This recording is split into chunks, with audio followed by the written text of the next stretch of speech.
All right, I'd like to welcome everyone inside Garden Center Lanes here in Alexandria, Minnesota for the 2022 Midwest Youth Championships here on NDBowlTV. I'm Darren Sini alongside Ken Fletcher, bringing you live coverage for our 10th season. Ken, welcome back.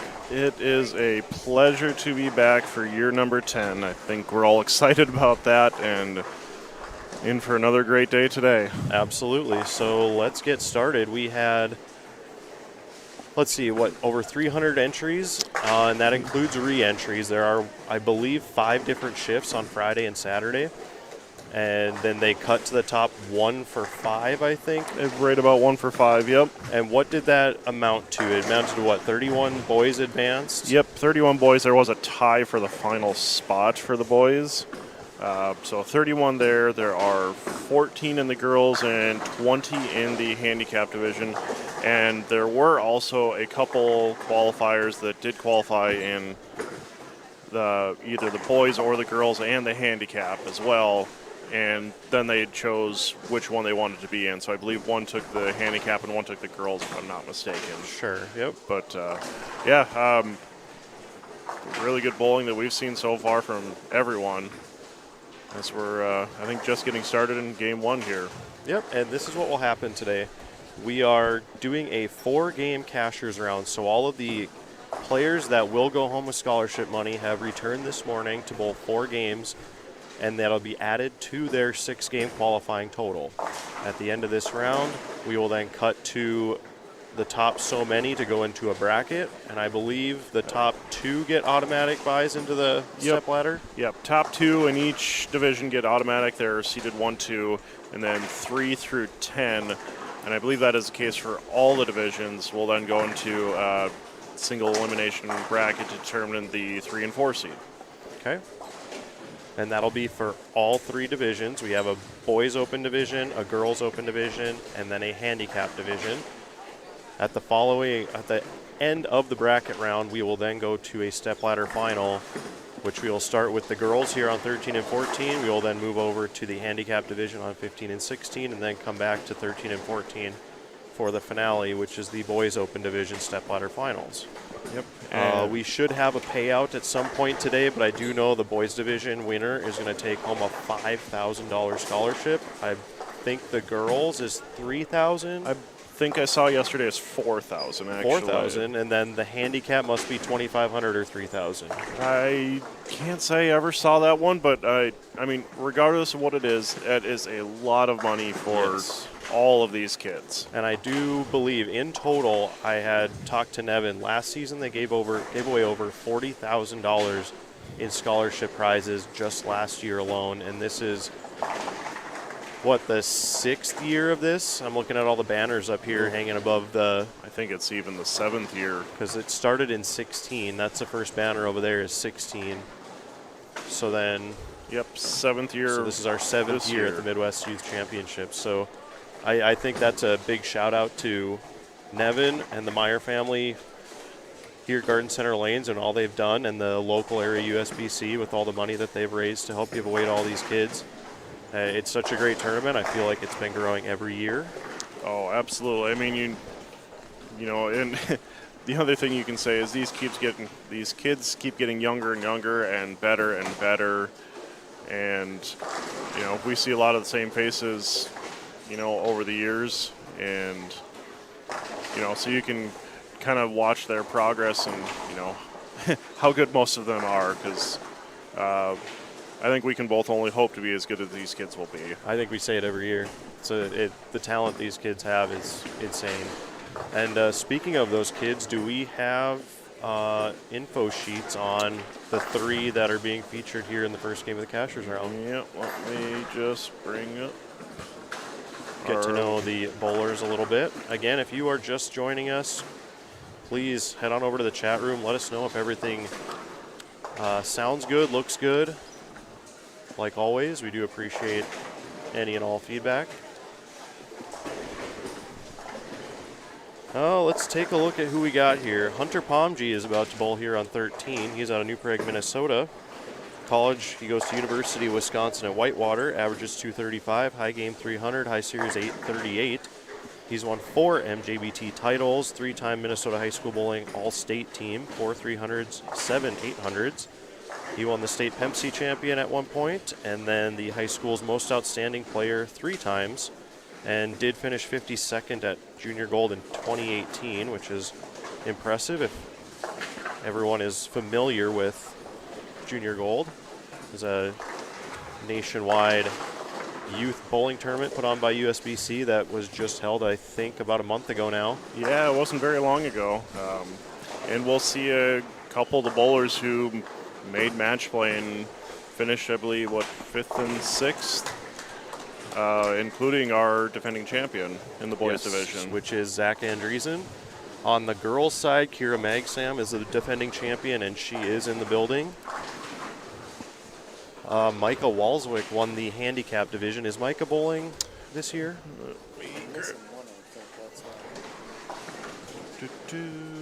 Oh, and I grabbed the wrong sheets, of course. Let me snag that. I will get back to you on that because I'm not sure. Okay, well, I'll get to know the rest of the bowlers on our featured pair. Just threw a ball there on 13 is Aiden Walter. He was in our stepladder final last season out of Ringgold, Wisconsin. He's 18, goes to DC Everest High School and College, University of Wisconsin at La Crosse. Averages 228, high game 300, high series 776. He did take 3rd place last year, so thank you for writing that down here, Aiden. 3.5 GPA, and shows pigs at a local fair, at local fairs. So they're not just bowlers out here, folks. All right, and our last bowler just throwing a shot there on 13 is Bryce Keekall. I do apologize if I butcher any names. It'll probably be more than a couple today. Yes. Let's see, he's out of Princeton, Minnesota, goes to William Penn University, which is a really good bowling school. Averages 230, high game of 300, high series 777. Started bowling in 7th grade. Shot the first ever 300 game at William Penn University's school history. Very nice. Won a state title in high school and 3-time Junior Gold qualifier. So well done there for Bryce, and welcome to NDBowlTV.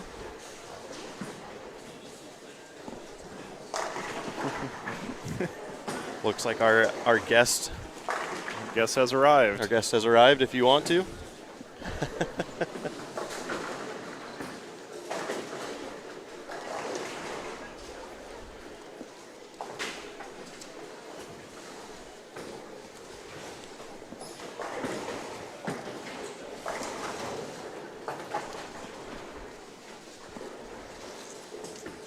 Okay, and Stephanie, can you hear me? But can I hear you? Okay, can you hear me? Yes. There we go. All right, and welcoming into our booth now is Stephanie Zavala. Is that how you say your last name? Correct. Okay, good. Welcome to NDBowlTV. Fresh off of the Tour Championship win.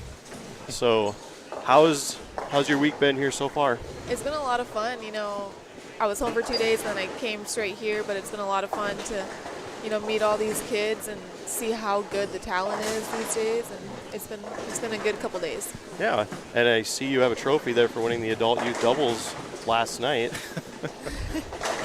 Yeah, I had a decent showing, but my partner actually kicked my butt the first game, so it wasn't all me. Hey, that happens. I actually heard that a lot from a lot of the adults that were bowling here. They said they were not as easy as the pattern kind of made it look, but still a great turnout. I think they had a full shift on Friday night and on Saturday night, which was 51 teams.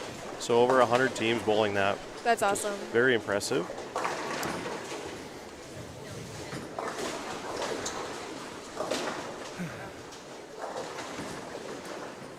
And for those of you just joining us, we're just getting started here in the Cashers round. Again, this is a 4-game Cashers round, and after the end of the 4 games, they're going to cut to the top so many in each division for a bracket. The top 2 in every division automatically get seeded 1-2 in the stepladder finals.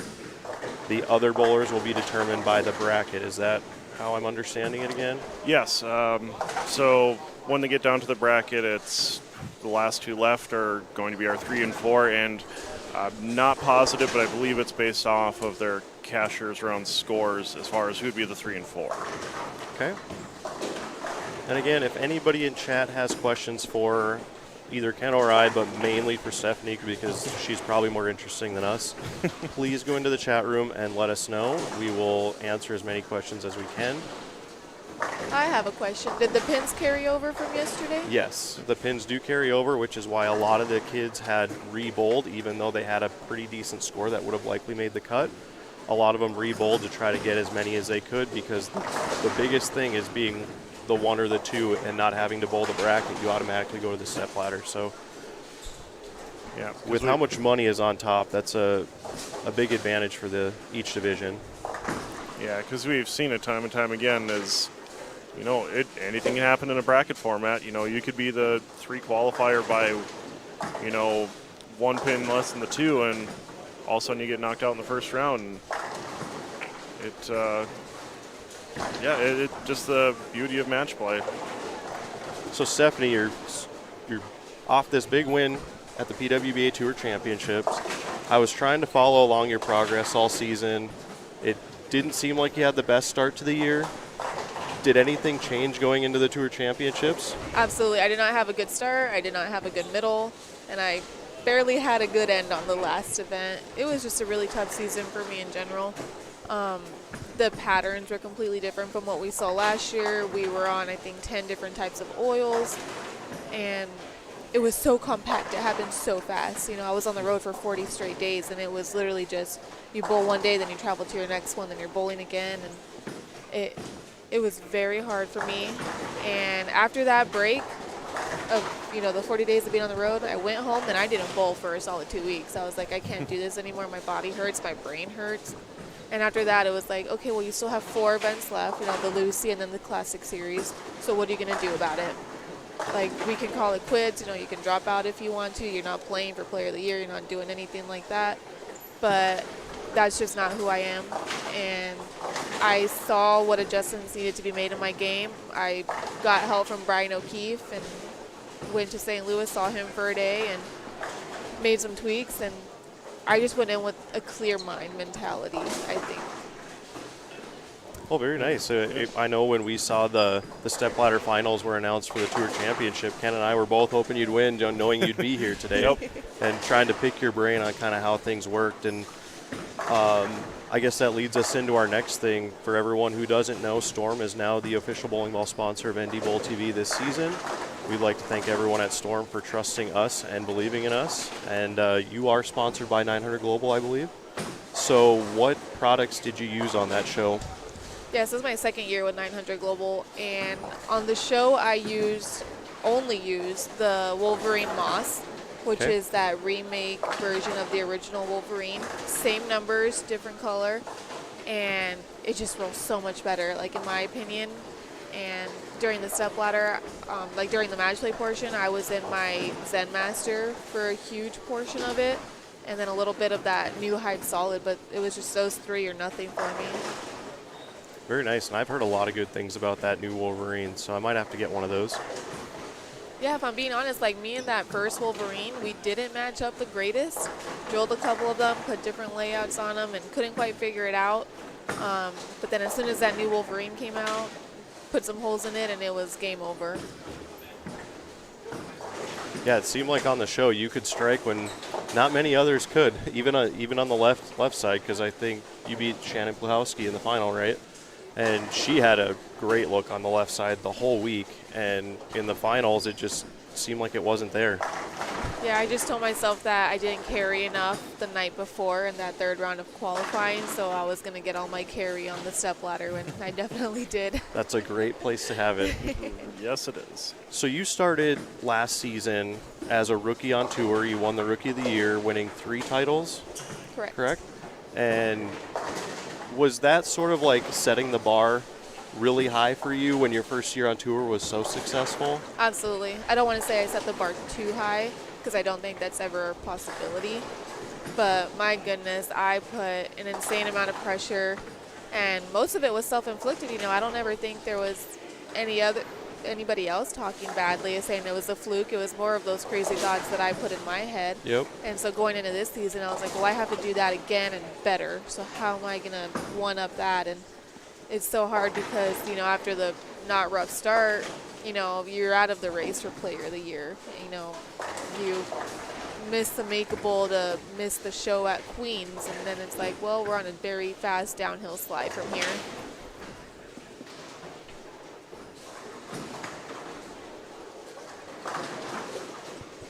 Yeah, and you alluded to it earlier about how quickly the tour season goes, and this year it seemed like it was very condensed on the front end.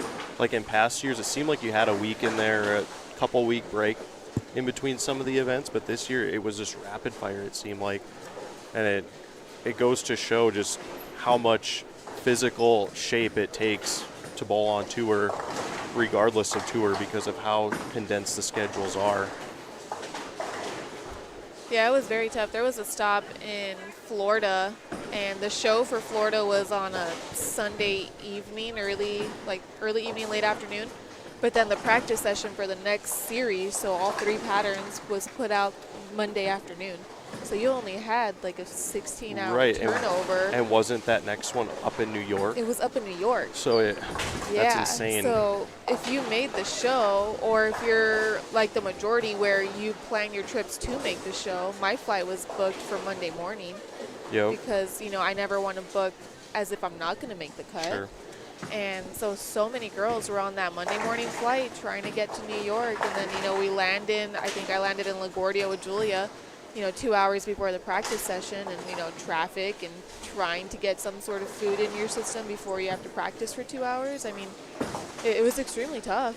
Thankfully, that was the only one where it was such a fast turnaround. For the most part, we had at least a day to get to our next stop, but it was brutal. Yeah, and that was with you flying. And flying, it's even a tight schedule. There were some ladies that drove. Yeah, shout out imagine. to Melanie McDaniel. She drove just about the entire season. She went from, where were we? I think we were in Minnesota. She drove her car to New York, then flew from New York to Florida so that when she came back, she would have her car to drive the rest of it. That's insane to me. Yeah. I can't imagine that. And I want to say Kayla Crawford drove from Florida to New York with a couple girls. And you're crossing time zones at times, so then your body's all messed up with what time you're on and everything else. So. Oh, my body never knows what time it's on. Going from West Coast to where the tournaments are, I'm always losing hours. I'm right there with you, and I stay in the Central Time Zone. So a lot of these kids are either high school or early college. They're coming here to win scholarship money. A lot of them are already bowling on college teams, and some of them are undecided as of now. I know we talked to, who was it, Lucas Erzrud? They said he's looking at a few different colleges. Yep. You went to college and bowled For Sam Houston. And how was Sam Houston State? How was that program? It's an elite program, and I didn't know that when I was getting into it. I signed my letter of intent 2 weeks before school started, and I mean, it was the best 4 years of my life. Like competitive bowling, we just don't get enough recognition, and it's just so much fun, and the team aspect. And I don't have high school bowling where I'm from, and a lot of the girls on my team did, and they already had that feeling of what Baker bowling is and what's it like to have a team behind you. For me, it was just stepping into a whole new world. But top tier school, I mean, I think we were ranked no lower than like 5 in my 4 years. At one point, we were ranked 2nd in the nation, first for a little bit. And I mean, no matter, like, my advice to anybody is don't wait for the college to reach out to you. Like, reach out to them, know what you want to do, and if you want to bowl, do your research. What level of bowling are you looking for, and just do it. Like, go away, leave home for college, go bowl somewhere. Yep, take that chance. It's hard for kids to take the choice that's further from home because it's a comfort level thing, Absolutely. But like you said, if you go to the right place, you have the right coaches, you have the right program, it could really set your career off to a good start. And Ken and I can attest to that too, because we never had high school bowling when we were kids. Nope. It was more like a travel team thing where you bowled as a team, but it was all singles games. And I didn't bowl college baker or baker style things till college. And so same sort of thing. These kids are so lucky to have the kind of things they have in the junior programs that they have these days. And a tournament like this, the money they're giving away is insane. I say it every year. I know I've been a little jealous because, you know, back home we don't have tournaments that are like this big. You know, unfortunately bowling in Southern California where you have the beach and the mountains and everything else that you can want, bowling's not the biggest thing. And there were times growing up, you know, we had our two big circuits of the JAT and the JBT, and they had huge parts in shaping me into the bowler that I am. But there was definitely like a talent gap, or just like where the bowlers just weren't there. And I remember growing up, and it was me and my three brothers, and my parents would be like, if there's not more than 15 bowlers, you're not bowling. Like, you know, we're not going to supply 3 of the 7 bowlers that are bowling. Like, we're not going to make any money for your scholarship. And it was tough. And, you know, I come in and I see this, and I'm like, okay, youth bowling is back. And not only is it back, but like the quality of bowlers, you know, it's growing. And I find it impressive that they get so many entries in a summertime climate up north, because up here bowling kind of stops in the summer. Like, I believe this bowling center is closed on Sundays. Where I'm from, it's closed on Sundays. Everything, it just kind of slows down, because when it gets nice, people don't want to be inside up here. Yep. But once it starts to get cold in the fall, everyone flocks to bowling centers, and you get a lot of bowlers. So for them to have this kind of turnout in August is really impressive to me. I know there's a girl bowling. She bowls for Nebraska, and I think this is her last weekend home before she has to go. And I mean, she's here bowling. She'd rather be here bowling than, you know, spending time, you know, with her family or friends, getting in that last bit of home before she goes. So that's pretty cool too. Okay, so we're just wrapping up game 1 of the Cashers round here. We're featuring the boys open division. A rough go there for Aiden Walter at the moment. Who was letter C on our pair? Do you remember? Was that Bryce or was that Hunter? I think that was Bryce. Can't say I've paid a ton of attention. I'm just looking at the scores, and there's not a lot going on right now. Like that 200, if that was Bryce, that's pretty good right now. One thing I was going to look up is the pattern we're bowling on. I know Nevin had it posted on his group page, so I'm just going to have to look that up quick. Yeah, I did take a peek at it this morning. I had it up at the desk. I think it's if I remember correctly, a 2-to-1 ratio.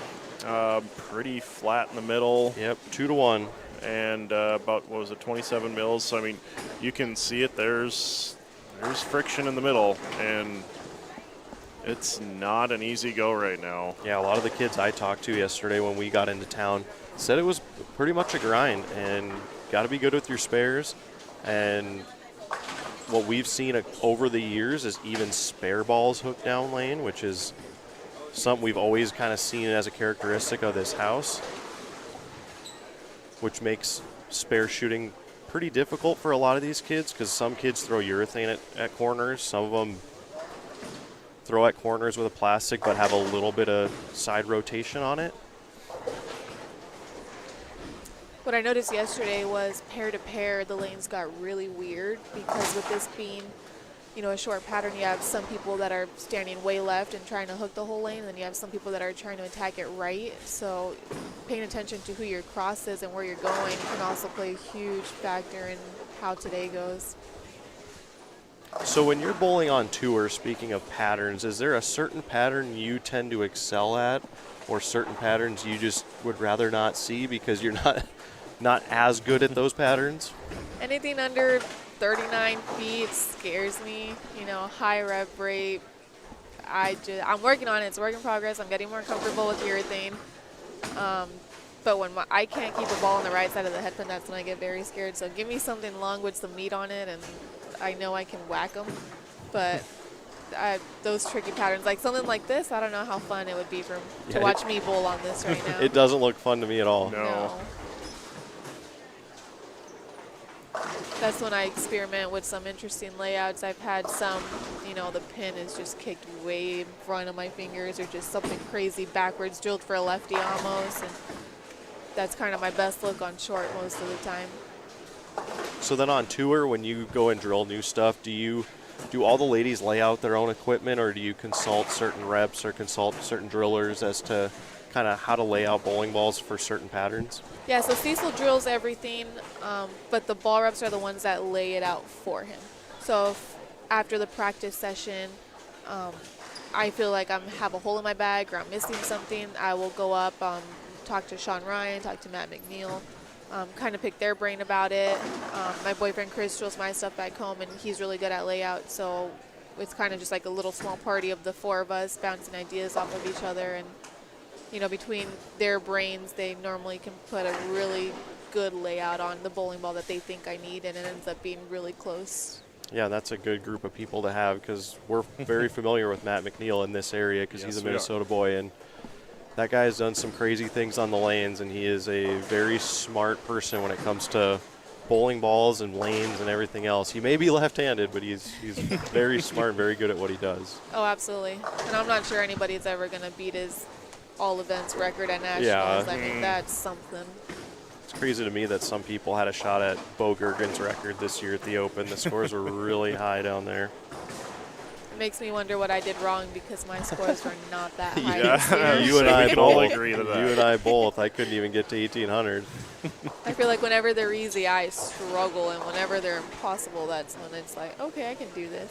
Yeah, like the year before I bowled decent, and people said they were easier this year, but I was like 200 pins less. So I'm like, come on. I almost feel like when they're so easy, you can just attack it so many different ways.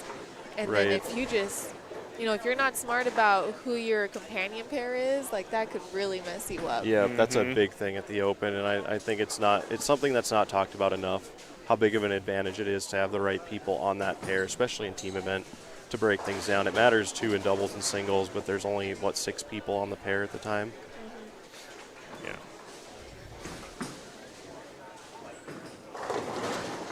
All right, so we're about to start game number 2 of our Cashers round. It looks like we have Christian Litzinger on our pair, Aiden Porchsteller on our pair, Brandon Cryer, and I believe that's Ty Weiler. I think I put these all in order. So I believe that should be our 4. Okay. We have 4 bowlers to some pairs and 3 bowlers to others, so they're currently trying to get the 4th player active on the scoring system. It's a good thing they know how to use that, because I don't think that would be very much help. Yeah, this is a different scoring system than I'm familiar with. I feel like there's way more buttons than there needs to be. Yes.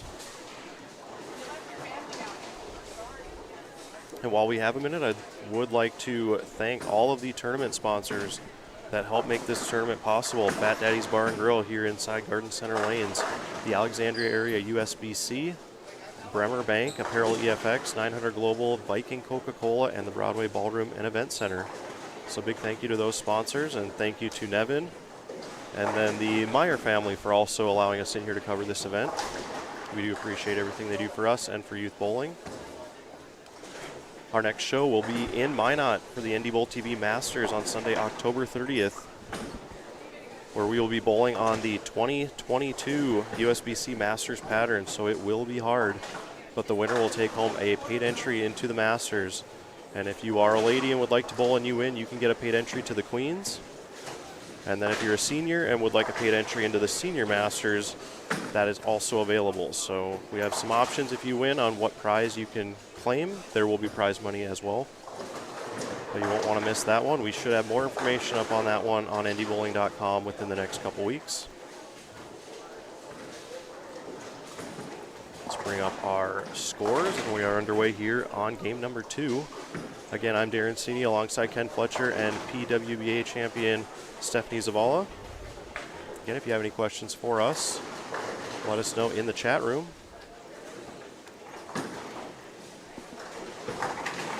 Have you guys ever bowled on these twister pins? Yes, there's a house up in Winnipeg that I bowled at that has twister pins, and you get a lot of shaker 7s. The pins just kind of fly where they want to. A lot of the 7-10s go. See a lot of pins bouncing out already this morning. Yeah, and I feel like hitting thin with these pins is a lot better than being pretty flush in the pocket. I've seen that a lot at this tournament. Yeah, carry has always been interesting in this house, even back to our days. when we were their age and actually bowled here a little bit more. Which seems so long ago. All right, let's get to know our players on our featured pair. Ty Weiler is up on lane 13 now. He's currently a freshman in high school, age 15. He's made back-to-back final advancer rounds at Junior Gold for the under 15 division. Multiple winner of the Flight Tournament Series in North Dakota.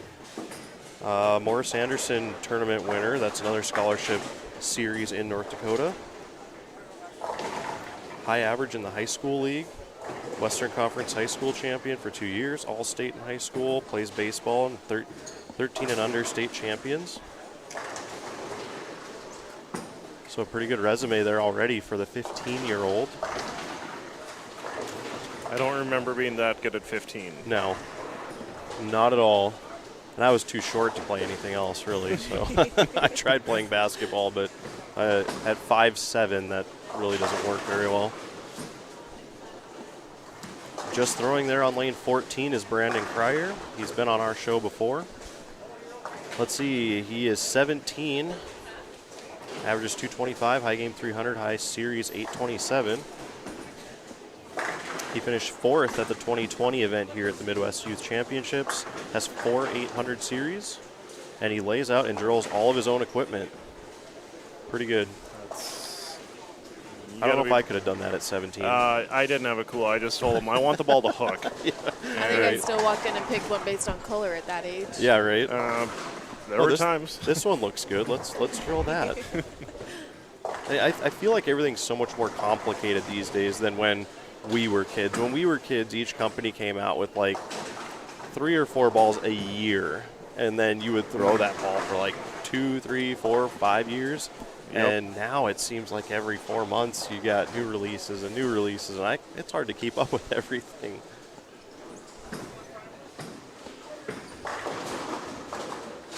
On lane 14 is Christian Litzinger out of Grand Forks, North Dakota. Averages 226. He is age 17. High game 300, high series 792. I am very familiar with that number, unfortunately. 2 sanctioned 300 games, 3 unsanctioned 300 games. 2019 took 2nd in this tournament in the handicap division. So in 3 years, he went from the handicap, pretty much the final, to advancing here in the boys open division. He's going to school for law enforcement. Props to you, Christian. That's a hard profession to get into. It's his last year of youth tournaments. So we will be seeing Christian bowling against us here soon, I'm sure. Plays football, and he looks like a pretty big kid, so he should play football. I would be in the hospital if I tried to play football.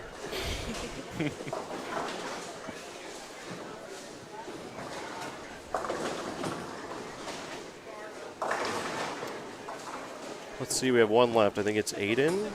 We'll wait till he's up and ready to bowl. Looks like these guys have this pair figured out a little bit to start. Scores look a little bit better than the first game, but I always feel like patterns are so much tougher on the fresh. And then as you break them down, they get a little bit better, depending on who you're following. It seems to be that most of the boys are playing it pretty similar. You don't see a ton of them, at least that I can see from here, playing right early. They're all trying to hook it, and that could make it interesting later on today in the brackets. Are they going to be re-oiling before the bracket, or is it just for the step ladder? They will.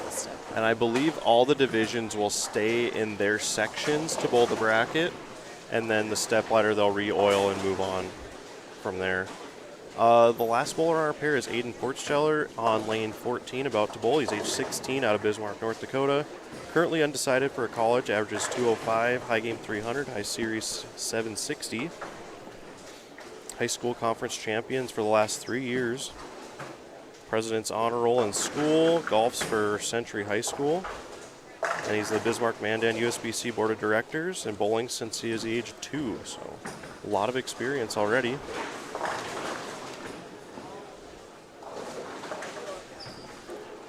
So Stephanie, if you were to come to this tournament, and let's say you hadn't bowled on this pattern yet, and you look at just the sheet, just the oil pattern on the sheet, what information would that tell you, and how would you attack the lanes if you weren't given like a practice session? Yeah, the first thing I would look at is the length and the mills. Kind of do, the rule of 31, figure out where, in theory, I should be on the lane. Then I don't want to say I would just start throwing bowling balls, but, without practice, I would probably get my urethane, start a little right. The type of oil that's being used would also play a huge factor. So if I see that my bowling ball is skidding too much or just picking up too quick, then I would start making moves. But without knowing too much, I really just have to go by the length and the mills. Sure, and then do you have like a benchmark ball in your bag that you always pull first and then base it off of that and kind of move to the other parts in your arsenal based on what you see? Yeah, before I started bowling on tour, my benchmark ball would always come out, and it would be my Honey Badger intensity. But now since I've started bowling on tour, they release the pattern 15 minutes before practice starts. And so, again, look at the length, look at the mills, look at the type of oil, and then I can make, a better decision of what ball to start with. If I'm on 45 feet, my intensity is going to go 45 feet. Yep. So probably wouldn't start with that. But yeah, so if I just came into an unknown pattern, start in the middle, hooks too much, go down, doesn't hook enough, go up, I think that's probably a really good. So you can eliminate, if I pull out a reality check on this, now I'm going to be searching 8 balls lower. So if you start in the middle, you can kind of cut that gap down a little bit. And I liked when I go to tournaments too, is once I kind of get lined up with a couple pieces just to kind of get an area where I want to play, I tend to do kind of an area check, kind of miss in certain spots of the lane to see where the out of bounds is, where you don't want to miss, what will get you in trouble and open frames. Yeah, I think that's good practice. A lot of girls do that on tour too, We'll be like, what ball, you have 4 balls that struck during practice, okay, but which of those 4 is going to give you the most miss room? What's going to be more versatile for you? What's going to keep you in the pocket more?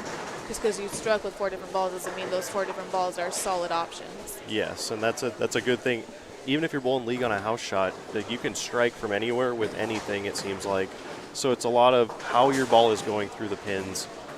And that's a big thing for a lot of kids to learn too, is watch how your ball is going through the pins, You can tell a lot just by the deflection off the head pin, how it's driving through the pins if you're split in the 8-9.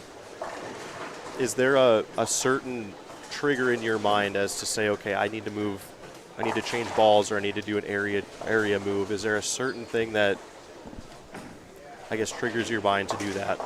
Yeah, I would say if I start to see my ball burning up, then I'm probably not left enough if it's just not seeing that friction the right way anymore. Or if my ball kind of just starts deflecting more towards the 8 pin instead of driving through the 9 pin.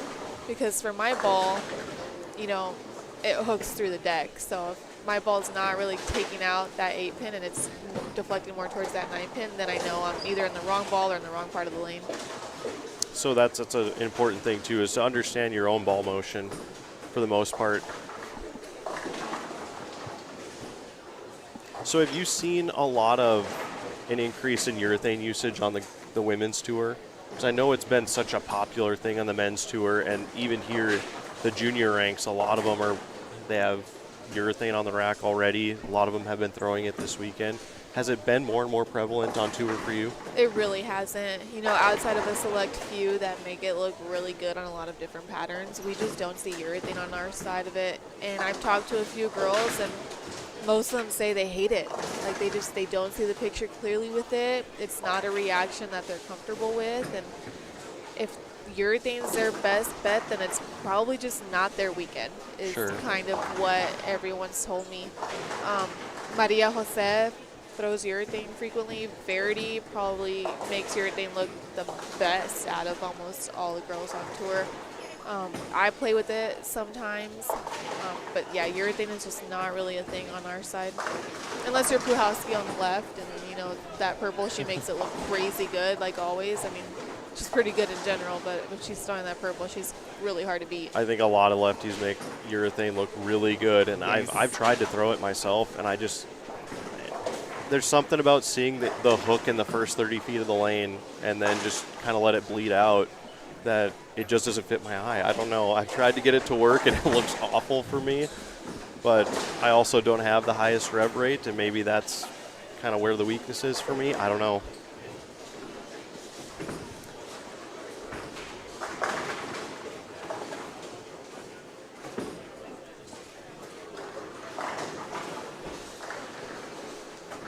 So Ken, I see you've gotten some information from Nevin. What do you got over there? Well, we got a boys and girls game 1 sheet, so we've got updated scores. You want to give us the top 5 in each division? Yeah, so the boys, let's see.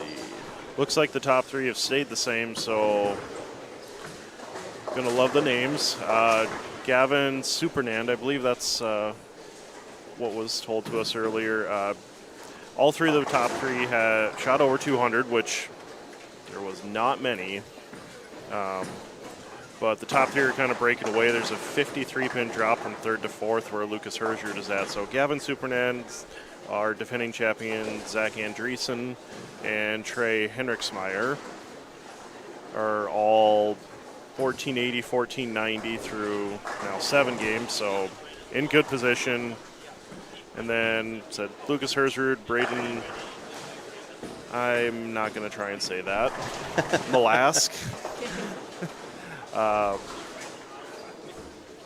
Said it's pretty, you've got a couple guys in a little over 1,400, but there's still enough games left where anything can happen. And is this going to be a 16-person bracket?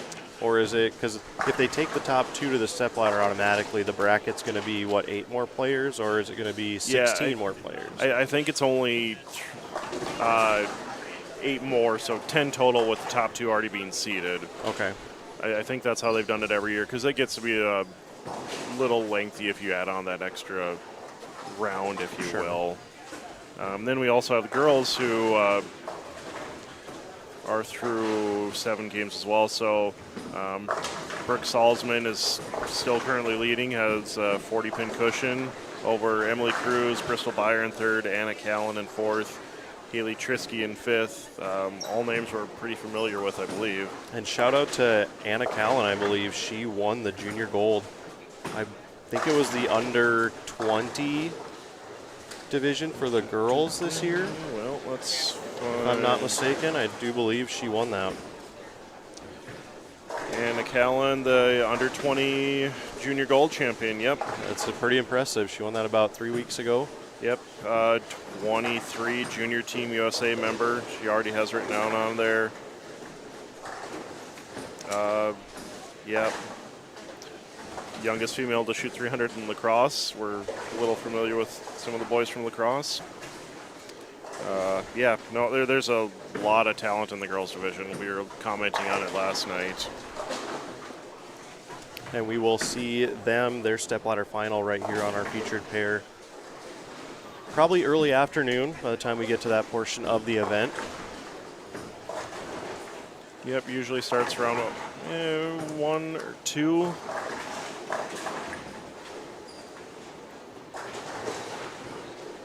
Again, if you're just joining us, please share the stream with everyone you know on social media. We will be live for the duration of the event. Hit us up in the chat room. Chat seems a little bit quiet today.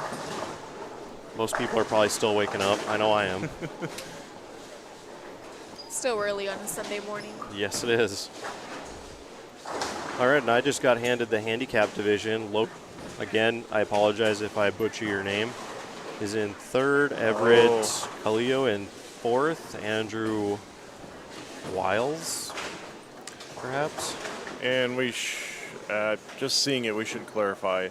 They added in total handicap already. Okay. For the handicap, so this is probably not exactly correct. Sure, yeah, they've got the handicap per game listed, but then they have the total on the side, so. Maybe a little bit difficult to tell exactly who's where in that at the moment. Right, because 1839 after 7 games is a lot.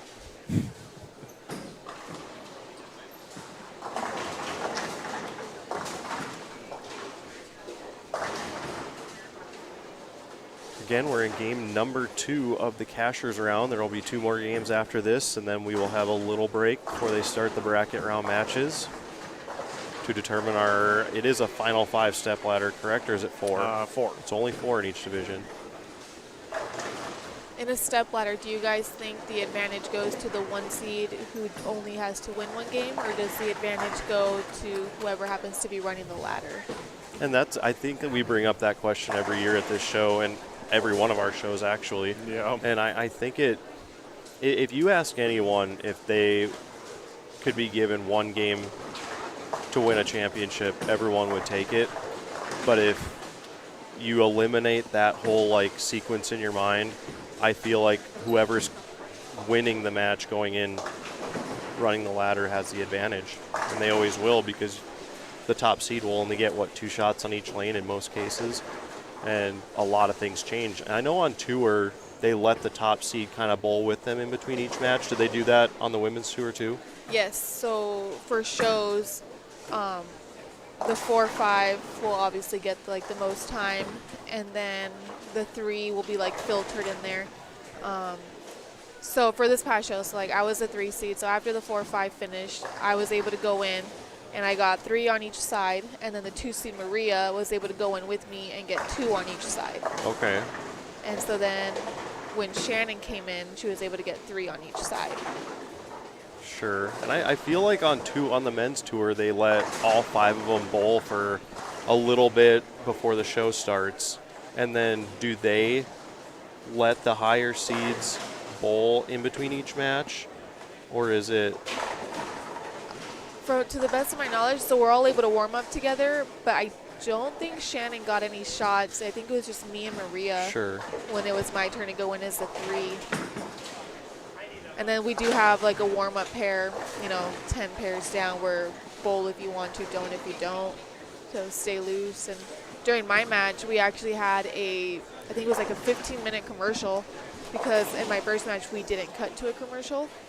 So I had to like double down on one. So I was able to take my ball and go to that practice pair to stay loose, because I mean 15 minutes of not throwing a ball would have been really rough. Yep. Yeah, a lot of people on the men's tour too have always spoke about how hard it is for that commercial break to get you out of rhythm and everything else, especially if you just bowled, so then you have the commercial break and then your opponent's 2 frames to wait. So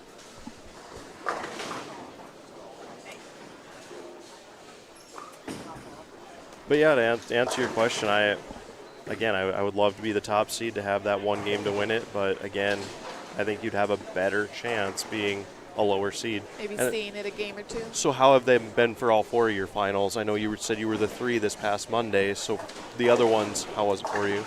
So the first 2 that I won, I was the 1 seed.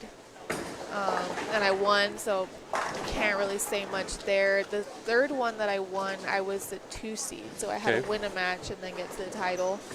And I definitely think that match in particular just took the nerves away, because after, seeing the lane for a match, I was going against Brie Cote, and I already knew how the lanes are playing. I already knew, what lane was tighter. Like, I understood that, and it's really hard to get that information, in your 2 shots that you get on each lane.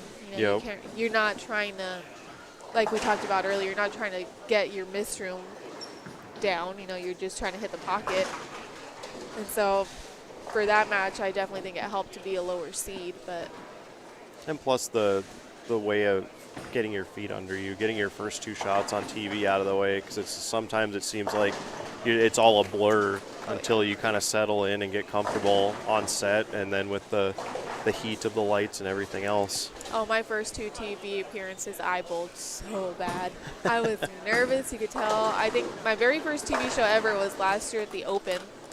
And, I had never bowled on TV for college, never done anything cool like that, so it was my first time. And my first 4 shots were through the face. And you could just, as soon as the commercial break hit, you have the ball reps, crowd me, you have Chris crowd me, you need to breathe. And I'm like, yeah, you're right, I'm nervous. And after that, the nerves kind of settle down and you go a lot better, but, oh, man, it was really bad. Do you find it difficult how, the way they did the Tour Championships is they determined the final 5, and then the show was, a completely different day? Do you find it difficult for that, as opposed to you just bowled 10 games, you're already locked in with what your body's telling you, while you bowl all day, I think it'd be easier to bowl the finals the same day you're bowling all the other stuff, because that's kind of how you got there. I agree. No, 100%. I understand why they did it, and in my situation, my body was begging for a break, but if I could have kept going, I most definitely would have. Like, you're warm, you're seeing the lanes properly, you never know what's going to happen the next day. Like, what you're doing now might not be what you're doing the next day. Right, yep. And so I do think, you have to have a strong mental game, and you just have to know that you're going to go in there and do exactly what you did the night before, but it's extremely difficult to kind of walk in with that mentality, and I would much rather keep going. I'd much rather bowl 10 straight games than a 5-game block, take a break, and then a 5-game block. Like, let me just keep going. I agree, and I think that's something that's not talked about enough in just the sport of bowling is you could throw it amazing for 5 games right now and come back 3 hours later and your body's going to tell you to do something totally different because your body just doesn't cooperate. It's a running joke on tour with a couple girls, myself and Julia were like, we'll come out of the gate so strong in the first block, and then by the second block, we're like even or barely under, and we're just like, yep, we're on par for our one good block a day,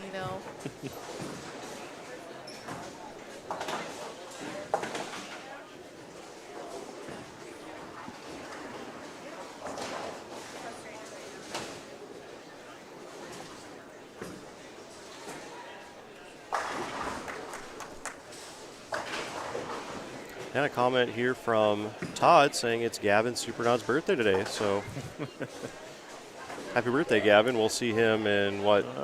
The 4th game, I believe. 4th game? He'll be on our pair. And we were told that earlier this morning. But cat's out of the bag now.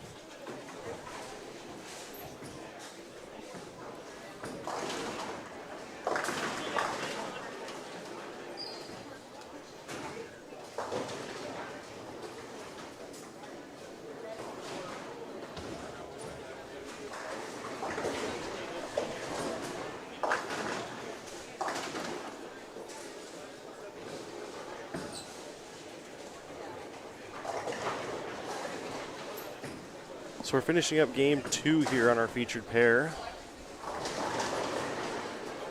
Some decent scores across the board here. It's starting to get a little bit better. I believe they only got 6 minutes of practice. Yeah. That is not enough time. Maybe that first game was just still trying to get loose. That's what my kind of thoughts were. Yeah, especially when some pairs, like down there, some pairs had 5 kids on it. And here there's 3, some had 4. So I think that's with the 6 minutes, if you had 3 on your pair, you're probably doing okay. But if you had 5 on your pair, you probably got drastically less shots in those 6 minutes. Oh, yeah. Last night for the adult youth, we had 6 minutes, 6 on a pair. I'm pretty sure I only had 4 or 5 shots. And I was like, all right, we're good. First game was a 180. Definitely still getting loose. Yep. I always have a hard time in tournaments just kind of getting settled into the round. Yeah. And that's where it'd be hard, like when they have those tournaments on tour where, like you said, it's 5 games break, 5 games. I feel like I don't get settled into a tournament till like the middle of game 2, and then you only got 2 games, 3 games left. It's like, that'd be hard to do.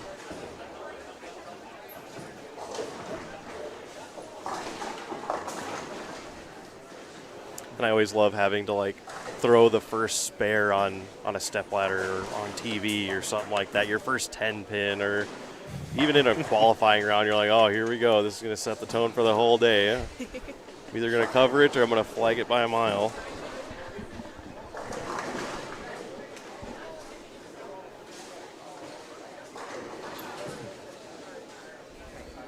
I think that's why you see a lot of the girls get there, an hour early, and they start stretching and warming up, 20 minutes before the lights turn on. We really have to try to get our bodies warm because the amount of practice we get sometimes just isn't enough. And physical fitness is so important in the game. Like, you can get injured so easily if you don't stretch the proper way, get warmed up the proper way, especially the older you get, like Ken and I are getting. It's not easy. 15 minutes in league is not enough to get warmed up. Right, and think there's people out there bowling who are 30 years older than us. Ooh, yes. I miss being the age of all these kids out here where you can get out of the car and throw a 6-bagger right out of the gate. Oh. Could never be me. Nope.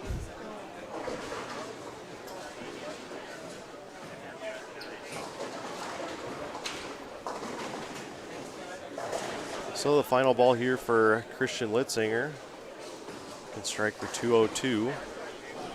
Pretty good game for him. It's a pretty good game on this pattern too. Yeah, so I haven't seen, can't see all the way down to the end, but, well, there's 220 there, but also a 140 on the pair. So it's like, it might be there, but there's a lot of open frames right now yet.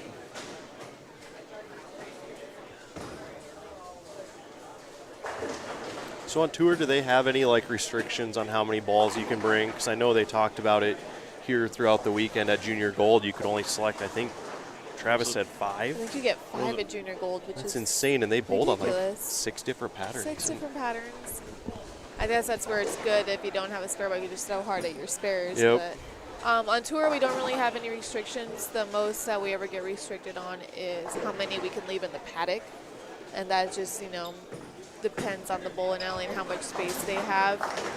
I know there's a lot of girls, you know, if you're driving, they'll have 18, 21 balls in their car with them, and That's hey, more power wild. to you.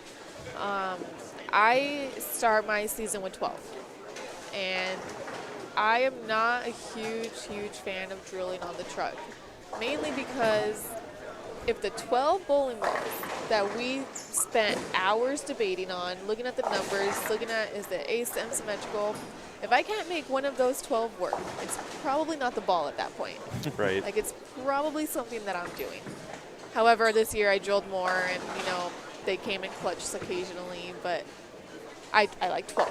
If I have too many options, then I'm like, okay, I'm overthinking now. Like, So I feel like on tour, there's a lot of people who drill during tournaments for specific spots in the tournament, specific situations, if you will, as to when the lanes break down a certain way, I want to go to this, and it's only kind of used in a situational purpose.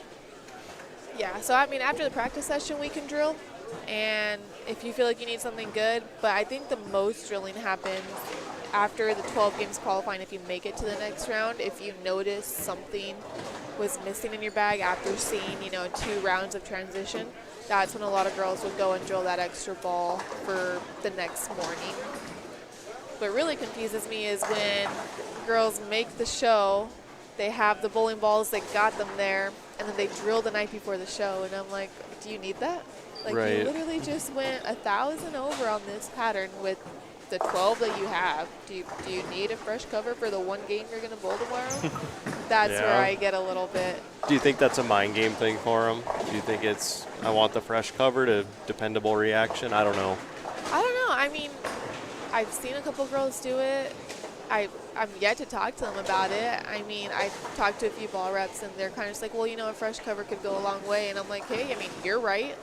Like, I trust you guys. If they told me to drill one, you know, I probably would, just because they're telling me to. And they're smarter than I am, so if they see something I don't, I'm going to trust them. But I always thought it was a little weird to drill a new ball before the show. So kind of piggybacking off that is how important is surface to you? Like, I know a lot of people apply surface before their tournaments, and I don't think enough people think how important surface is on your bowling ball. Like, how is that for you? It's super important. Personally, I like a lot of my stuff to be shiny. So to say that I'm always hitting my stuff with Abralon pads, you know, I know I'd be lying. But every now and then, if we need to scuff up something, it's huge. And if I need to touch it up, you know, before my next vlog, then I will. And if I make the cut and I'm touching it up again the next morning, it needs to be consistent for me. I need to do it all the time. And yeah. No, that's good advice. And I'm sure a lot of the ball reps are there, you know, ready with Abralon pads as you go to kind of help you out. You don't see a ball rep without about 20 Abralon pads in his hand. You just don't. So how dusty do they get by the end of the practice session? Are they? We joke that they always wear that, what's that material where you could just kind of walk into the bathroom and like wash it off? Right. just because they get so dusty, their hands turn gray by the end of bet. it. If we're bowling on, 44 feet, 30 mils, there's some girls that need some teeth in their ball, and so you just see sparks flying Yep. sometimes. It reminds me of bowling. We bowl this tournament up in Winnipeg all the time, and in Canada, the rule is you can apply surface in between each game. Here in the States, it's a round, whatever they constitute a round, So in Canada, after every game, people are just sidewalk chalk, and there's dust in the air. It's so hard for me to get used to because, like I said, here in the States, it's completely different. You can't do that. So How do you get used to having a different reaction every game? I mean, with a fresh surface on a ball.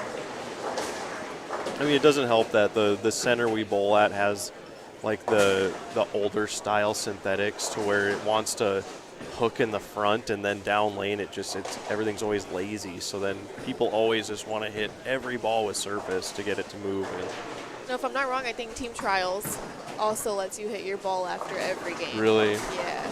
I suppose because then maybe when you go overseas, that it's different, and they want you to be accustomed to that. Which brings up the next topic. So are you currently on Team USA? Yes. Moment, how has that been? It's been a lot of fun. So I made Team USA back when I was a kid in 2017, and I have bowled Team Trials all but 1 year since, and I hadn't been able to make it back on. This year went out, didn't have the greatest showing, but thankfully Brian picked me with my resume, and going to team camp and being able to just work with the best of the best. I mean, it's crazy. Like, I used to watch videos of Danielle McEwen and Shannon O'Keefe growing up, and Kelly Kewick, and now I'm sitting next to these girls in the same room learning from the same person, and we'll be out on the lanes and Shannon will be like, "Hey Steph, that was a great shot, what are you throwing?" And I'm like, "Oh my gosh, Shannon wants to know what I'm throwing," it's so cool. Right. So it's been a lot of fun, and I feel like I've gotten closer to the girls. I wasn't able to go to camp my first year, so being able to go to camp this year was super important to me, and I made a lot of friendships. Brie Cote is now, I would say one of my really good friends, and she's awesome, and I would love to bowl doubles with her, and it's just been a lot of fun. Yeah, and speaking of Brianna Cote, she was Player of the Year last year. I think she was here for a little bit at this tournament last year with Daria, and then Daria sat in with us because Brianna had to go. She was with the Apparel effects, yeah. Yep. Which is one of the sponsors here.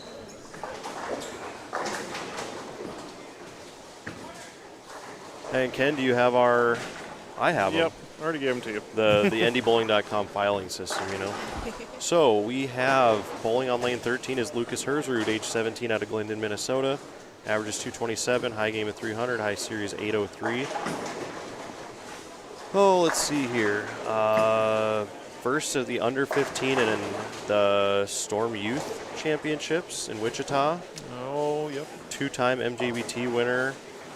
And then just this year he was tied for 5th and 6th at the under 18 and junior gold With our defending champion Zach Andreessen. So pretty good resume there for Lucas. And he didn't write it on here, but just this last year at Junior State Tournament in North Dakota, I believe he shot 3 300s in one state tournament. it Oh was my a goodness. It was insane. Yep. That well, it didn't hurt that it was at his home house. Yes, at Sunset Lanes, and I think that goes to show what kind of guy Lucas is. He's not going to be the one to write a lot of stuff on here, but too bad, Lucas. I know more about it than you, and I will say all of it. As we would. Braden, I don't know how to say your last name. That's exactly what I said too. Ted in chat, if you could tell me how to say your last name, that would help, because I know he's watching. Age 18, undecided on a college, averages 187, high game 211, high series 632. He's currently throwing on lane 13, and his accomplishments are his favorite color is blue. So another very modest person who doesn't want to say much about their accomplishments. But some people are like that. Yeah, I mean, I would guess by his game that he's still fairly new to throwing two-handed. It looks really solid, but you know, just with those numbers, you know, compared to a lot of the boys in the division, you'd have to think that he's still relatively new to this. Sure. Stephanie, have you tried bowling two-handed? Oh, you do not want to see me even try to do that. Probably like us doing it as well. Probably looks like a newborn something because I have no coordination when I throw it two hands. Yeah, my problem is I can't get speed down lane. Like I try throwing it two-handed and I just get a million revs on it, and by the time it gets to the arrows, it's going to the gutter. I just can't get the hop step down. I don't know how they do that. Like, to get your momentum right. I also can't gutter loft yet. That's a work in progress. I get right really there jealous with you. seeing these kids make it go to the arrows. Yeah, I can't just do try that. to get over the foul line. Right. Yeah, I'm one of those people where if I got far enough left and you have to loft over like the whole like 2 inches of gutter right there, It's still just have not a happening. problem. It's Yeah. just not happening. So our last bowler here on lane 13 is Dawson Peterson, age 16, out of Stewartville, Minnesota. Averages 222, high game 300, high series 794. He finished in 36th at junior gold in the under 18. Fifth, sixth finish at junior gold in the under 15 last year. Two-time MJBT winner, 300 at the PBA Junior National. Nice. And he was fourth place here last year, and he is Lucas Herzrud's #1 fan. I love when these kids try to write jokes on here. Maybe they don't think I'm going to read it on stream, but... Nope, anything that's on the sheet. So fair game. Did Braden actually foul here? Because he's got a foul up there, and it is second ball, so he must have fouled on his last shot. I didn't notice, but I mean, I've seen a couple fouls up there, so It looks like he fouled in the second frame also. Yeah, spared it up. Interesting. So how important, speaking of that, how important is the approaches for you? Do you find when you go to different sections of the states, do you have to like change your soles all the time because of how humid it is down south and how dry it is up here in the winter? Not knowing how the approaches gives me anxiety. I plant, and I have a 2 sole on my shoe, and I have the rigid heel, so I like to stop. And if I slide even a little bit, it is not fun. The approaches, if they're tacky, I love it. I'm right there with you. The slick approaches just do not do it for me. Gold Coast actually has probably the slickest approaches I've ever bowled on. Really? And I remember bowling team trials one year, and at one point, there was one game, I fell 4 times in the first 5 frames. And it was just awful. So slick approaches and me are not friends. I will go to the bathroom and wet my sole and then dry it before coming out, before I will even take a step on slick approaches. That's a good tip. Just be careful when you do that. It's not safe. Yep. Take it slow. I have a problem when I switch out my soles. I feel like when I go to the very next one to apply more brake, it's so drastic because you have so much dust and everything else on the existing ones you use that you put a new one on there and it's so different. It's like, how do you get used to this so quick? It's so hard. And I hate changing my soles just because I know what's comfortable. I know what works for me. But then there's guys like, okay, so Sean Rash, I bowled the Lucy with him, and he was having approach problems. And he whipped out his shoe bag, must have had like 20, 25 different soles in them. And he's peeling it off, putting it on, peeling it off, putting it on. I'm just like, bro, you're giving me anxiety. Like, pick a sole, man. Like, how do you know? How can you tell? You've tried 10 in the last 2 minutes. Like, pick one. Yeah, guys that are able to do that and not hurt themselves on their first few shots. Impressive. Yeah, props to you.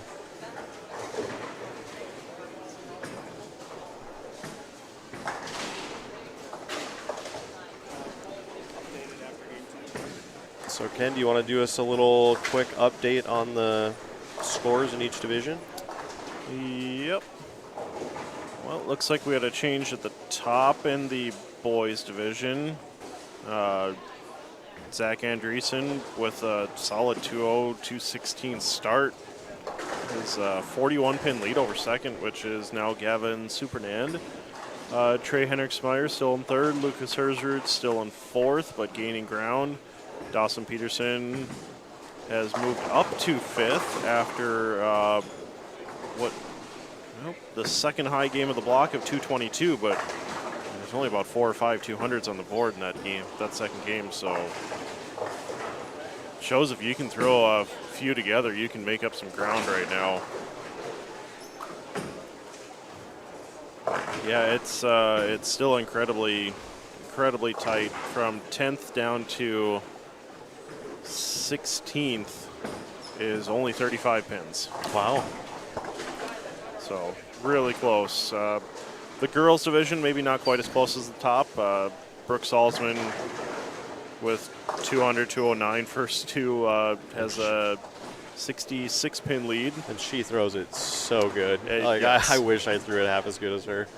Yeah, no, it's not fair. Yeah. I think we will. walked in here yesterday and I saw her a few pairs down, and I was talking to some gentleman and I was like, oh my God, stop. Who's that girl? She throws it so good. Right. And it was Brooke, and I was like, never seen her before, never met her, but instantly I was like, she throws it good. Yeah, And we'll probably see her on our pair here later this afternoon.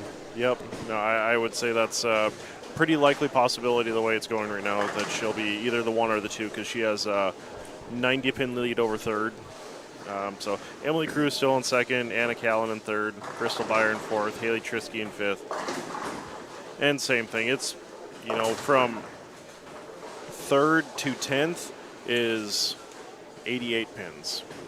That's not a lot of wiggle room to have, 150 to 210, all of a sudden you make up almost everything there. So it's still very close in both divisions. Yeah, we are currently in game number 3 of the Cashers round here this morning, where they will be adding all their games from this round to their qualifying total, and then that total will determine the top so many players to the bracket. Top 2 in each division automatically get seeded 1-2 in the stepladder finals. Good shot there for Lucas. So Stephanie, what kind of formats in tournaments do you prefer over others? I love when I can bowl some match play. Okay. I think a lot of crazy things happen there. I think bonus pins are huge. So, our standard events are really just, 12 games qualifying, bowl 6 more, cut to the top 12, 6 more, then you're into the step ladder. But if at any point the format, like Queens, calls for that huge bracket double elimination, or these classic series where every round is a match play, I love it. I love head-to-head. I think the competitiveness comes out a whole lot more, and it's just so much fun to bowl head-to-head. Yeah, you clearly excelled at that at the Tour Championship, because what was it, 24 games of match play? There were 3 different rounds. Yeah, 3 different rounds, 8-game blocks. Started slow the first one, then the second one is where I really popped off, and it's so hard because my third match play round, I did not have a single game under 2-0, but through the first 5 games, I only had 1 win. Just because you catch people at the wrong time, Yep. and it doesn't matter if you're currently sitting 23rd and you're going against the person who's fighting for the top 5, everyone just guns for it. Like, everybody Yep. wants to win, and if there's little grudge matches here and there, or I'm bowling my best friend, we want to win, and anything can happen in match play. I just think that is just so much more fun. So do you think you have a sort of rivalry with anyone on tour, or someone that seems to have your number? Someone that has my number, and I am not shy about admitting it, because I just want to bowl her and beat her once, because she's a sweetheart and I love her and we're friends. But Verity, I think my record against her is 0-4, and I just why? Yep. Why? I will be averaging 240. See Verity kick my butt, and I'm like, come on, Stephanie, what is it? So. Sorry, Verity, you're awesome, but I really want to beat you. But I wouldn't say I have any rivals. Not yet, anyways. And I've only been out there for 2 seasons. I don't really think there's been any sort of grudge match that I've needed. It's kind of a question I ask all the pros that sit in with us, and they tend to give me the same answer as, everyone's kind of friends out on tour, but it is fun to hear if there's certain people that you tend to not beat, or there's certain people that you always beat all the time. It's fun to hear those kind of things and stories from tour. it's weird that, we are such a close-knit community and we are like truly friends. Like my first year, I was kind of that outsider and didn't really get along. I got along, I just wasn't really putting myself out there and having conversations with the girls, but now this is my second year. Um, it's really awesome, like the friendships that I made with some of these girls. Like, I wouldn't say I have a grudge match with anybody because now we're all so close and it's truly like a family. We spend way too many days together over the summer. Yeah, and I can see that. Even on, like, Ken and I are weekend warriors. We have full-time jobs. We bowl tournaments on the weekends, and it's the same thing. The bowling community is so nice, and I wouldn't know half the people I know now if it wasn't for bowling. That's the best part about the sport. It only sucks when you're back home and then you realize that all your closest friends are just spread across the continent. Right, You're just like, all right, guys, where are we meeting up this weekend?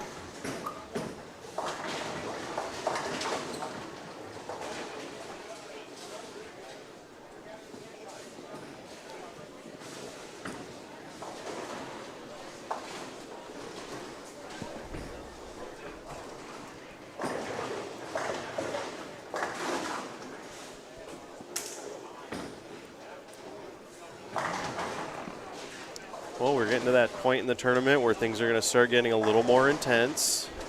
People are starting to see certain cut numbers. Maybe they're getting close to the top 2 in their division.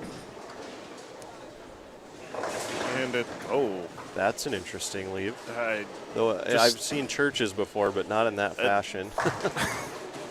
It's the way the pins bounce, especially lane 14. Yeah, the pin came out of the pit through the split, and then the rake caught it. Shot there, struggling to get the double for Lucas. Yeah, but he's going to make up some ground on our number 2 seed. Gavin just shot 150 over here on 11 and 12. And Zach Andreessen with a big strike there in the 10th because he had a pretty rough game going to start. Trey just put up a 2-0, so he's going to actually pass Gavin. And our 4th on the pair, which is... Who am I missing? Oh, because I'm looking at the wrong sheet. That's why. Dawson Unrath is... Yes, I thought it was Dawson pair. Unrath, so I think Dawson has the 220 going. That's going to help him. He's not had the best of days so far. And our defending champion, Zach Andreessen, kind of striking out here to save a game. And can't say how important that is in tournaments when you got, like Zach's got here, 89 in the 7th, and now he could possibly strike out for 179. How big that is to save games and to be able to make the right move and keep yourself in the tournament. Especially after seeing a 150 from Gavin right there, that 179 is even bigger to extend that lead over him, and should still hold out the top spot. So when it comes to making moves out on tour, Stephanie, is it like on the men's tour where when you make moves, you got to make big moves and you got to make them quick? I would say my moves are generally a little bit bigger than the average on tour. I think we make smaller moves. I don't ever think we make fast, quick moves, and that's where we really have to just trust in our ball reps. The way the Storm guys do it is they'll divide the house in little sections, and if you're going, let's say you're on lane 3 and you're making the move to lane 14, look for the person that's in your section and say, hey, do you have the lanes different from on the low end to the middle of the house? And you can kind of base the move off of that. Most of the time, no, they're pretty similar, or yeah, the low end is hooking more, you might want to close your angle down a little bit. But I'd say my typical moves are like 2 and 1. My big move will be like, okay, make a 5 and 2 or something. But I think the girls move a lot slower. I definitely don't think we're making 8 and 4 moves like the men do. Right, and we were talking to, I think Tom Doherty was with us one year, and he said when he looks at the pairings, the first name he looks for is Belmo. Where's Belmo? And when you get to the pair he starts on, it's completely different. Just because he's the rev rate and everything else just changes lanes so quick. And do you take notes of certain centers you go to as to what pairs are different and what ends of the house? Because I don't know, Does the women tour bowl on a lot of the same houses, or do you go to different bowling centers all the time? So from my experience and my whole 2 years on tour, I think we only repeated about 2 houses this year. But I do know that I'd say 90% of the girls on tour keep a notebook and they're making notes, because at some point in our career we will be back, and it will be nice to know exactly what characteristics the house had. The ball reps are really good at providing that information for us. Every Thursday before the practice session, they'll give us kind of a quick spiel about how the house typically plays. I started doing notes this season, and it's just really not my style. I got rid of my notebook halfway through the season. I was like, it's just too much. Like, I should know where I'm standing. I don't need to write it down. I should know what lane hooks more. But I do think it's a huge advantage if you can remember exactly. This past weekend, left lane was tighter, and I believe we were told, don't know if it's true, but for a whole year of COVID, they were only putting people on the right lane. So for a whole year, there was no action on the left lane on every pair. Because they wanted the space. The space, the separation. So this past weekend at USA Bowl, the left lane was substantially, I had it at one point like 4 boards tighter than the right lane. Jeez. And so, I mean, that information is really solid to have.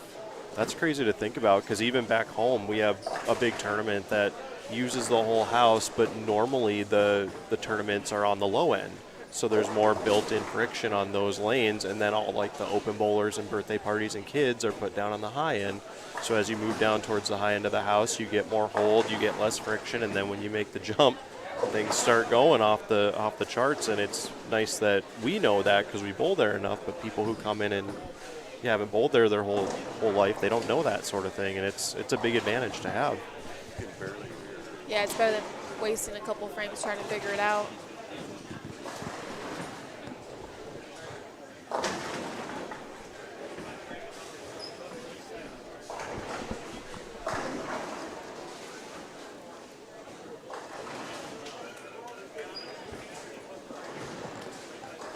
Hey, did you get some info from Jeff there? Just a little bit on some volumes. Okay. That's all. We can't hear her that well? Yeah, that's what he was commenting on. Try to adjust some levels here, so let us know if you're in the chat how things look, how things sound. Again, we just hear through the headphones here, so we don't know kind of how everyone's level is. Well, that's why we ask. Thank you for the feedback. Got Again, a couple, we're finishing up game 3, and couple good games here. 227th and Lucas is going to vault him into contention for those top 2 spots that I'm thinking are going to be down to 3 bowlers as far as who's going to get who's going to get them. And Ty Weiler with 236 over to our pair to the right. That's pretty good game on this. I think that's the highest game we've seen shot so far. And while there's a little bit of player movement, we will once again thank our sponsors for the Midwest Youth Championships. This is the 7th year running. Big thank you to everyone here at Garden Center Lanes for all their support and for holding this event.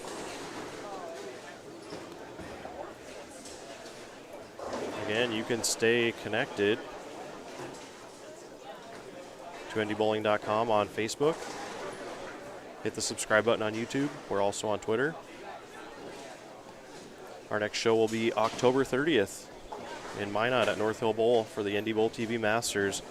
That one will be an 8-game qualifier, and day 2 will be a 16-person bracket, 3-game total pin matches to determine a stepladder finals, and the winner will take home a paid entry to the USBC Masters in 2023, or the Queens, or the Senior Masters. So ladies and seniors are welcome. Again, big thank you to the folks at Storm, who are the official bowling ball sponsor of NDBowling.com and NDBowlTV this season.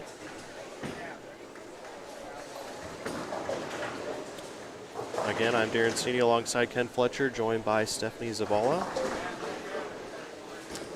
We are about to head into game number 4, the final game of the cashers round this morning before we advance on to the bracket round.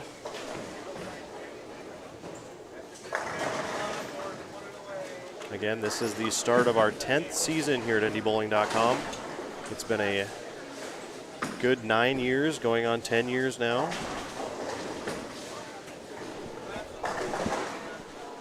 If you have any questions, please pop into the chat room. Let us know. Stephanie, do you have a lot of social media accounts? I am trying to be a little more active on my social media. So if you're on Instagram, go follow me, SCBowling29, I think, SC Bowling, something like that. I don't even know my own handles. I do have a pro Facebook page, Stephanie's a Zavala Professional Bowler, and I do have a TikTok, but I don't really post on that, so I wouldn't really count it. Yeah, I haven't really gotten into the whole TikTok thing, but I know a lot of people here are into that.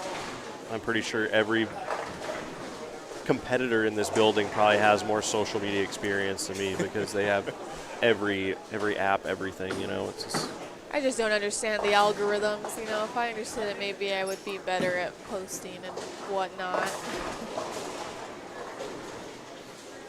yeah, some people have a huge following and they keep up to date on everything. Half the time I forget because we get set up here, we get all this stuff working, and then I forget to like post it all on Instagram and Facebook and whatever else. So if you're on any of those social media platforms, please go on and follow NDBowling.com. Go find Stephanie's page and follow her. Unfortunately, her tour season is already over, but they'll start up again probably next spring. Yes, probably do you- looking at April. Do you bowl any other like weekend tournaments like in the meantime, or is it kind of like a break for you? For the most part, it's a break, but I do try to stay somewhat relevant and keep the competitive juices flowing. If there's ever any local 8-gamers or 5-gamers, I try to go bowl as many of them as I can. In my area, it's predominantly handicap tournaments, and it's really hard for me to fit a cap on a team. Yeah. But whenever I can and whenever I'm invited, I like to go as long as my schedule allows for it. Do you find any restrictions at local tournaments because you're a pro and now not only a champion but a major champion? Do you find restrictions like that? Every now and then I do run into a tournament where I would really love to bowl and we'll submit a team, but then it'll get rejected and they'll be like, sorry, Stephanie, like we can't bowl with you. No card holders or no title holders. And that's really unfortunate because I would love to bowl, but I understand why they do it. But I think the biggest struggle I have is the side action. They don't Sure. really want to let me get into like brackets and stuff. Yep. I have to be either in the men's division, which is fine, but the women's, there's hardly any women's scratch brackets ever, and they won't allow me to get into the women's handicap, so I'm always going hard on, you know, the men's side of stuff, and that's a little tricky. Yeah, I could see how that'd be difficult. I know, like around our neck of the woods, the side action is generally where it all is. Like a lot of guys make most of their money on the side action stuff, so it'd be hard to go to a tournament and you're strictly bowling for prize fund. And then how is that on tour? Like, is it just strictly the tournament, or is there ever like side stuff as well? The only side stuff that we get is at the Lucy. Okay. And we'll get brackets and big boards, and I think there's a side pot at the Lucy, but at every other stop, it's just a tournament. There's no side action flying. And I always love following that doubles tournament down in Houston, is it? Yes. A lot of there's a few bowlers up here that go down there. I know Chad Nelson and Caleb Pashina from Minnesota, they bowled that tournament. And it always fills, and there's 4 huge qualifying rounds, and I love following that tournament. It's such a good tournament. Everyone has such good things to say about it. Oh, it's definitely probably one of my favorite, if not my favorite, stop of the year. It's for a great cause. The logistics. I mean, you don't really go to that tournament to win it because there's just so many good teams there. Right. You go to support the cause, and then obviously I want to win. I think Sean and I have a good shot at winning one of these years, but that tournament is the most fun stop that we have in a year. And if I'm not mistaken, I feel like you carried him this year. You know, I was going to give him a break from all the words that people have spoken to him about that. I had people offering me Tylenol for my back because it must have been hurting from carrying him, and they were saying that he was the lowest qualifying male Oh my goodness. that made the cut. And I was like, guys, you know what? Like, it's fine. We made it. He did give me plus 100 the second day, so that moved us up in the 15th. But a little bit of a reprieve a then. little bit. I told him that next year, if I have a rough block, he can't say a word to me. You got one on him now.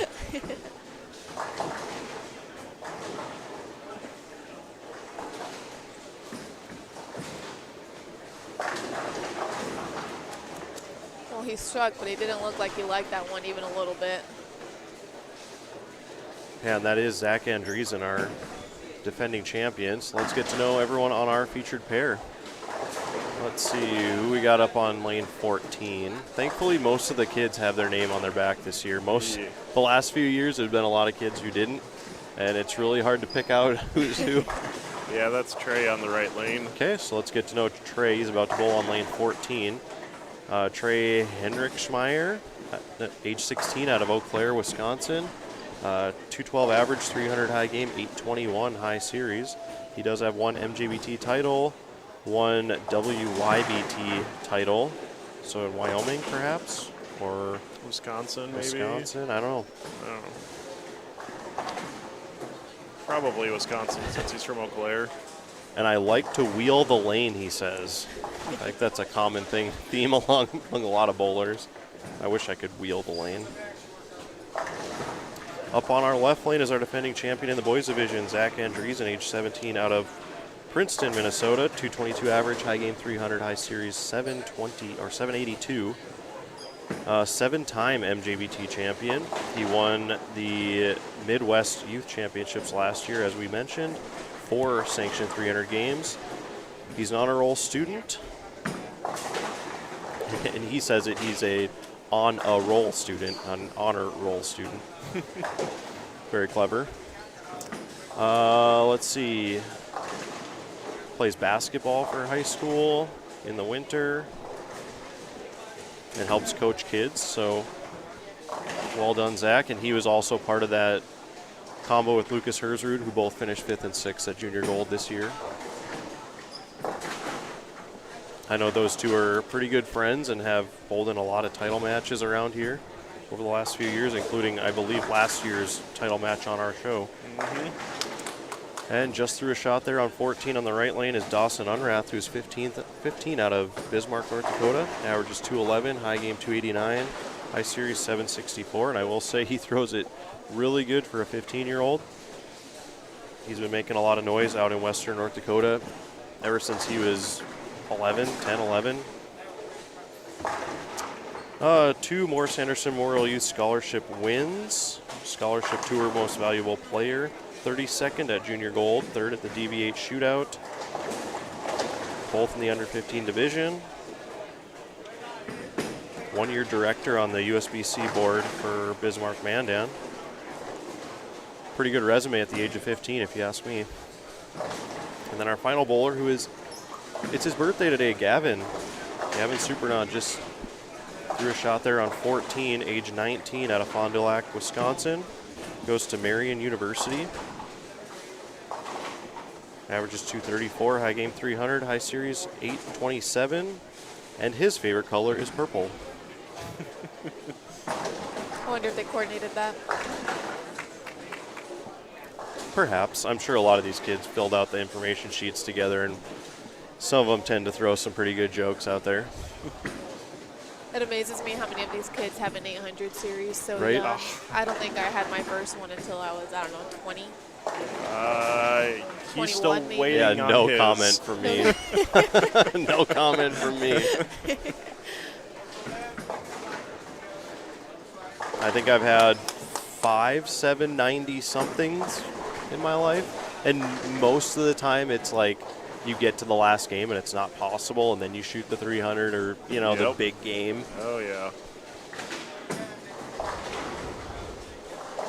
Or, of course, you get up in the 10th frame or the 9th frame with a chance at the 369 jackpot, Say it. and you're a broke college kid. Oh, no. And then you don't get the 369 jackpot, and then you wrap 10 in the 10th and miss out on 800 as well. I'm sad I missed that night, too.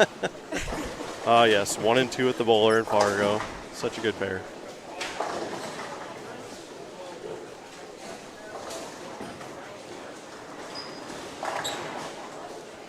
So again, we're in our final game of qualifying, so this is where the intensity starts to rise. You kind of look up and down the lanes here, and some kids are looking a little frustrated, some getting a little amped up on each shot. Yeah, I mean, we do have a Game 3 sheet for, I think, all 3 of them now. Okay.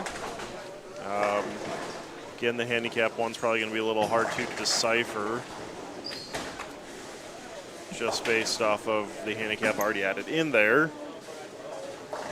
But, yeah, for the boys, we've got our top 2 seeds currently in front of us. Zach Andreessen is still leading, 19-pin lead over Trey, who's just, off to our right. Dawson Unrath, who's not had the best of start, but coming off 223, so he's still possible, but I mean, he's 70 pins down and probably needed that to go. So yeah, right now Zach, Trey, and then Lucas Herzrud is 13 pins behind in 3rd place, and then it's a drop to Gavin, who had the unfortunate 150 the last game. Okay. So it's probably down to those 3 that are going to be our potential top 2, but the real battle is for those final spots. So you go from 10th place at 17-19 all the way down to, well, you can even say 17th place is 1675. So even in 17th place, you're still in the running to get into the bracket. So a lot of people are still close. Anything can happen, especially when you're bowling on a pattern where 230 can really vault you up the standings. Right, yep. Riley Schwartz just shot 246 to jump into the 10th spot and was probably not very close before that game. It's funny how like the mentality in certain tournaments changes because of what you're bowling on. Like if you're bowling in a score fest on a house shot and you need 280 to gain pins on the field, where in something like this, 230, you're gaining ground on a lot of people. For sure. And girls division, how's that one looking? I don't want to say it's set in stone because it never is. You never know, but Brooke Salzman has a 50-pin lead, will likely be our top seed. Then it's a battle between Emily Cruz and Anna Callan with their 18 pins apart. Hannah Roars, who's starting to try and make a push, is another, well, she's 45 behind Emily in 4th place, but the top 10 is mostly set. There's a 37-pin gap between 10 and 11, so It's all about seeding in the girls at this point, which said anything can happen yet, but you get into match play and it's even. I mean, we've all bowled enough match play. We know what can happen. And like Stephanie said, it's all about catching people at the right time as well. Ken, you and I have both been in match play to a point where you're averaging 210 and winning 2 games out of the 8, or you average 205 and you go undefeated. Yep. It's happened to everyone.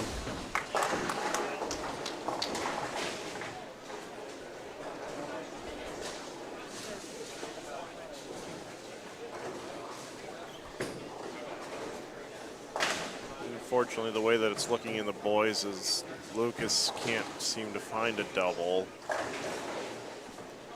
And,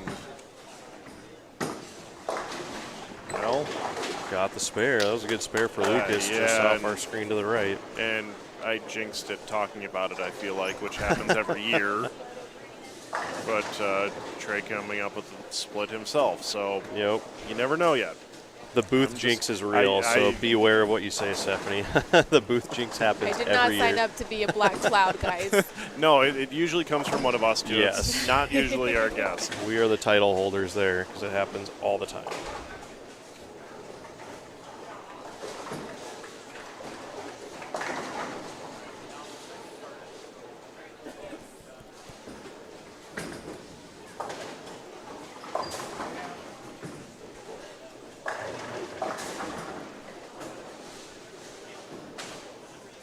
Now, is there a break after 4 games, or do they go straight into that match play? I think the only break is just kind of compile the scores, and then I think they go straight into the bracket. They'll give them their lane assignments to get the first round underway. Do we get another 6 minutes? I'm not sure. And is it a single game thing? I thought I heard it was 2 games. 2 game total pins? Okay. Yeah, and I feel like they might get, they probably don't get the full 6 minutes, but I'd maybe get a couple on each lane.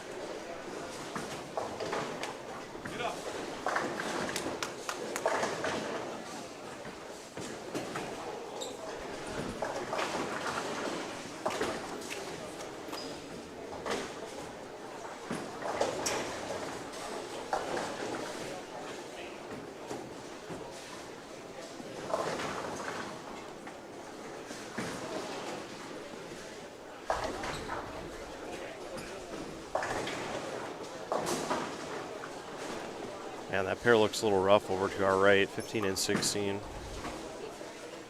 Seen a lot of splits over there. Which makes that 230 the tie had last game all the more impressive. Fortunately, it doesn't look like he's backing it up this game.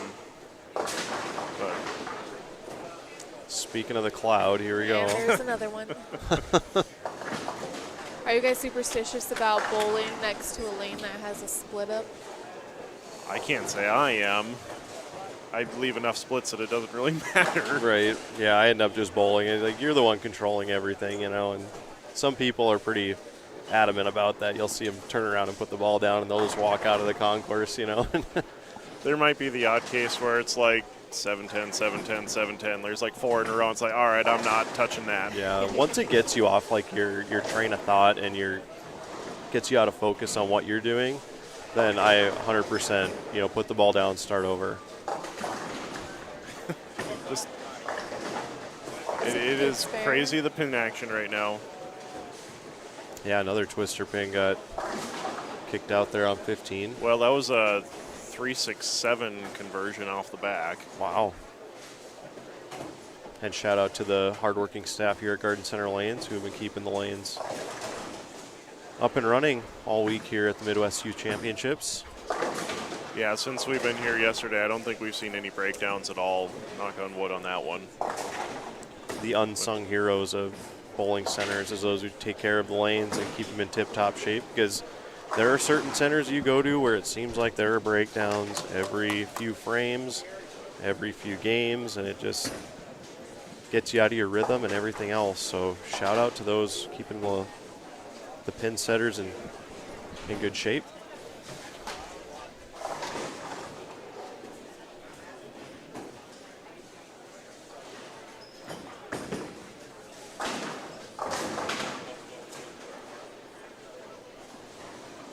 That could have been a big spare for Trey right there.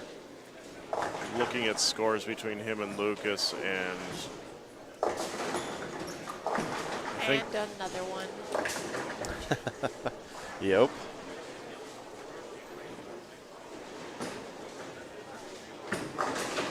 Oh boy. Okay, tripped out the 7-10 there on lane 16. Looks like most of the boys are done here to our left, so we're just kind of waiting on the pairs in front of us, which just so happens to be where the leaders are, so you can understand why they're bowling a little bit slower than everyone else. So Stephanie, are you like a fast bowler? Do you like to get in a good rhythm, or do you like to slow it down and take your time? I do not like to slow it down. I like to get in a rhythm and go. I am not one that likes to stand on the approach and stare at the arrows for 20 minutes before I take my first I set. am right there with you. If I feel good, I'm going. Yep. I don't need to. I take my deep breath and then I go. That's about the extent of my pre-shot routine. I tend to take a little bit more time when I'm playing in a part of the lane that I'm not exactly that comfortable in playing, but I'm just like you. I like to get into a rhythm. When you get up there and you get set, like, what's going to change? Are you gonna decide on something else? Or I asked somebody at one point, because this guy back home, he stands on the approach for what seems like forever. And so one day, I couldn't take it anymore. So after we were done bowling, I walked up to him and I was like, Vern, do your arrows dance around out there? He was like, why? Like, what are you looking at for so long? Like, what do you think about so in-depthly that, you stand up there for so long? And he's just like, I'm just I'm just thinking about what I'm going to do. I'm visualizing and I'm making sure everything feels right. I'm like, okay, well, now I feel bad for asking because, you know, you Right. have legit reasons. But I was like, do your arrows move? Because I'm standing here and I'm looking there. I know what I'm doing. Yeah. But to each their own. All right, Steph, we're going to have you get the mic just a little bit closer. There we go. that better? Now everyone will be able to hear you. Gotcha. Perfect. But yeah, same sort of deal. The way some people, they take their time. I don't know, and I can like feel my hand getting like clammy in the ball. I'm like, just go, you know, like just go. Well, speaking of taking time, I'm sorry to interrupt that, but 9 spare, I believe, for Zach will lock up the top seed. Okay. Well, he's got the strike. Yep, double up there. So he just needs 9 spare. Or No, I could be wrong. He might need the strike. Because Trey just shot 213, and he was 19 pins back, so I think he needs a strike. okay, so big shot here for Zach Andreessen on our left lane. Possibility to lock up the top seed to be able to defend his title. And he won't be bowling for a while, so he's going to get a big break if he's one of those top 2 seeds, because the boys' stepladder is the last one. Yeah, and the top 2 are set as far as who they are. It's just which way it's going to be now, because unfortunate for Lucas, he just didn't get enough going that game. Big shot here for Zach. Got to push. Oh, almost got the twister pin. Lucky bounce. So, spare for 94. Spare is a tie. Spare is a tie for the top seed. So then, I haven't talked to Nevin, but I don't know. Like, that's a big deal. That's a $1,000 seating right there. I don't think we've ever had this come up. You said he had an 18-pin lead or a 19-pin 19. lead? 19 and lead. 213 was what. Yep, spare for the tie. Spare's a tie. Wow. So we'll have to kind of keep an ear out over what they say for that top seed, because that's, like I said, that's a big deal. That's a. I wonder if they go into a roll-off or something. I'd say they're looking around like, what do we do now? Yeah, even Zach said Yeah, it's a tie. I'd say that's what our math was. So we'll see what happens, and yeah, I don't think anybody knows what's going on right now. They're sitting here like, can we just be the title match? yeah, right. So we'll find out here soon enough, I think. But that's quite the interesting situation to have. Again, that concludes our cashers round. We're going to go into the bracket momentarily, and then we'll also figure out how they're going to do the tiebreaker for the top 2 seeds on the boys' side. The unfortunate thing about our positioning here in the center is we can't quite see what's going on down in the handicap division or the girls division, but the handicap division is finishing up down there. I'm going to say it looks like it might have a couple frames. The girls are all done. Yep. And so they're really quick about the scores, so we'll see them relatively soon, I would imagine.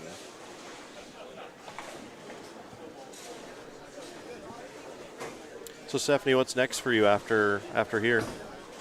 Hopefully go home and sleep for a week straight. No, I'm just kidding. Well, Chris and I own a pro shop now, so the work never really stops. Fingers crossed for our Team USA selection to get to go. We have a stop in Peru, and then we have a stop in Australia later in the year. Nice. So it'd be really cool to get picked for one of those. But yeah, just got to get back to work. I've recently made some huge changes to my game and still got to get it locked down pat. I don't fully feel comfortable with it yet, but it's looking better. So just hit the lanes, take a couple days, but then get right back to work. Sure.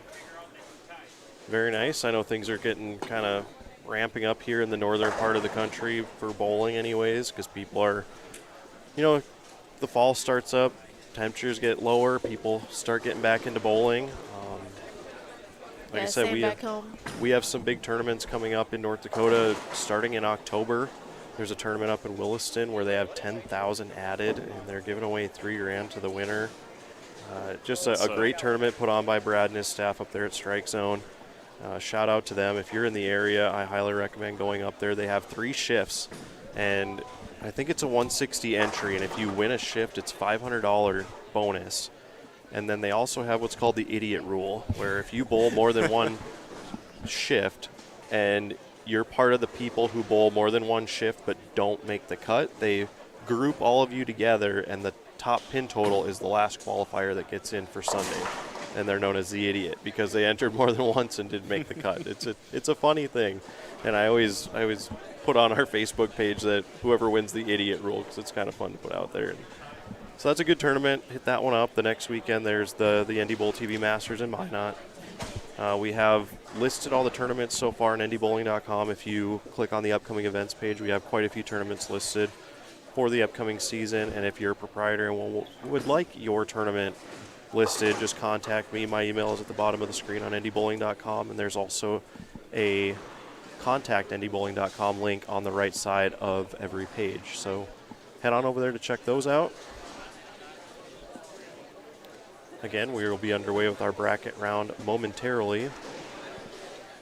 I don't know if they're going to finish up with the handicap division first and then get started all together. I want to know if we're going to see a roll-off in front of us. Right, and I hope if they do it, it's on 13 and 14. Only be fair, they were just right here.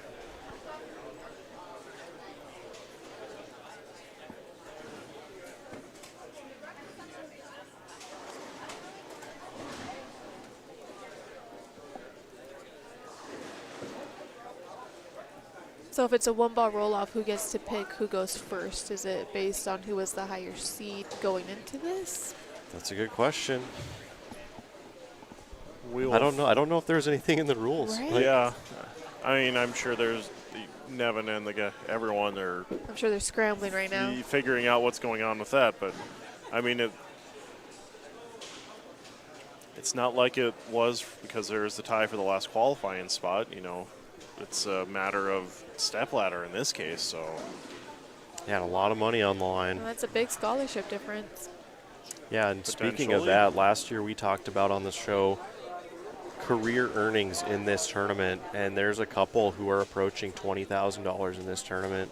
It's insane. I wish I would have had the opportunity for that kind of money when I was a kid. goodness. I was happy when I took like $1,000 in my smart account to college. I was like, woohoo, Right. I got $4. you're winning junior scholarship tournaments for $200. Yeah, beating 140 kids, and things have changed. That's for sure. I also think the men have it so much easier once you go to college.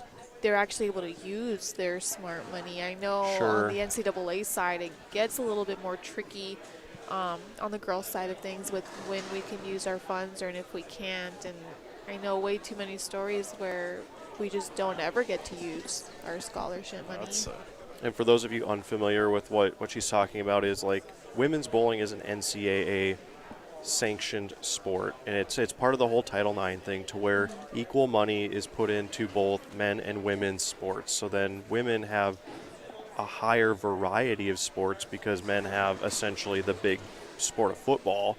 So then women have the sanctioned bowling and the sanctioned smaller sports. Well, for the men, it's a club level thing when it's in college. So they have kind of different standards to go by, if you will.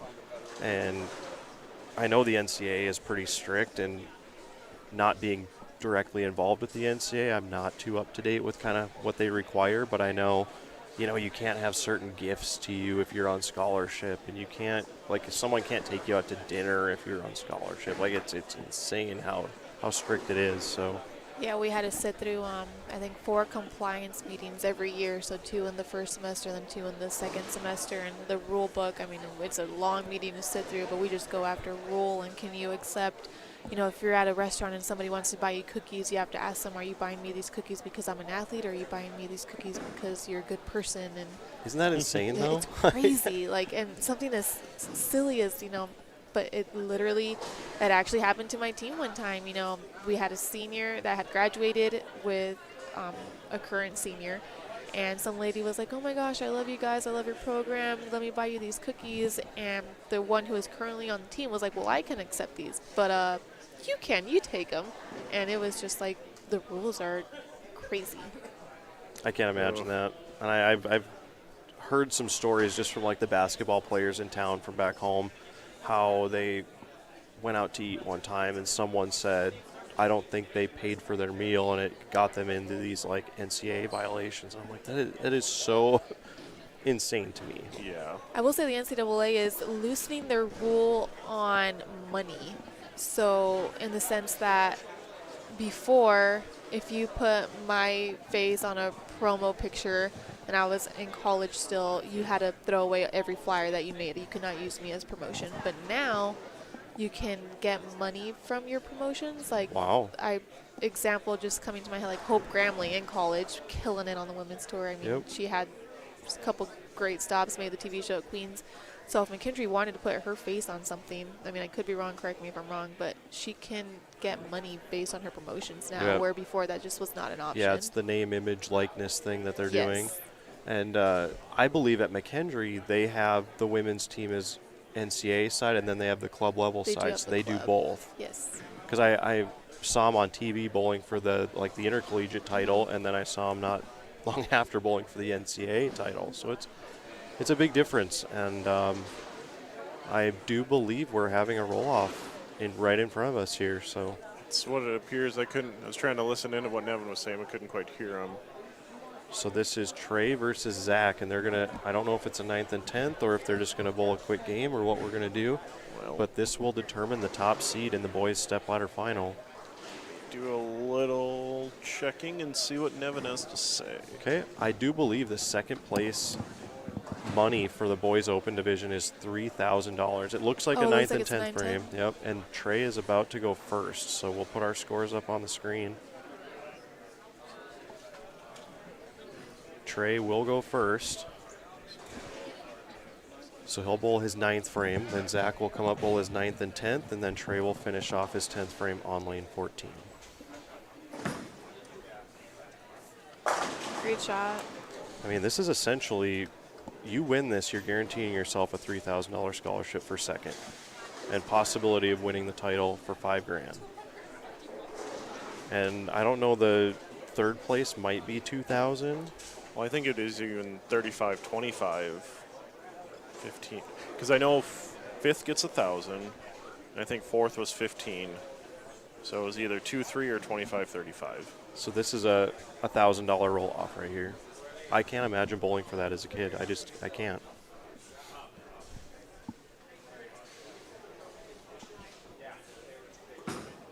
That needs to get up. Nice shot. Okay, both players striking in the 9th. Zach will move on over to 13 to finish out his 10th frame. And then Trey will have ball in hand.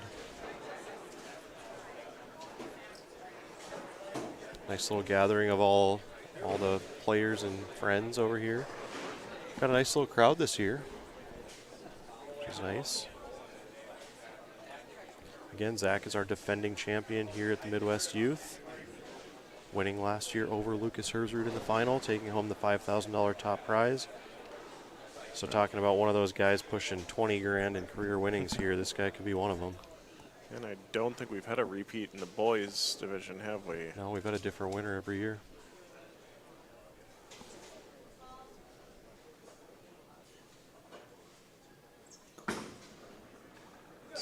That's pretty good. Shot.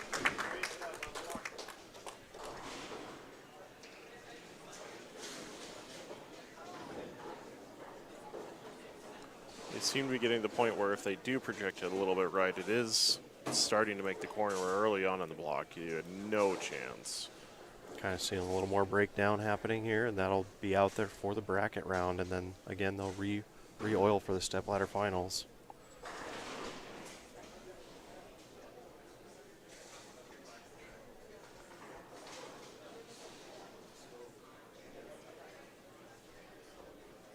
Definitely taking his time here.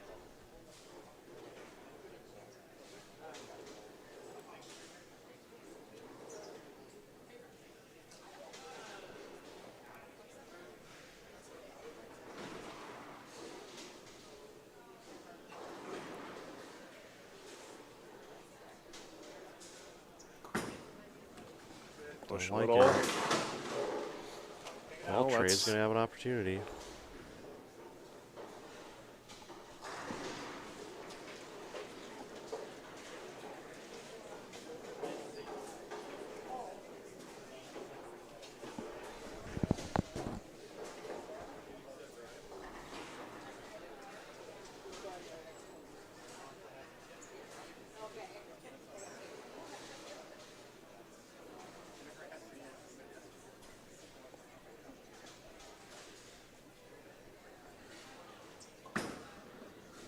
Okay, on the spare. Yep.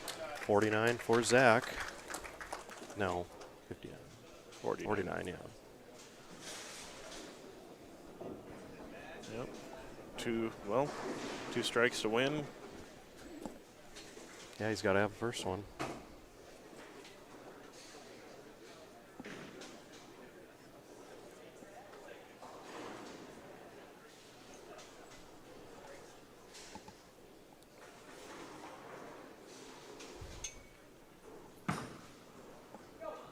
Good shot. Shot there for Trey. I believe he's throwing, it looks like a Nova. Storm Nova.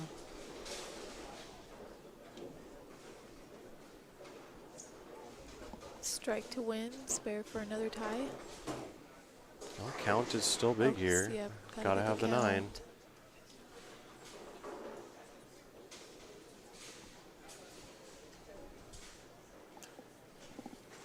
And I wonder what happens if we have another tie. Well, good thing is Nevin's right next to you, so.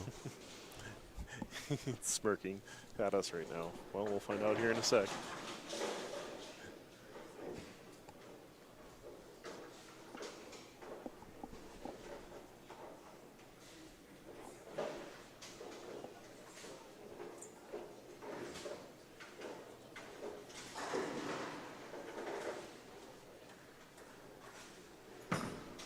He's got to push a lot. Oh 9. boy. Gotta Well, have it to tie. we might find out here in a second. Gotta have it to tie.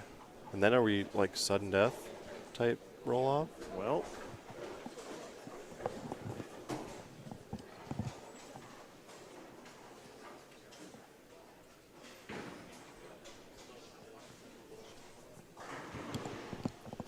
confirmed by Nevin with the spare. It is sudden death. Okay. I mean, I'd rather throw at this than the 10 pin. That is true.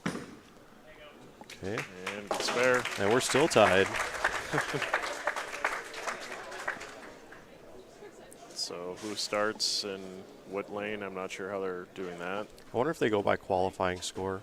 That would be my guess, and if that's the case, it's Zach's choice. Although it looks like they're kind of agreeing on something. So Okay, so Zach will go first on 13. And then I believe Trey will throw on 13. And if they're still tied, they'll go same order, but on 14 and go back and forth until there's a difference in the frame. Again, this is the roll-off for the top seed on the boys open division stepladder finals.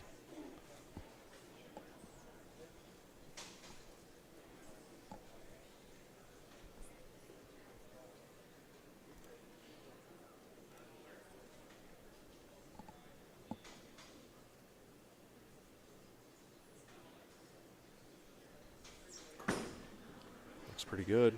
oh, it's really good. Way to ace one when you need it.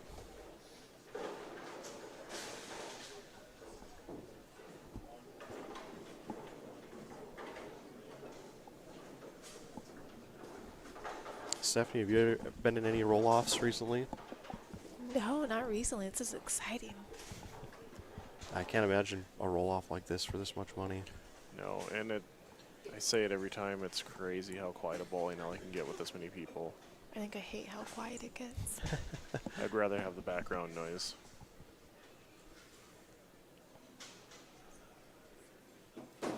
Okay, reset. It's something I don't think you see enough people do when they get in this kind of situation. Yeah, if it doesn't feel right, reset. Again, Zach did strike, so Trey must strike here.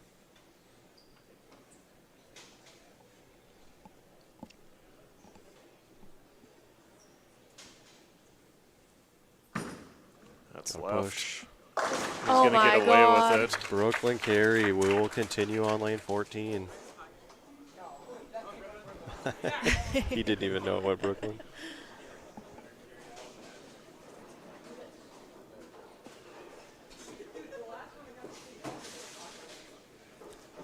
Okay, so the roll-off continues. Our second sudden death frame.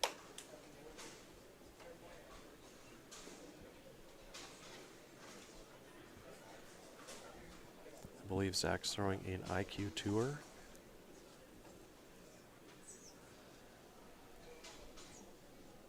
Another timeless ball from Storm.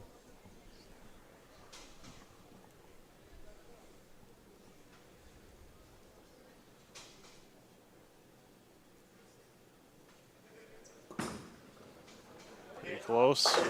Yep. I'm always impressed with how smooth two-handers can be. Because like you said, Stephanie, it would look really bad if I tried to throw two-handed. These guys make it look easy. So on Trey's last shot, he left a 9-pin. Do you think he makes a move off of that? And he's also thinking about how he pulled it probably 5 boards left on the last frame, so hopefully you don't see the overcorrection here.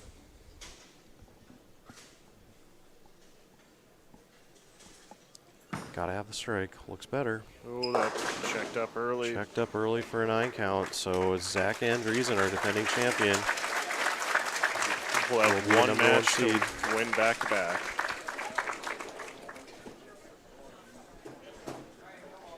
And Trey will be the number 2 seed, and we'll have an opportunity to win a match and then see Zach in the final. So your tournament's not over. No, you can see he's not happy, but he's still said as a number 2 seed, that's, you know, you can't be too upset with that. He's not happy to lose that roll off, but I think you could see the experience of last year coming into play with Zach right there. Yep. Okay, so that'll complete our cashers round officially, I guess. That gave everyone some time to get the bracket together, so I would assume we're going to get started here pretty shortly.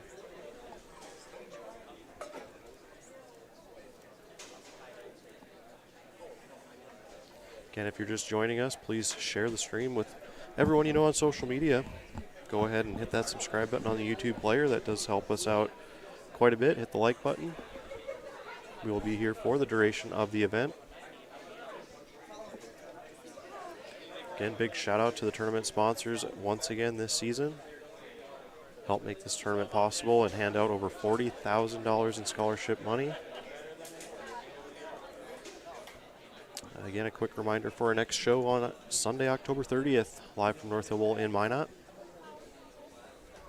I will be there, bowling that event.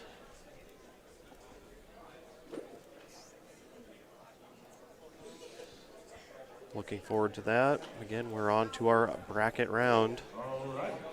Here comes the announcement. For those that didn't know what was going on, that was a roll on for the 1 and 2 seeds in the boys division.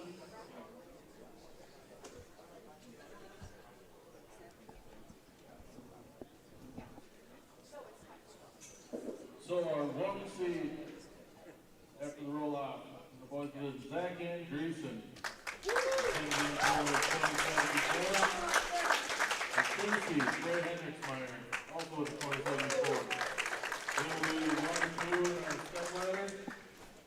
On the next 8, 3 through 10, we'll go into a single elimination bracket. So in third, Lucas Herzrud. Lucas Herzrud is third. He will be facing number 10, Hunter Pommier, on lanes 3 and Hunter 4. Pommier, that's how you spell, how you say his name. Superman. Gavin's the 4.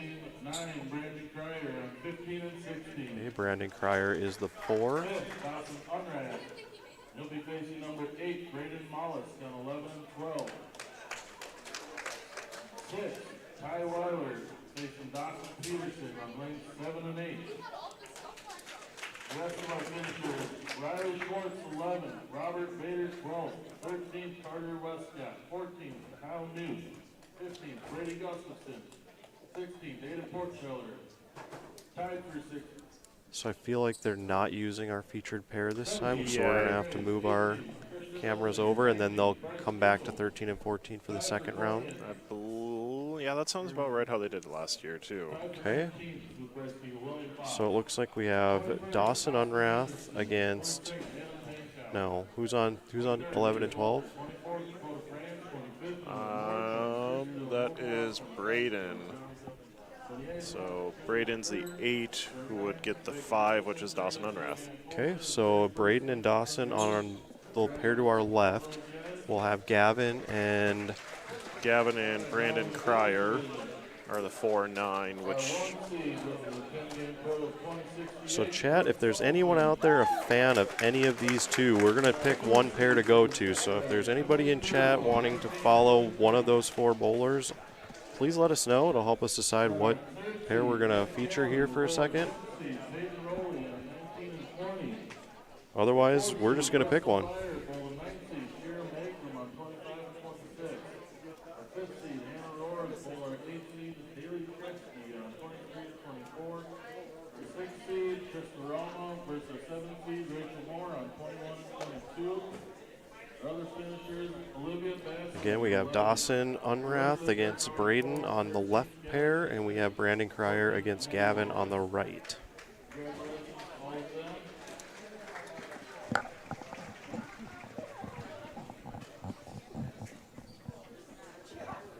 In the handicap division, our 1 seed with a 10-game total of 2265 bases for each hand. Our 2 seed, Marissa Mose with a 2192.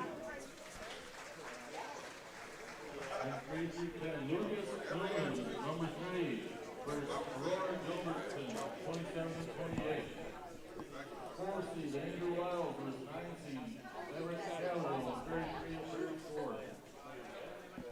5th seed, Jalen Lee versus our 8th seed, Riley Miller, sorry. I don't know how to pronounce his name. And our 6th seed, Henry Vader versus our 7th seed, Lyle Free. And our other finishers in 11th, William Stemming, 12th, Holly Orgeman, 13th, Ashley Leary, 14th, Bethany Johnson, 15th, Maggie Bianchi, 16th, Casey Hughes, 17th, Blake Hanson, 18th, Brittany Cryer, 19th, Mason Clark, 20th, Blaine Lynch. Okay, it looks like we have a request for Brandon Cryer and a request for Dawson Unrath, so that's a 1-1. Well, regardless, we will update you on the status of the one we are not covering, but we're going to get saying let Jace's choice win.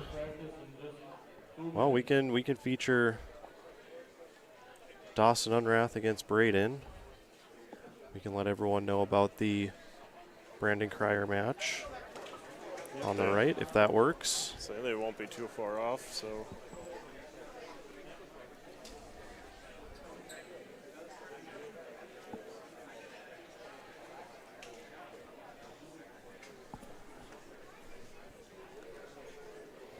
Now, the hard part is going to be getting the scores from this kind of angle, so.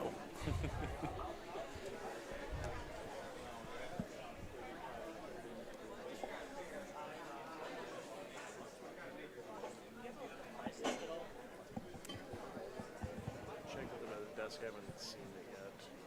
The paper copy at least. All right, let's see what we can do here.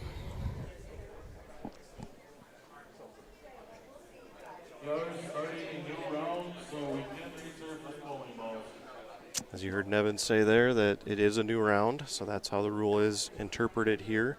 Some tournaments, they say it's a whole new day. Some tournaments, it's a whole new round. And, you know, like in a tournament that Ken, you and I would bowl, it's like match play and then you go into a position round. Well, that's technically another round. You know, it's an interpretation of the rule, I guess. As long as everyone understands it's that way. Yes, because there's a lot of directors that'll say even though it's a stepladder final, that's not a different round to them. Again, it's how you interpret the rule, and I think it's at the tournament manager's discretion.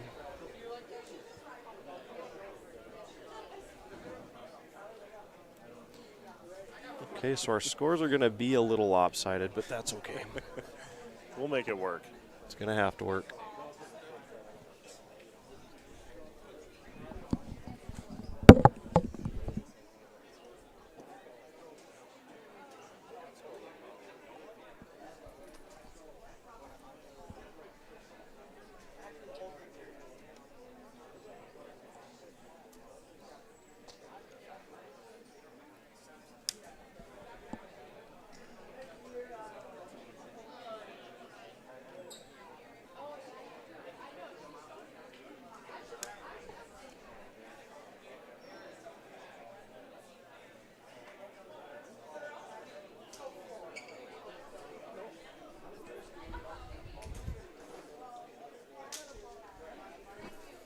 And Stephanie's getting a quick picture with her partner, winner of the adult youth doubles tournament they held.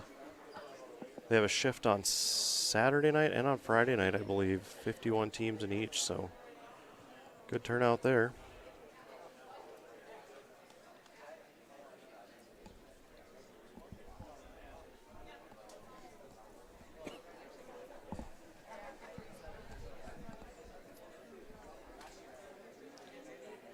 Again, the bracket round will be underway here.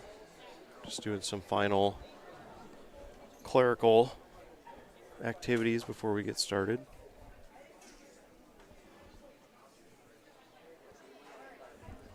They have been kind enough to give us the full list instead of my And a chicken bracket, scratch. looks like. Yep.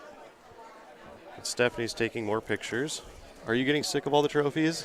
Never. Never, never, never. I will need a bigger display case soon, though. Yeah, that tour championship trophy is Oh my God, it's sizable. huge. Was it heavy? Huge. It was so heavy. Was it? You made it look easy when you took the trophy and almost threw it through the ceiling. That but was all there's the adrenaline. A lot of adrenaline, I'm sure. All right. Get these lanes turned on. Get 2 shots on each lane. 2 shots on each. Then the boys and girls, the high seed, choose their starting lane. Remember, this is a 1-game single elimination match. Winners move on. Oh well. Did he say 1 game? Yes, 1 game. Okay. I would say I'd heard rumblings of it being 2, but yeah, that didn't totally seem right either. Sure. So, Stephanie, have you gotten caught up on all your social media and everything after winning? Because I feel like you had a lot of tags on a lot of stuff. For the most part, I think I'm all caught up. I like to actually like and comment and thank the people that reach out to me, so I'm not fully done with all of that. But my phone has stopped going off the hook, so that's good. That is good. It's a I mean, good it's always problem fun. to have. It's a good yes. problem, yes. I'm always surprised by how many people reach out to me, and I feel very blessed and lucky to do what I do and to have reached out to so many people. Yeah, good way to end the season, too, to win the Tour Championship, a major title, and then the year's over. Is it one of those things where you're just, like, relieved and you just want to get the break now? Or is it you're bowling well, you won a major title, you just want to keep going? It's both. You know, I wish I would have peaked like this, you know, definitely sooner in the season. But I'm glad to have ended it the way it did, and I'm ready for some rest and just take this momentum into next year. Very nice, and I'm sure we'll be following you next year along with everyone else on the PWBA Tour. If you're just joining us, I'm Darren Seeney alongside Ken Fletcher and joined by the PWBA Tour Championship winner, Stephanie Zavala. Heading into our bracket round, if you have any questions for us or for Stephanie, let us know.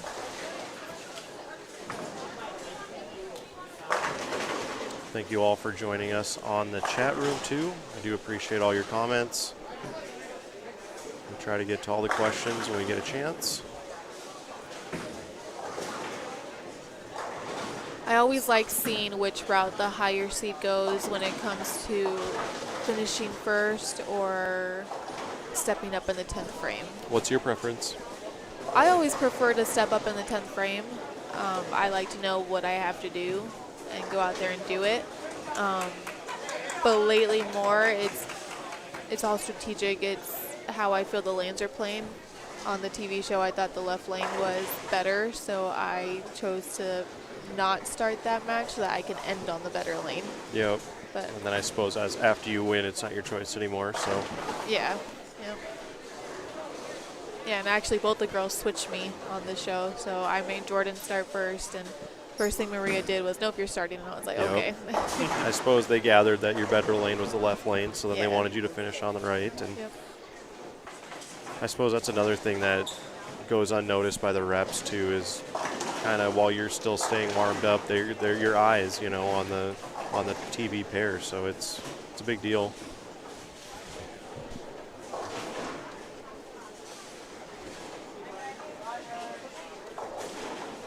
Okay, finishing up our warm-ups here. Hoping they put their names in or something. I mean, we'll be able to tell who scores who up on our screen, but Might just be an A-B thing. Yeah, that's what they've all got in right now.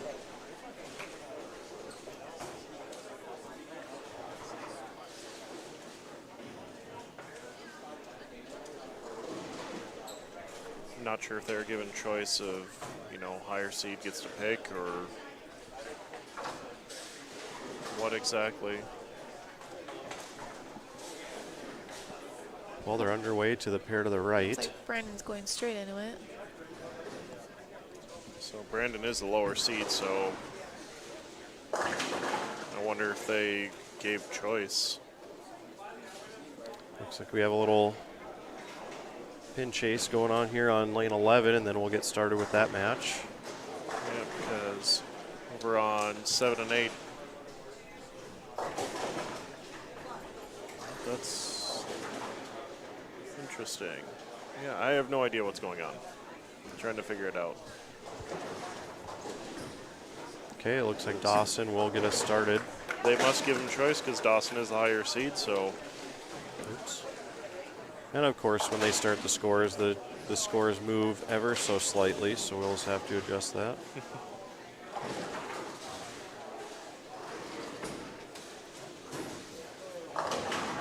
Good start. Again, 1-game matches here. After this match, the 4 winners will advance into 2 different matches, and then those winners, I believe, are seeded based on their total pins in qualifying. That would be my guess, because it's only a matter of, who gets choice at that point. Yep. And Another pin in the gutter on 12 to go along with that 7-10. yeah, I'm not even sure what to say about some of the pin action we've seen this morning. Twister pins are hard. They're so much different. It's amazing how different they are from pin to pin, different houses, and their kickbacks are different and their sidewalls are different. Every house has different characteristics in it.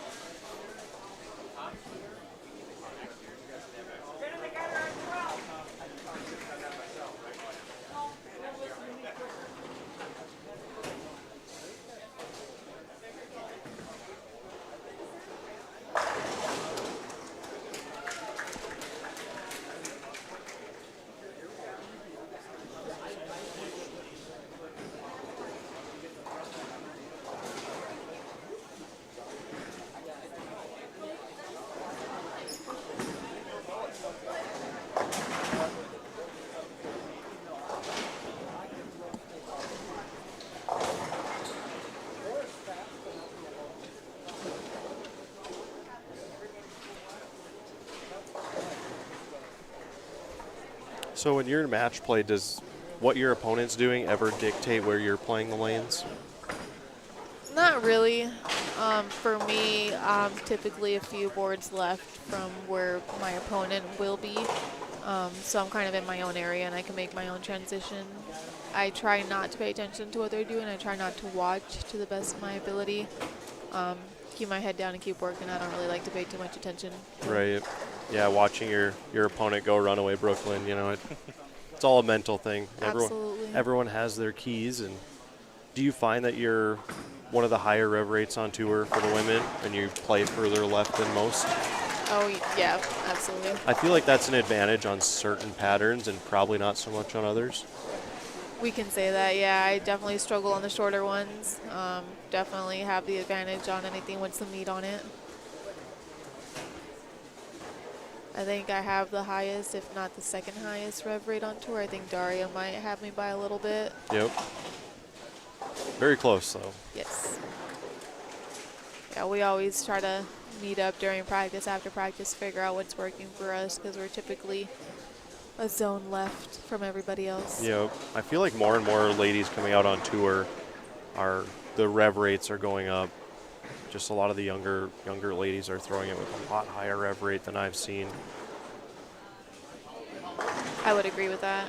Yeah, I mean, Hope Gramley gets around on it now, and she's coming in. Maria Bolanova, is that how you say her name? Yeah, Maria. She hits the ball pretty good. Yeah, I bowled against her in college. She bowled for Vanderbilt, and Okay. she definitely hit it then, and she hits it now. A lot of good schools out there, and like a lot of the really good lady bowlers are coaches. You know, Shannon O'Keefe at McKendree, you have Josie Barnes at Vanderbilt. A lot of those tour players are coaches, which it works out well because the seasons match up right to where they can coach, and then when their season's done, they can go out on tour, and it works well.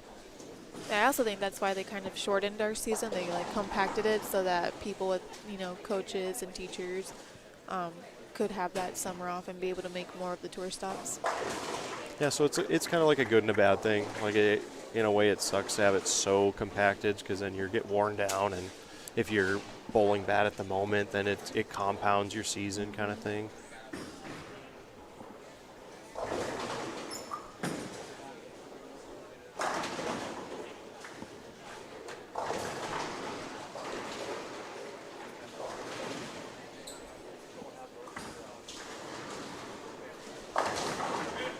Shot there for Dawson.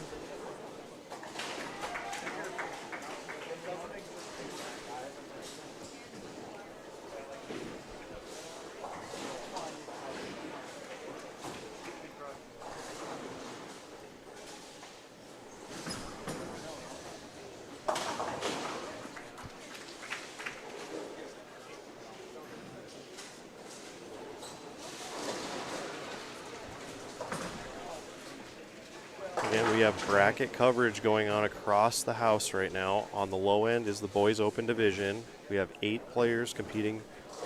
We'll end up with 2, and they'll be the 3-4 in the stepladder finals. Over on the high end of the house, there is the girls open division and the handicap division currently going on, where they too are doing a bracket round to determine the final 2 players into the stepladder finals.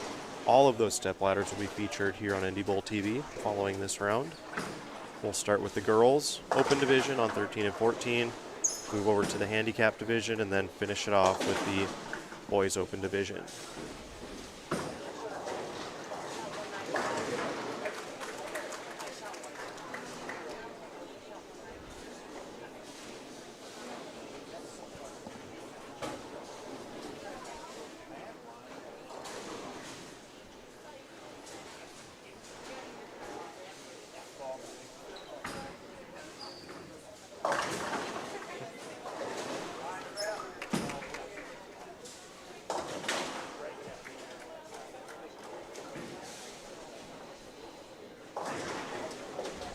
So the way it looks on the bracket, the Brandon Cryer Gavin Supernod winner will take on Dawson Unrath and Braden winner. So these 2 that are kind of in front of us here, the winners will meet each other, which I would guess on 13 and 14. No. Nope, they're going to move them to 9 and 10, and then the 2 matches that are on the lower end of the house will come right in front of us. Okay. And So we'll get a good mix of players here. it's don't have the best eyesight to see down onto the 3-10 match, but Ty Weiler and Dawson Peterson. Dawson is quickly moved out to a good lead, to the point where he just needs to not do anything crazy.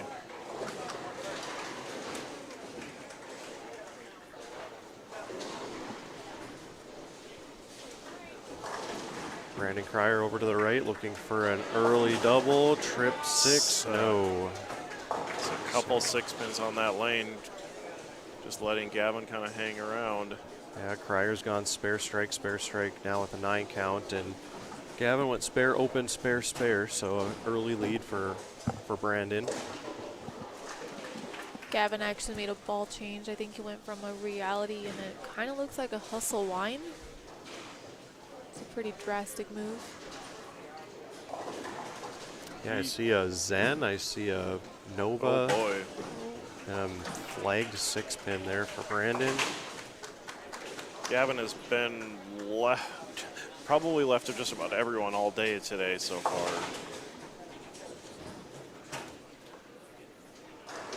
So I feel like he did need to make that big drastic move. And then on our featured pair, pretty slow going to start. It's been Dawson looking for a double, but it's been a tough pair all morning.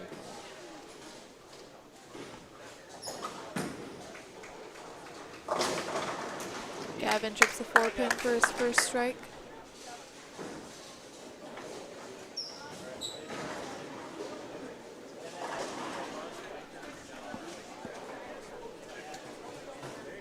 If I'm seeing correctly, Lucas Herzier down on 3 and 4s. Looks like he has 3 in a row going.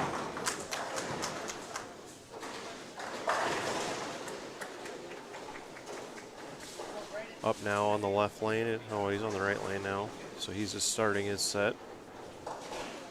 Let's see what happens there. And you can see all the other. Gavin, if that can push, but shot there for Braden. You can feel the intensity in the center has kind of boosted up a notch here.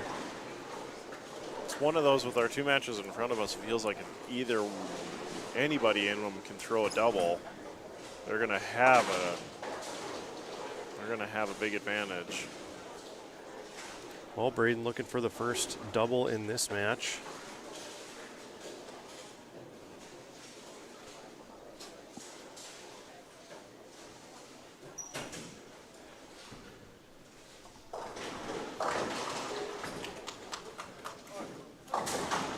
Got a little quick there.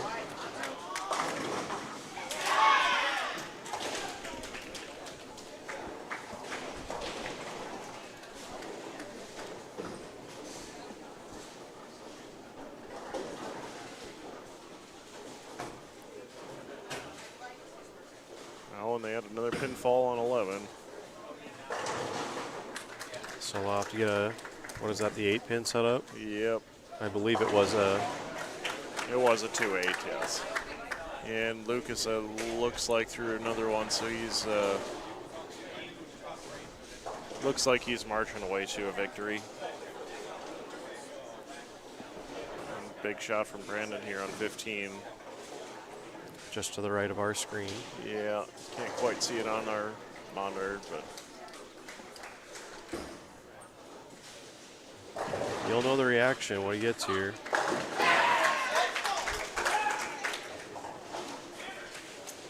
loudest cheering section in the building right now. Yeah, and I could easily say he's the one kid that wears his emotions on his sleeve here right now. So Very much so. made up for that single pin miss he had there in the 5th. We got a little stall here on our featured pair as they're waiting to replace the 8-pin on lane 11.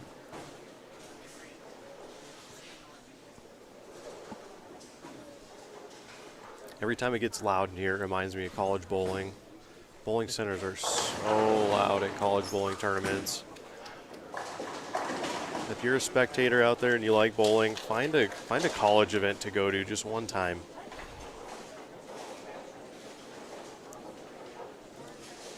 Everyone stands up, huddles up against the approach. Every ball you throw is loud, and I miss those days. right?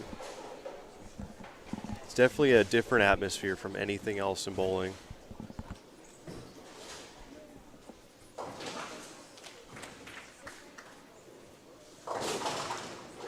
That's going to about do it for our 6-7 match. Oh, big trip too. It's a second ball change of the match for a big double there. Okay, we're back in action here on our featured pair. Braden throwing at the spare, Oh, boy. misses the 2. So a big opportunity for Dawson Unrath to take control of this match here. Yeah, that's 2 opens now for Braden, so that's going to be.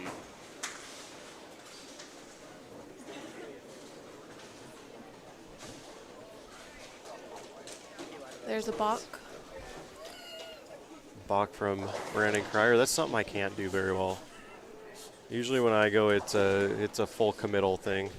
Looks like we have a little bit of a Braden.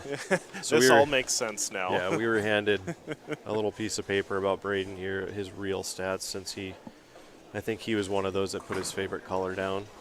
Well, he was the one that had a 211 high game and was averaging 180. Well, he's got 8 300 games. So this all makes a little more sense after seeing this now. Yeah. Sometimes he's a goof, they said. Example, his first sheet for the live stream.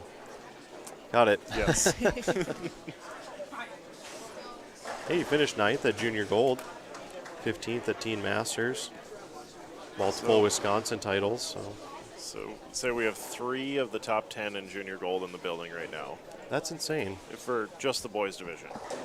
That's a lot of talent. And what we missed over here is Dawson Unrath throwing a first double of the match, which that's quite big right now. Dawson Peterson is going to pretty easily make his way to the next round, as I believe Lucas Hershard is as well.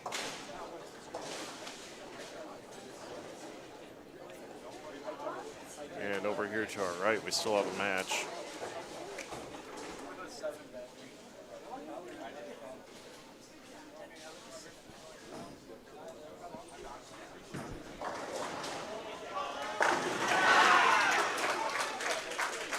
I think you like that one, guys. Maybe a little. It's a possible 217 high for Brandon and 208 for Gavin.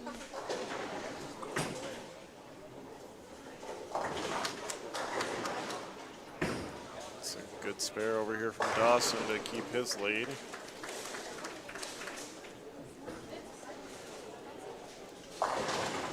Yeah, just with a little delays over on 11 and 12, our attention's kind of over here to our right.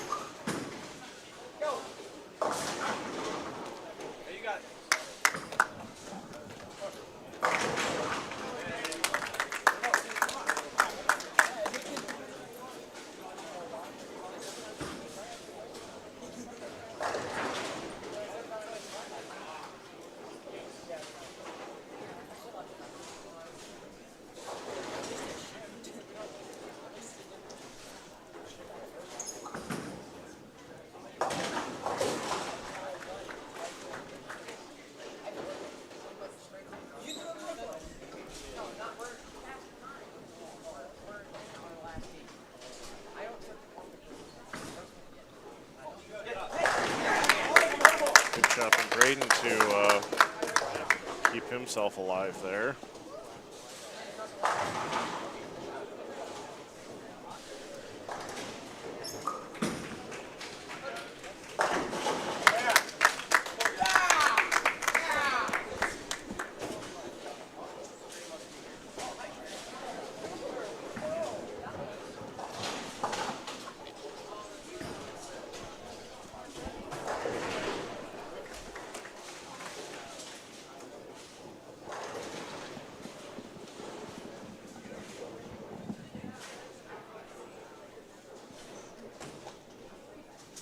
Okay, we're going to send Ken down to look at what's going on in the other matches.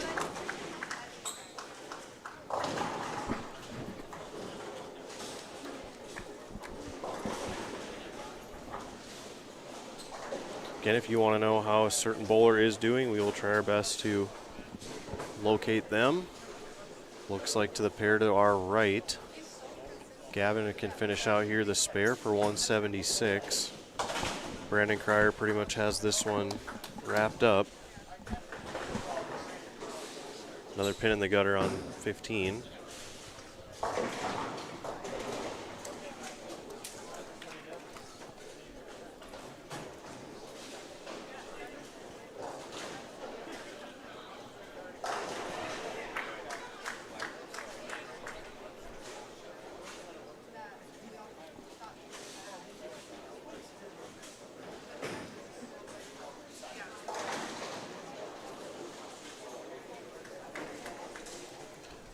Pretty commanding win over for there from Lucas. Gonna potentially shoot 260. Dawson Peterson, a very easy win as well. So we're gonna see Lucas versus Dawson in front of us here in the next round. Correct. Okay. Dawson Unrath with a pretty big lead so far, but a double for Braden here in front of us. And Brandon Cryer will go on.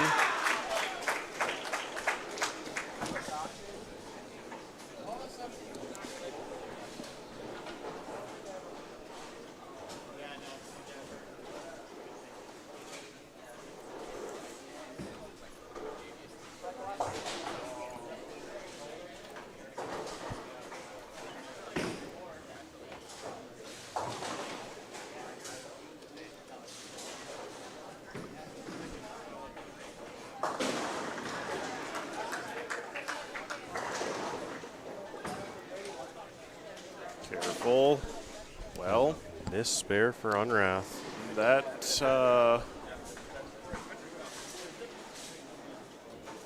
actually puts the ball in Braden's court, doesn't it? Yeah. 'Cause he can strike out to shut out Dawson Unrath now. Wow. Turn of events here on our featured pair.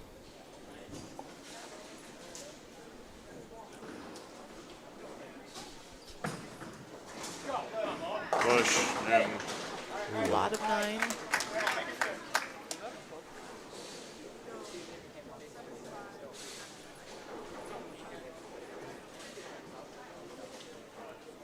pin count very important right now too.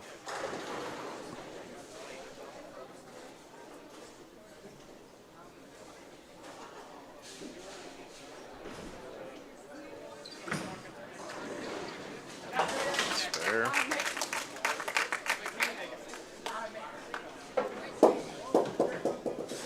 Whoops. Well, at least it wasn't when anyone's throwing. But Braden needs to go up and throw all 3 to force 20-pin fill from Dawson. That's no easy task.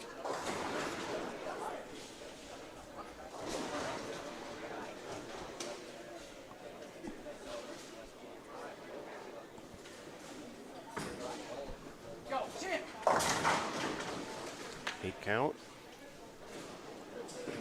So again, that pin count comes into play because now it's what, 8 pins, I believe. Yeah, 8 pins and 2 balls is all Dawson's going to need to win. Funny how quick you can flip back and forth like that. Right. That's the beauty of match play. Spares are big.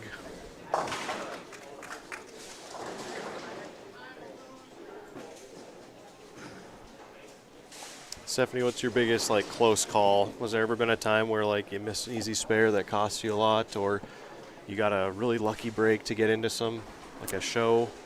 I would say this past week. I mean, I was going against, I think it was Jillian Martin, and I missed a 10-pin, and she ended up whiffing like an 8-pin and a 2-pin or something silly like that, and my 10-pin cost me the match, and she had the lead on me, so wasn't too happy about that one, but bowling takes and giveth. And Humbling people.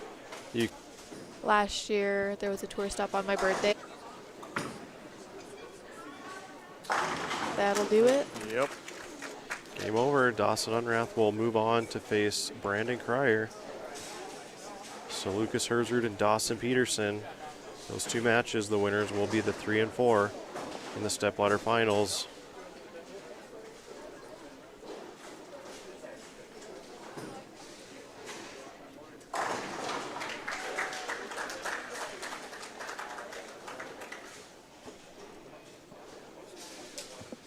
Big shout out to Nevin. He is the main guy here at Garden Center Lanes for this tournament and the Sun Opta tournament that they run every November that raises a lot of money for the local food shelf.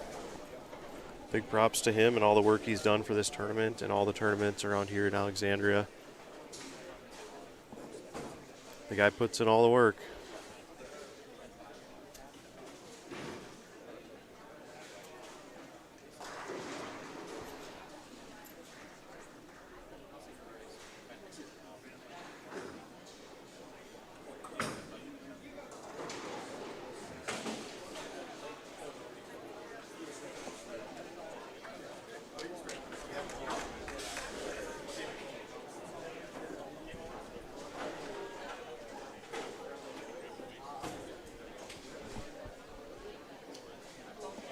Okay, that match is over. Let's readjust.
Brandon is wasting no time. That match has already started.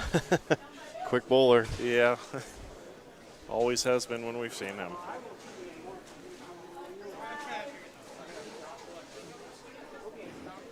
Okay, again, we are going to feature Lucas Herzrud against Dawson Peterson.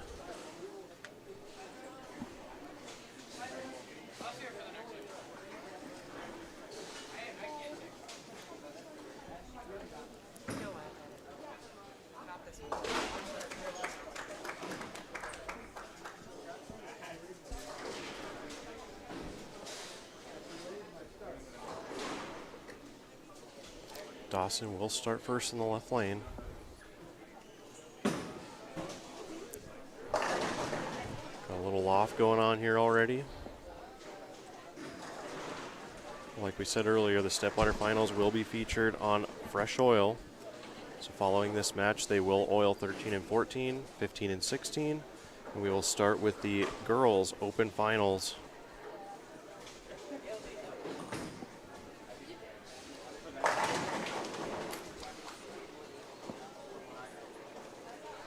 And if you're just watching us, head on over to the chat room. If you have any questions for any of us here in the booth, let us know. Looks like we have some Dawson Peterson and Lucas Herzrud fans in the chat. We do appreciate you all tuning in.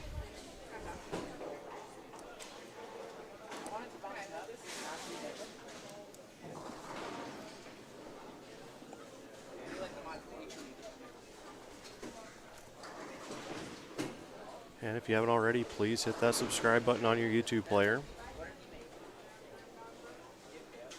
We are celebrating our 10th season here at NDBowlTV. A lot of exciting bowling coming up ahead.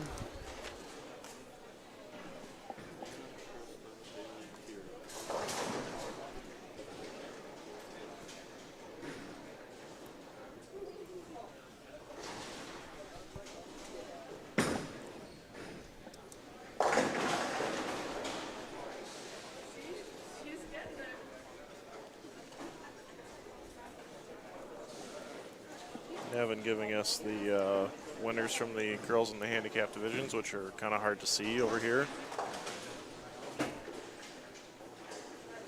Looks like our 3-seed Anna Callan was a winner, also Trista Ralma. So they'll be bowling down on 25 and 26, which is a ways away. And then Haley Trisky will be bowling our defending champion, Kira Magsom, which we can kind of see here. Yeah, 19 and 20. Yep. Down in the handicap, looks like Aurora Gilbertson, who was our 10 seed, actually upset our 3 seed. Henry Vader also was winner. Tatum Lee was a winner, and Everett Callio, I believe. So, yeah, again, hard to see them down on the far end of the house, but keep everyone informed as we hear of winners.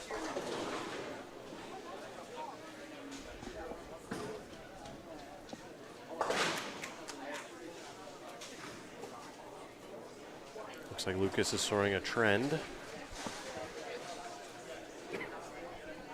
The original blue one.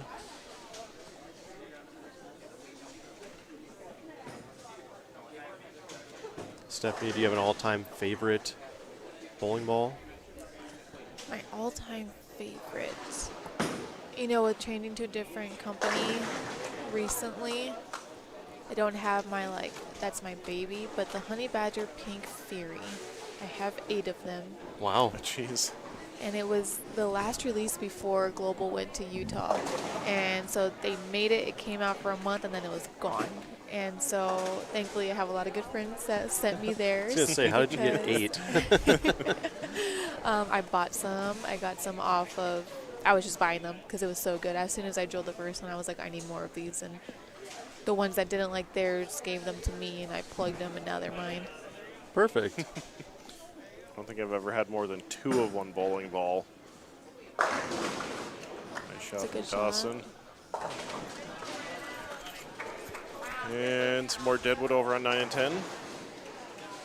These twister pins, if I never see them again, it'll be okay.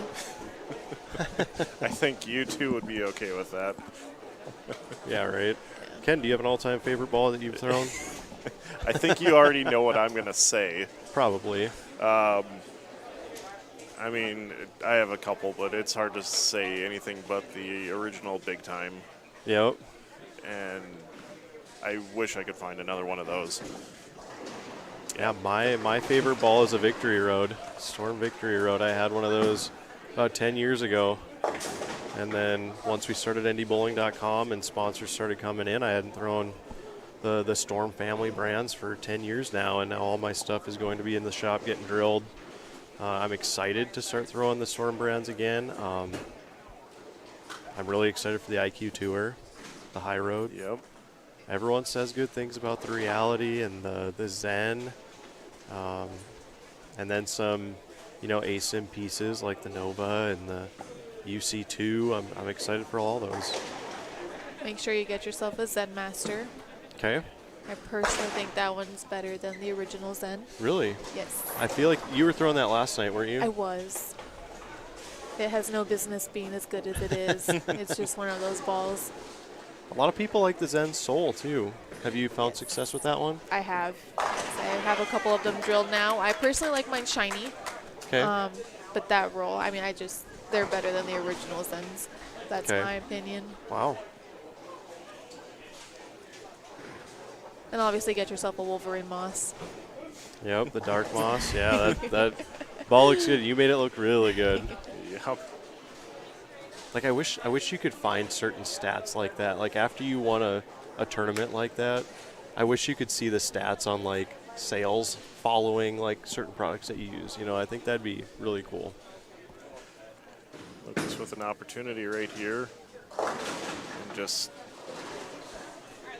And now you said you own a pro shop now? I do, And where yes. is that at? It's in Cerritos, California. It's called Okay. Victory Lane Pro Shop. It has a garage car theme, but obviously it's a bowling pro shop. So Yep.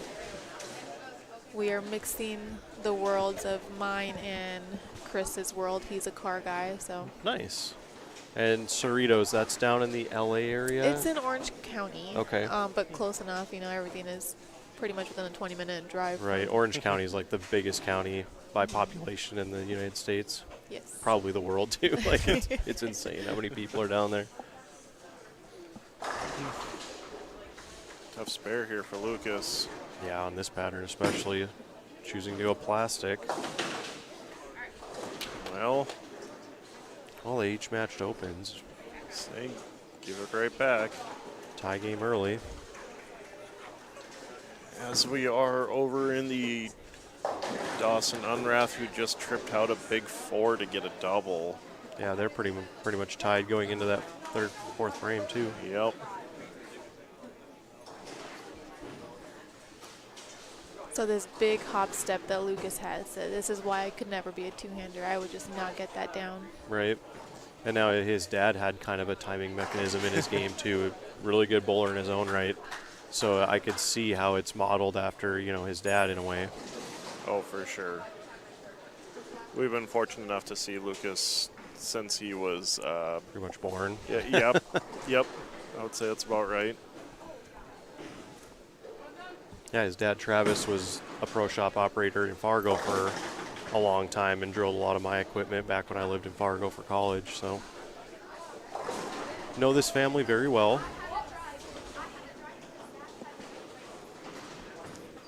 Speaking of accomplished fathers, Brandon Cryer's dad also accomplished in the Minnesota area.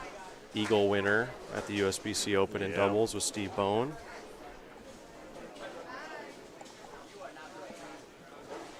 And a tough spare that he's got upcoming over here that we can kind of see on the edge of our screen. Yeah. Do you guys use reactive at that, or do you throw hard and straight with plastic? I prefer to throw reactive at it, but again, it comes down to what the pattern's giving me. If you get to a pattern where there's severe out of bounds and you got to kind of throw it that way to get the roll, to get the sleeper out, I almost tend to second guess myself. Yeah, that's the issue that you run into is right what he did. You hit that out of bounds and you have no chance. I've never felt comfortable throwing plastic just because I don't feel like I can ever get the 9-pin out. And, you know, that's a personal thing for me. I'm sure I'm not alone in saying that, but just one of those, just rather not leave that spare. And for those of you who didn't catch that, we're referring to the 3, 6, 9, 10 for righties, the equivalent for the left side, I suppose. Is there a spare you hate throwing at? A multi-pin spare, because obviously single pins are single pins, but... I would say the 3-9. Oh. When my ball shapes to the face, and I leave that way too often. I'm really good at 3, 6, 9, 10. I throw plastic at it. It's probably one of my best spares. If I miss one of those, it's like, holy cow, what happened?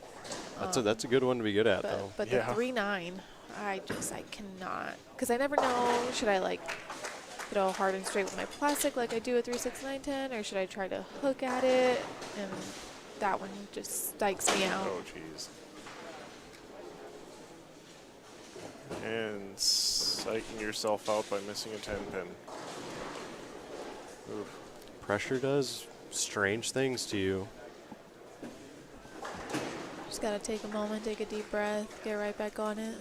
Pressure is one of those things that you can't gain the experience until you put yourself in it. You know, you almost have to you have to learn to fail first, you know, and then deal with pressure, deal with anxiety, deal with nerves. And, you know, is there certain things you do like on TV that help you get through those moments? I think I focus more on my pre-shot routine. I try to do everything the exact same way. You know, if I wipe my ball with my chamois 2 times, I try to do it the exact same way every shot. And my biggest thing is just take a deep breath before you even take your first step. And So focus more on the process and not what's going on around you. Yep. It's a good recovery. We need a couple more of those. So he's not out on the match since, you know, nobody has been able to throw a couple together yet. This is another situation, too, where, like, you're in a head-to-head match where it's winner take all and you're out if you lose. So it's like you got to make the big moves. You got to make big ball changes, make big zone changes, and you got to be confident in making those moves. You got to risk it for the biscuit sometimes. Tournaments are good a way to put it. marathon. Yep. Yeah. Tournaments are a marathon, but in these one-game matches, it's really a sprint. You got to get out of the gates good and keep the foot on the gas. Ball change for Lucas, trips out the break. 4. Good break. I want to say, was that a high road? Was that a switch to a high road?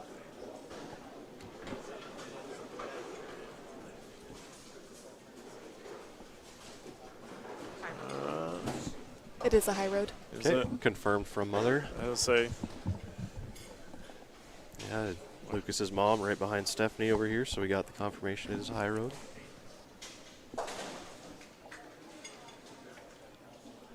I am excited to get that one in my bag very soon. Is there a ball out there that you see a ton of people have success with, but it just never Phase matched 2. up for you? Was it a phase 2? I think that was the first one that Phase you 2. picked to pick. Put Oh in your yeah, bag. that's going in my bag. Everyone loves it. So excited. I was like, dang it, but he loves it. It's going to be great. I drilled mine, gave it away. Really? No. Then I tried to change the surface. Let me polish it. Let me sand it. Let me figure this out. No, couldn't do it. Well, when I start throwing mine, I'm going to be thinking of you. Like, oh, geez. I hope this isn't the Stephanie version. Oh, And the girl that I gave it to, she has like 5 of them. She was like, I will gladly take it off your hands. And I was like, do it. Like, I don't want it. Yep.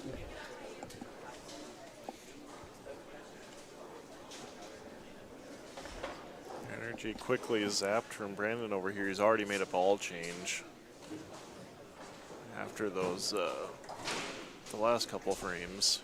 Yeah, he's got 2 spares, strike, open, 7 spare, now a 9 standing up there. Yeah, he just went to, I believe, a Pink Widow, or the Pink Urethane one. Shot there for Lucas. Much needed.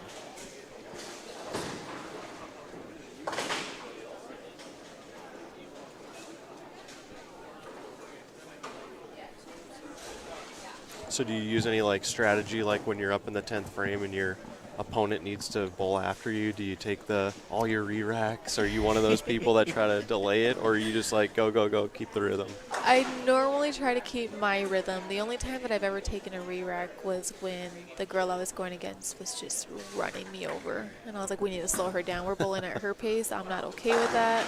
We need to be bowling at my pace. So I took my re-rack, and every now and then I try to get a little loud. I think I threw a strike and I screamed just to, I don't want to say I play mind games, but every now and then you just got to kind of try to throw them off. Because I like that. I like that, though, because you don't hear that much on the women's tour, and I like that. Take your re-racks. They're there for a reason. Yep. I just wouldn't go out of your way to mess up with your rhythm. You got to feel comfortable. Yes. So almost when the situation calls for it, yes, to kind of like play with your opponent. Mm-hmm.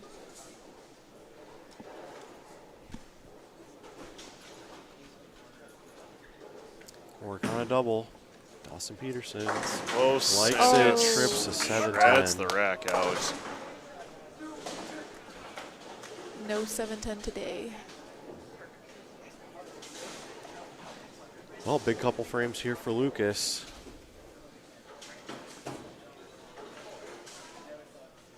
Pretty close match.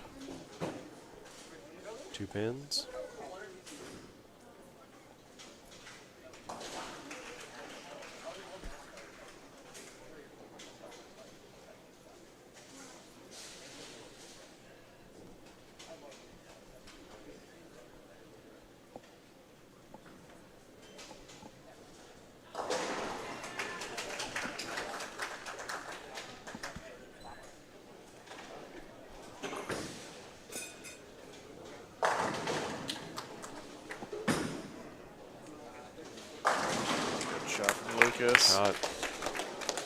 So what advice would you give all these kids when it comes to practicing like mental game strategy and improving on your mental game, if you will? The mental game is one of the hardest things to work on because, like you said earlier, you don't really know. You can't practice pressure. You need to be in pressure situations to get used to it. But I just preach short-term memory. Take your deep breath, follow your pre-shot routine, and you just have to know that one day doesn't define you, one missed spare doesn't define you, and you can't beat yourself up. And confidence is a sketchy thing. Sometimes you have it, sometimes you don't. But you just have to leave at the end of the day knowing that you did the very best that you could, and it's enough. It's a big 3-bagger from Dawson over here on the other pair. Again, the 2 winners of these matches will be the first match in the stepladder for the boys' final later this afternoon. And a big shot from Lucas right here. Face early. Puts the count dead even now, but Dawson with the advantage at the moment. I once heard DeAndre Asbeidi, I think, is one who said it, how when you practice, you're just preparing yourself to get nervous. You're preparing yourself for pressure. And then when you get to that moment, you just have to think back to practice. Think back to what you did to prepare yourself for it. And again, it's experience, You've seen these guys out here who we've seen on our show, Ken, probably the last 3 or 4 years. Oh, easily, some of them. And they've been in these situations. They know what to do. I wish I had this kind of experience as a kid. Sometimes you just gotta tell yourself, you know, if I leave a 10 pin and Oh, And the hook That- of the yeah. spare ball, like we Yep. said earlier in said the it show. earlier. I don't know if it's the lane surface or what, but I see more hook out of plastic balls in this building than I do in most. And I'm one of those that I go dead flat with even a plastic spare ball. I'm dead flat, so I don't see much of that, but.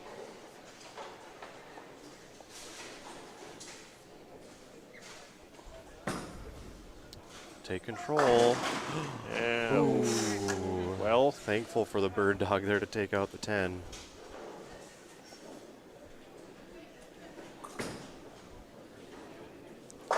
Another strike for Unrath. It looks like he's going to win that one. yeah, that's pretty much all but over He's there. got 168 in the 7th, so Dawson Unrath looks like he's going to take out Brandon Cryer. And Dawson will make the boys open final at the young age of 15. So he's another one that's going to be here for quite a few years.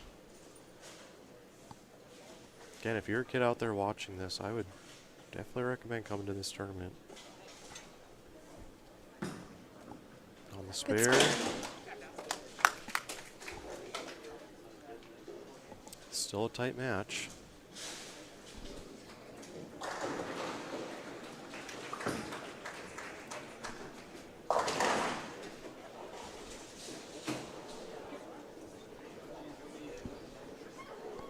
Oh, we got a question in the chat. Who are the 1 and 2 seeds for the boys? The top seed is Zach Andreessen, our defending champion. And then the 2 seed is Trey. Henrik Smyer. Sounds right. I think that's how you say it. Again, if we're butchering last names, we do apologize.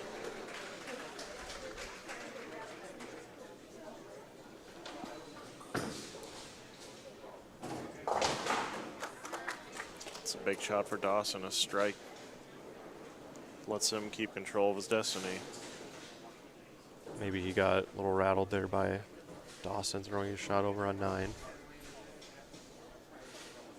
One thing what I love that tour does, and I wish happened in all the local tournaments, is the way they do lane courtesy.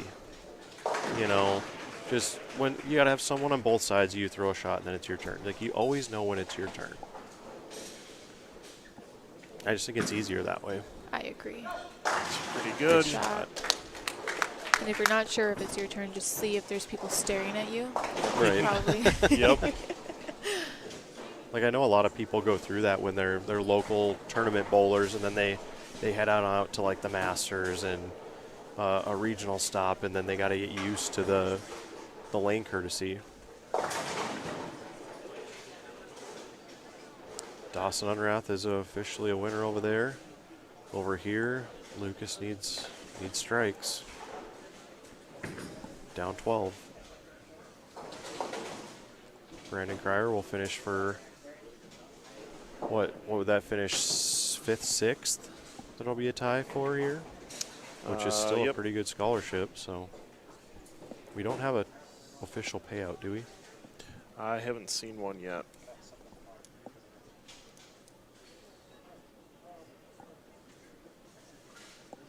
Gonna get there. That's Great good. shot. Yeah, I was looking at the 10 the whole way there.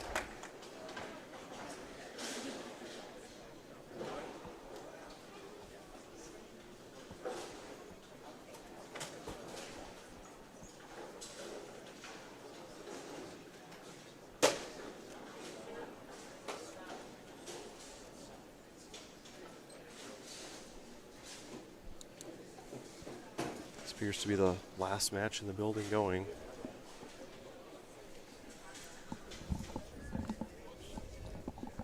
Our stepladder finals are almost all decided here. One match left. Lucas taking his time.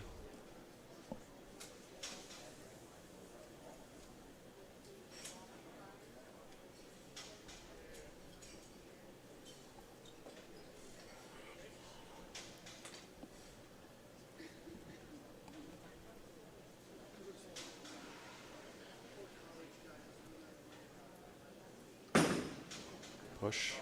Oh, gets the Brooklyn a carry.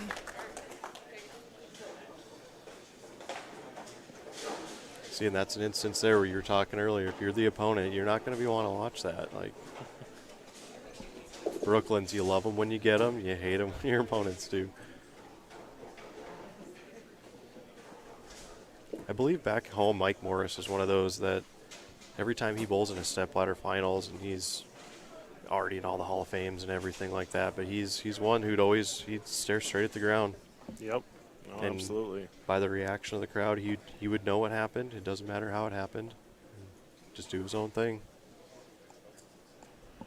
Kudos to anybody who is able to do that.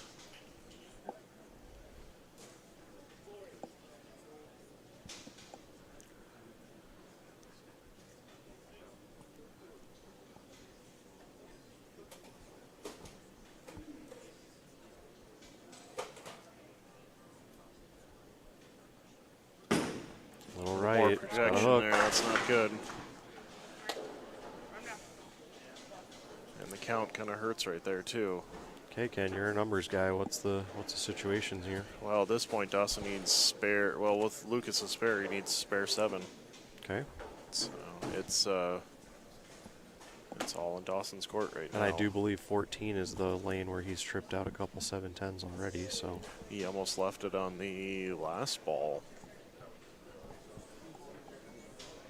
So still cover your spare if you're Lucas.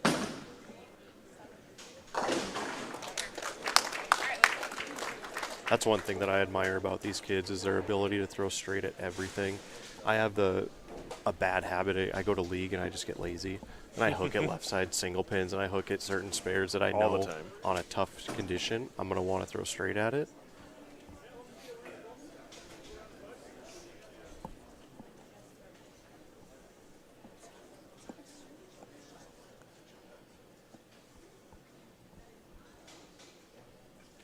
Looks okay. That's it. That reaction tells you everything you need to know. Dawson Peterson will advance, and he'll face Dawson Unrath in an all Dawson first match for the boys open final. Okay, so we will probably take a quick break while they oil 13 and 14. And yeah, we'll be underway with the girls open final coming up next here on NDBowlTV.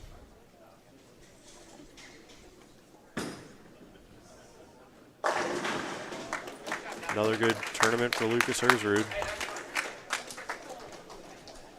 But I can tell you one thing, he's probably not happy. No, said we know him probably as well as anybody here, and he'll be incredibly disappointed. But you know, to get there again, that's still impressive. Yeah, runner-up finished last year to Zach.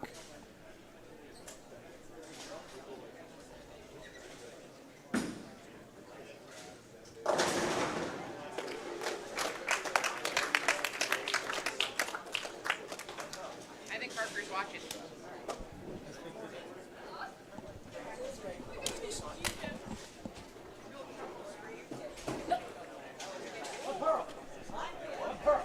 All right, so we're going to take a quick break here in the booth. We're just going to leave the stream going, but we're going to turn off the mics for a little bit. We'll still be here, and tune in a little bit for the girls open final. We'll be right back.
All right, and we are back for our warm-ups of the Girls Open Division Finals. And our opening match is? All right, where are we at? So Trista Rauma, who is in the white, and then Haley Trisky, who is in the pink shirt. Okay, and do you have more information on them?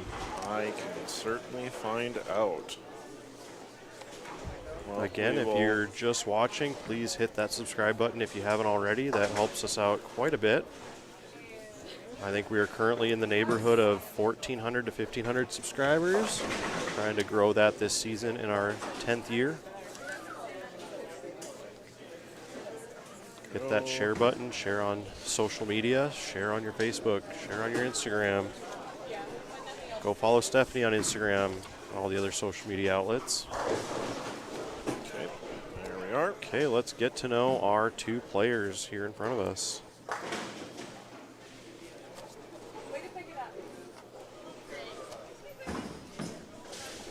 Tristarama in the white shirt, age 18, goes to Wartburg College.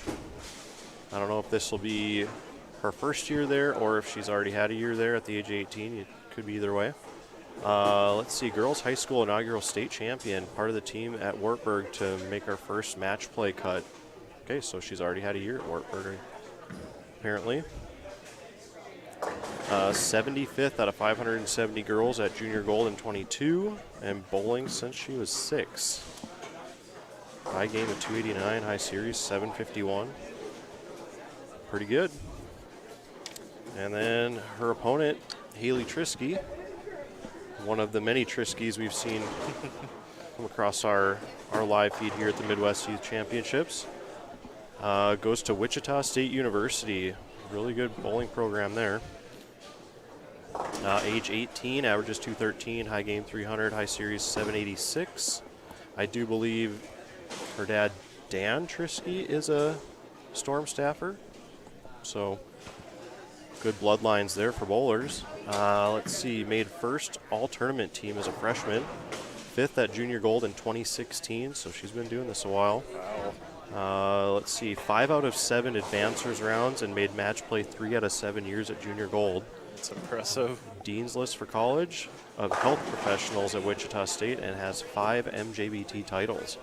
So quite the resume for Haley. I know she's been on our show a few times here in the finals.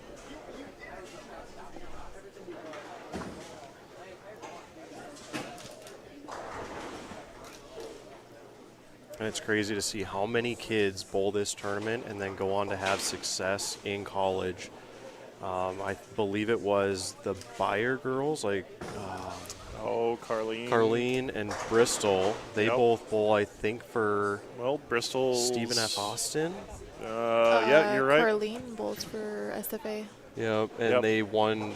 I believe they won a title not that long ago. Well, here I And have. they won a title this year, I thought too.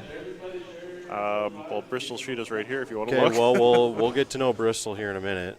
And did she make the finals? I don't believe, no. She ended up losing out in her first match play. So then it says there that they were the 22 ITC national champions, and then they were runner-up to McKendree. That's right, this season. So yeah, the pretty successful program there.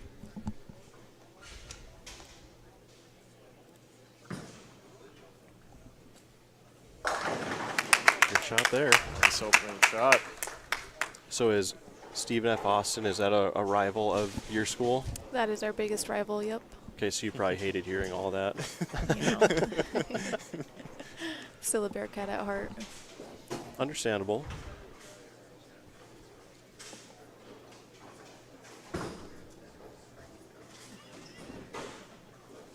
Okay, first shot for Haley on lane 14. That's already a ball switch from what she was throwing in practice. And again, this is fresh oil, so we're going to see different lines for most of the players.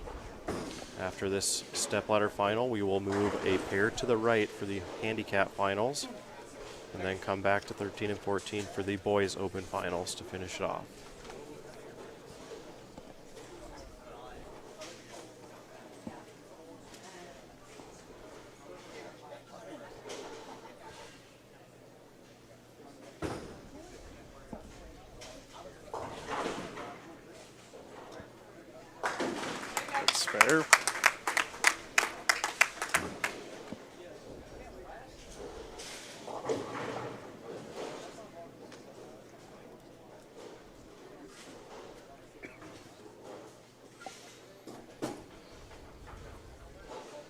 wonder if Nevin will pass us a payout sheet. Maybe if he doesn't, you can go find one, Ken? Well, that's very easily done. I'm pretty sure there's one at the desk, so be good to know what we're bowling for here. I do believe the girls winner will take home $3,000 or $4,000 scholarship. It's considerably less or left from where she was on 14.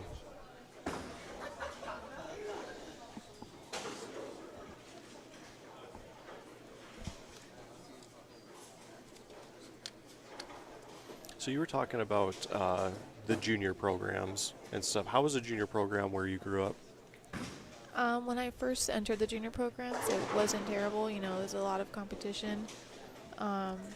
As the other bowlers started aging out and as I started continuing to bowl, the bowling just kind of died out in SoCal.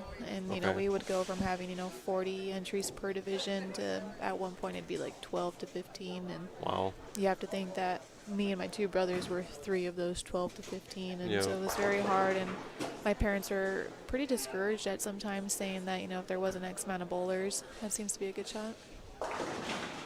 Sure. Checked up a little high. Almost tripped the 4.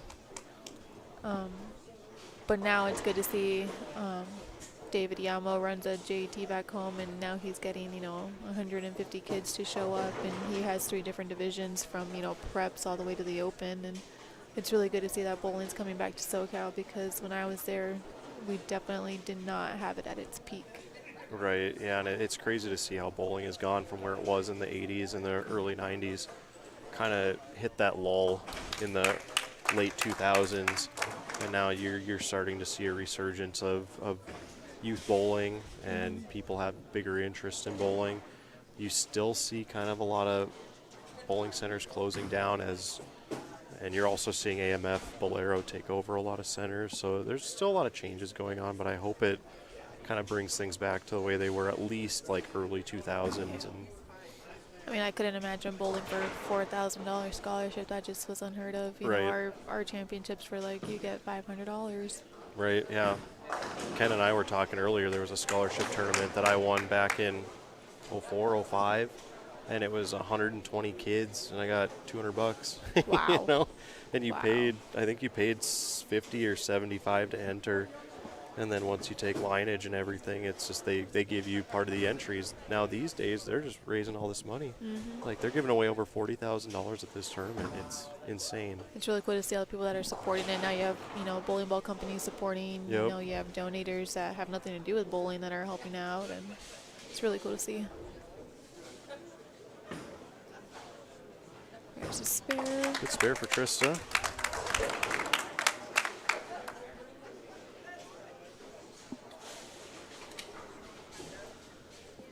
Again, just single pin matches or single game matches here. The winner of this one will get Emily Cruz, and then top seed Brooke Salzman waiting in the final.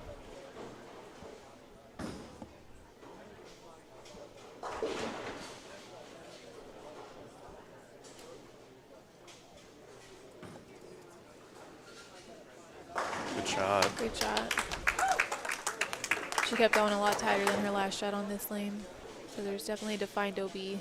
Now, is she throwing that Wolverine we've been looks like- talking about? It's either that or the IQ Emerald. That is, I think it's the Wolverine. I think it's the Wolverine. It is a Wolverine, yep. Yep. So there it is. This is the Stephanie Zavala special from the Tour Championship. How much did you win for that one? 50,000. 50,000. So that's a good hit. Any initial plans? Are you going to splurge on anything, like some good shoes? Oh, I'm definitely going to go get myself some new Jordans. There you go. But no, we're going to hold on to it. Thinking about buying a house soon, so Very nice. that'll be a down payment there. Gets it to Close, hold. yep. You see that ball is There so it is. good. You just She talked got about the that hold. too. Go out and get yourself a Wolverine Dark Moss.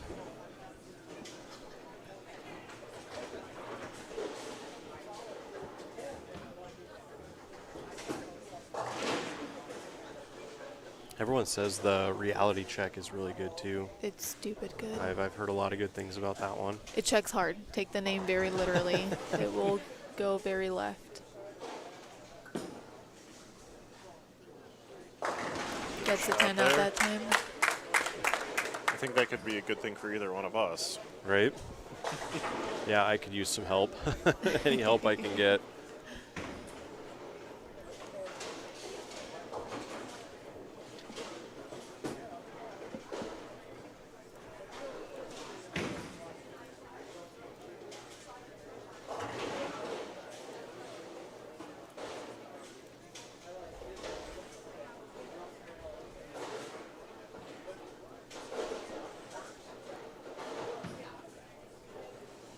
Pick up enough. I'm guessing that's a Helios.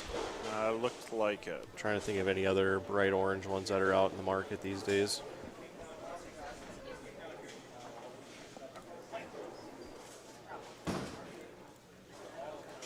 Couple 900s thrown with that ball, so I'd say it's pretty good. Yeah. Yeah, the last few 900s I think have come from Storm family brands, because the one here in Minnesota, Brady Stearns was throwing a High Road Pearl, I believe. Way close. Maybe. Ooh.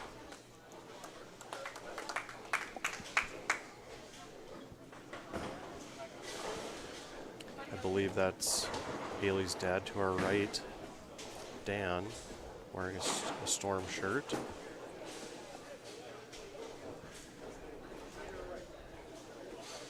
So when you go back and you talk to your reps, like on TV and stuff, is it always about lane play, or is it a lot, or are there other things you discussed? It's just kind of like calm your mind and stuff like that.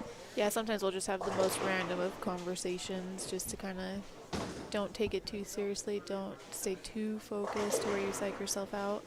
But there are, oh, that's way right. Yeah, that's Stays a out good of trouble. 8. It's a lot of 8. There was a time where I left a split on the show when I thought it was, you know, a relatively really good shot, and so I sit down and I look over and my ball reps are like flashing their hands. I was like, wait for the commercial. Like 2 shots, I'll be there. And I ran over there and he's like, you need to make a move, and I was like, yeah, you're probably right. And so most of the time it's just keep your head straight, but every now and then they see something and you just make the move. Yep, and I feel like in this case, that's what the parents are doing. You know, the same sort of thing, just to calm you down, get you in the right frame of mind. It's not always about moves or this or that. So.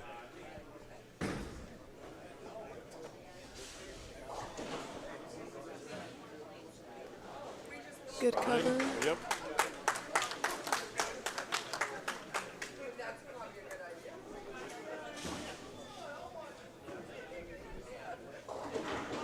Again, I'd like to thank everyone who has tuned in today. Please head on over to the chat room if you have any questions for us.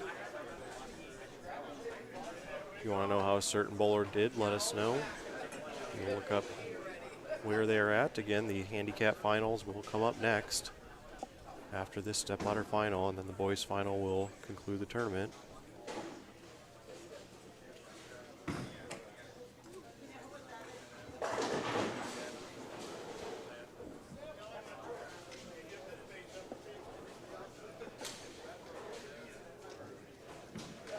It's a good shot.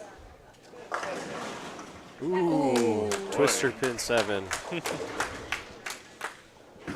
It's one thing about the twister pins up in Winnipeg is you want to do the thin hits. You want to get the swisher hits, but you leave so many 7 pins. It's insane. What's that saying? Hit 'em thin and let 'em spin, or Yep. something like that. It's definitely the case with these pins. It's a little inside.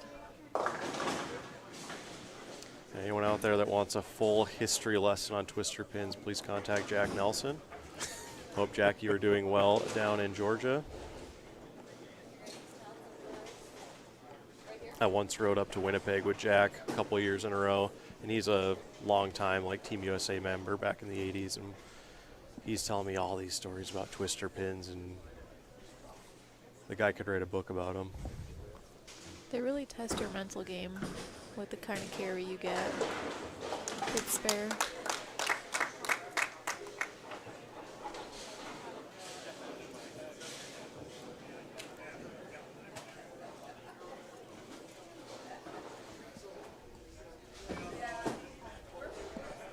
Well, we're fortunate for a nice day outside today. I know in the past at this tournament we've had some big storms roll through and cut the power out. Oh, wasn't it our first year? Yeah, it was where it when Walter Ray was with us. Yeah, cut the power to the whole building. Yep. Okay. So in that sort of hit right there, that the ball seemed to burn up a little bit because I think she missed a little inside. What's your move there? I think she would need to make a ball change. I think she's in the right area. You know, she's trying to get her break point down pretty close to where Haley is getting hers. But like you said, that ball is burning up just a bit. So I think going to something a little bit cleaner might help her get that corner pin out. Because outside of the split and that last tug shot, I mean, she's been in the pocket. She just can't get the corners to fall.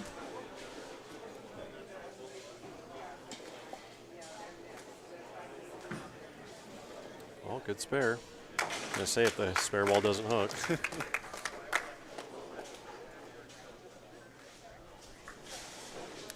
So then, Stephanie, after each stepladder final is over, they'll likely take you for a picture, but then we'll have a word with the winner after each one, and we'll ask them questions and that sort of thing. So don't be afraid to, you know, they're going to pull you away to go get pictures and everything. So Okie dokie. don't be afraid to leave.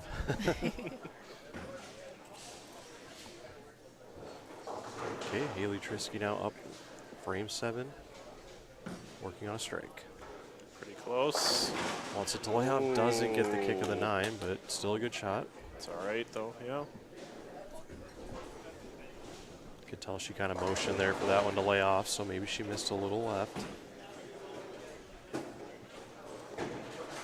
Are you one of those that likes to experiment a lot with your speed, your ball speed, or anything like that? Definitely not.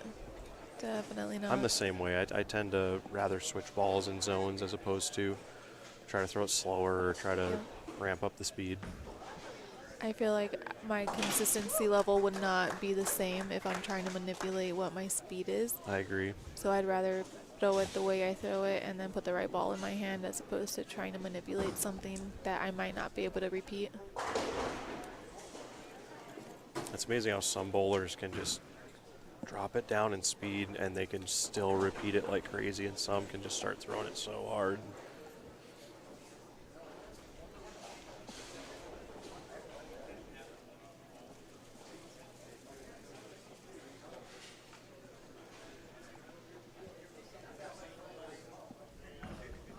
Oh, that's left. Gonna get away with it. Good 9. It's okay. I'd say early on, especially on the fresh oil, it seems like it's just fill frames and you're going to be well in the match. Yeah, this is that match where no one comes in having just bowled a match. You know, everyone's kind of level. Fresh oil, everything's pretty much even. Just about execution right now.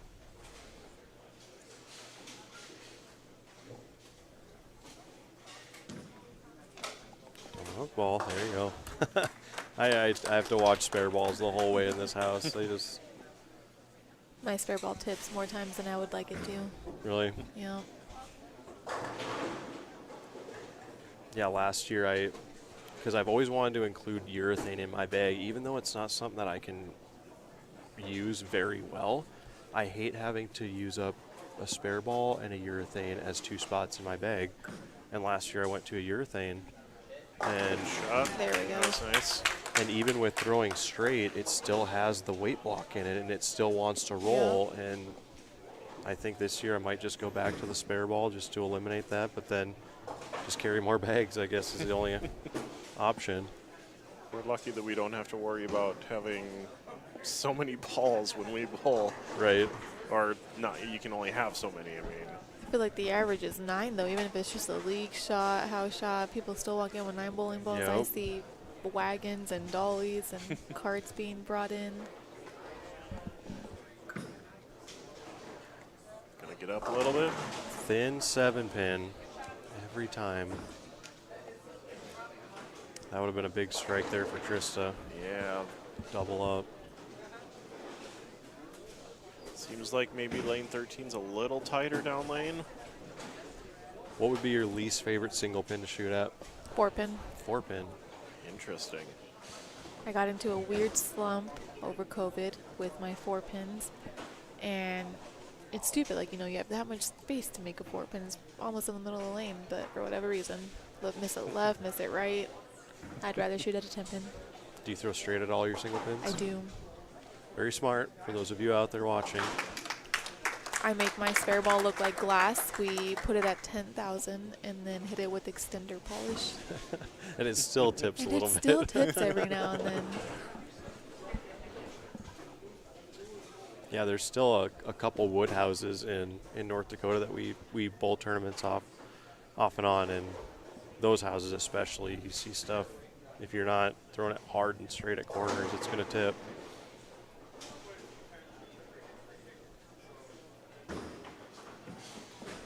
Looks like a good shot.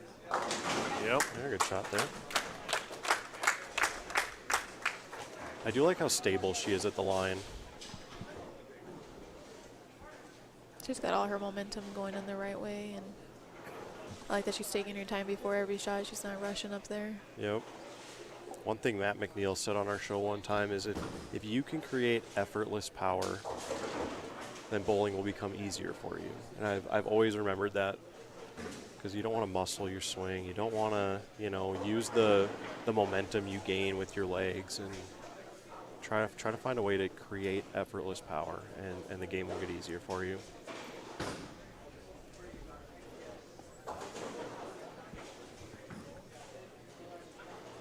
Pretty good. Yeah, in a little bit. Just got there late. That's okay. At this point, she's secured at worst a tie.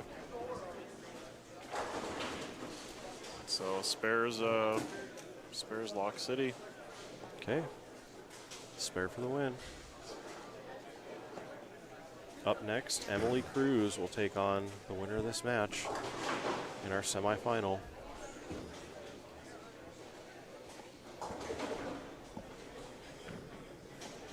Good spare, and that'll do it.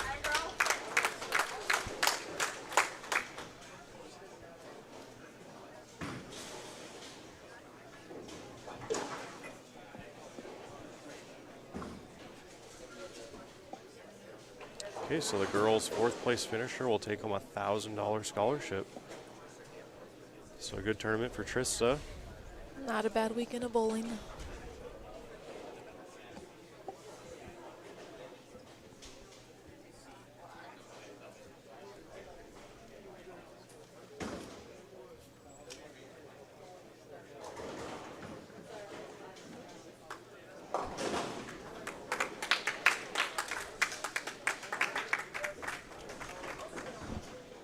So what would you say is your biggest miss?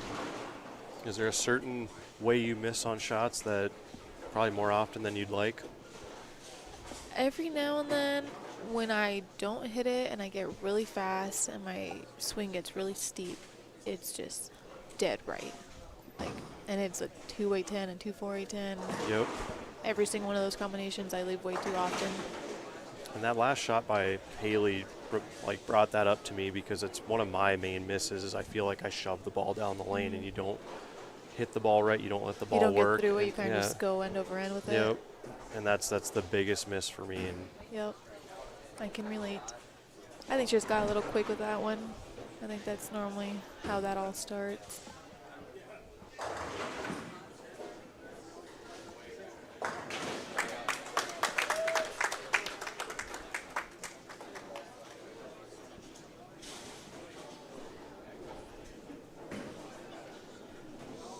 Micah, yes, this was a 3-4 seed match for the girls. So our next match will be Haley Trisky against Emily Cruz in the semifinal match.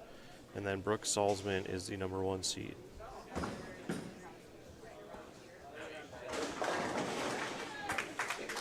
Congratulations, Haley Christie, moving on to face Emily Cruz in the semifinal. Let's give a big round of applause to Kristen Roma. Third place is $1,000. $1,000 scholarship. So congratulations to her.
Okay, so Emily Cruz getting her warm-up shots. Let's get to know Emily. She's out of Sioux Falls, South Dakota. Undecided on where she wants to go to college. She is age 18, averages 218, high game 298, high series 826, which is a youth girls series record for South Dakota. And she did that April of 22. Student of the late Mo Pinnell. Nickname is the Hulk. 3-time state Pepsi champion, multiple JST titles. The Next Big Thing champion, a 5th generation bowler, and part owner in 5 pro shops and bowling ball companies. So, and we are very familiar with Cruz's pro shops. Yes, absolutely. Along I-29 there. So I know Mike Cruz Jr., and that whole Cruz family, big in the pro shop business. So shout out to them. I believe there's a Cruz's Pro Shop inside West Acres Bowl in Fargo, isn't there? That very likely. I mean, I believe there's one there. There's one at Sioux Falls. Yep. Up in Empire there.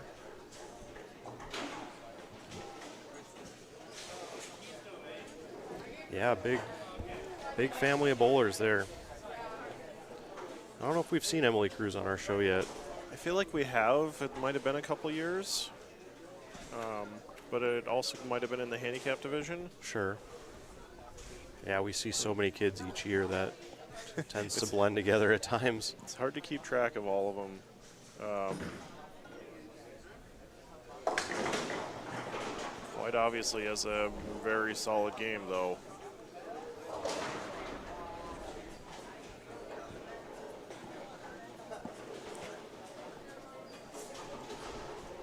I believe that's Mike Cruz Jr. that she's talking to. Yeah, I believe that is Mike Cruz Jr. right to our right.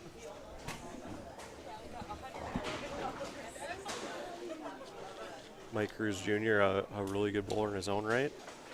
I've bowled tournaments with him in Aberdeen.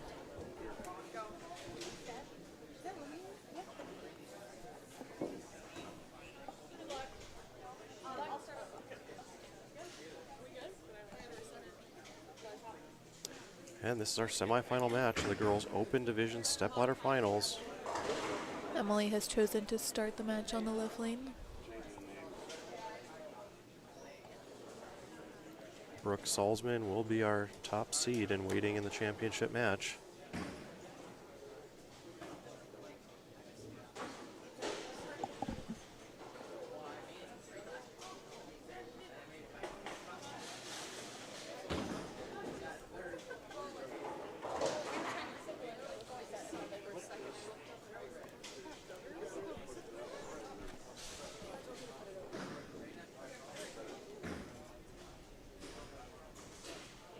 So do you have any like checklists you go through your first couple shots on TV? I just take a deep breath and try to hit the pocket. My TV history prior to this past one was not good. No. So yeah, just kind of try to make a good pitch. Yeah, my main thought was don't throw it in the gutter. Don't throw it in the gutter. Just throw it good, and thankfully I did. The one and only time. When I was on Junior Team USA, I went to camp, and Coach Mike Shady was there, and he was more of the mentalist coach, and he was like, "Yep, first time on TV. What do I do? Throw it in the gutter." Pulled up the video. It was hilarious. Yeah, and you don't want to be that video. No. Ooh. Well, it doesn't get the 10 out that time.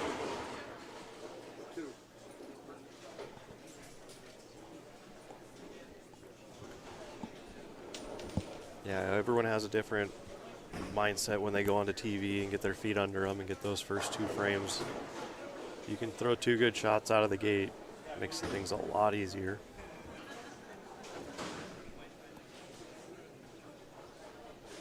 Give it a shot. Most. Well, if you're gonna open, that's a good spot for it.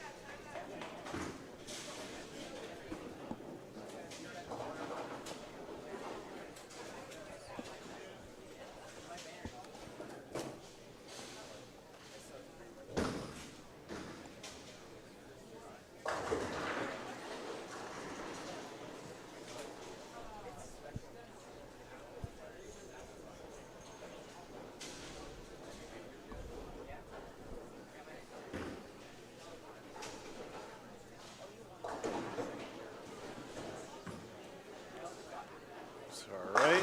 Yep, that was pretty Good good. rebound.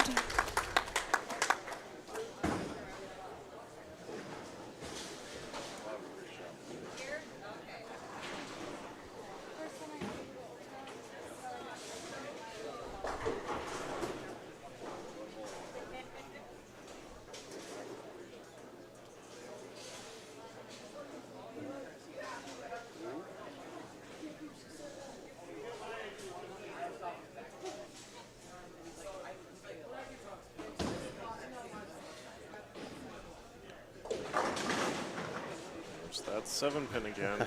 Swisher 7. It's okay. That's 2 good shots in the pocket at least to start the match.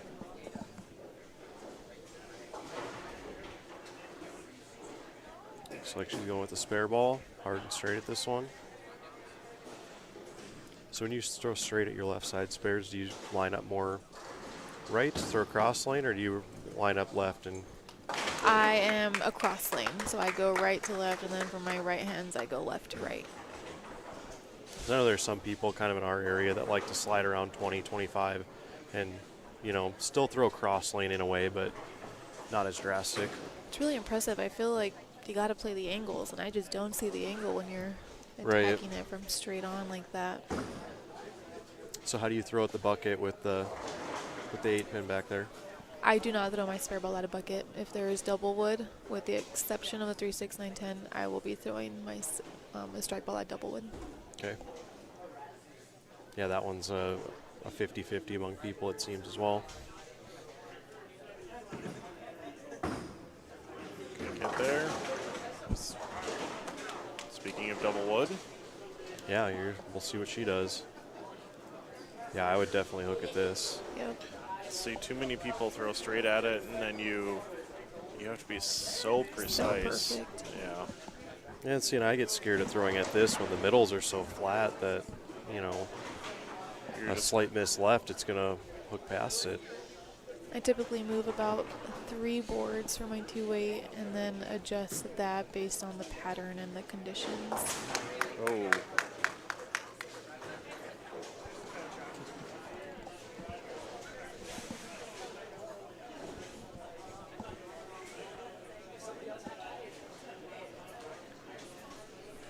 Okay, an opportunity here for Haley to pick up some pins here with a double. Last time on this lane, it kind of threw it out the window. So you'd think she'd have a pretty good grasp of what happened there too. Okay, Well, fortunate to only leave the 10. That was watching screaming 2-8-10 the whole way. Yeah.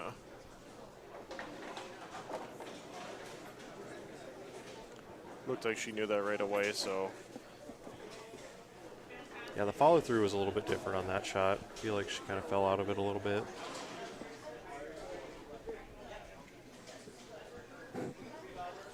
But nonetheless, on the spare.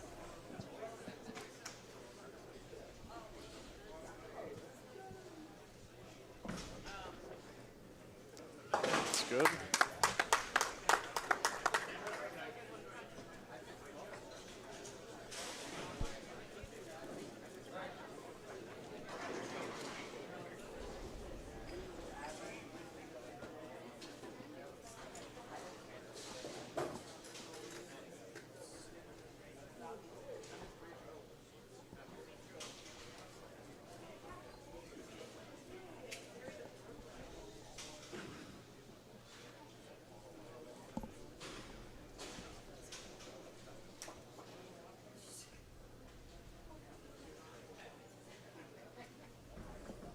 It's left. Yep. Yeah, it seems like the Brooklyns carry really nice with these pins. Well, you don't have to worry about leaving the shaker 7. That's true. That is true. Maybe I need to do that in Winnipeg more often. I need to just throw Brooklyns all day. Can imagine the reaction you'd get from everyone if you did. And do I care? I'm just the website guy, Ken. It's fine.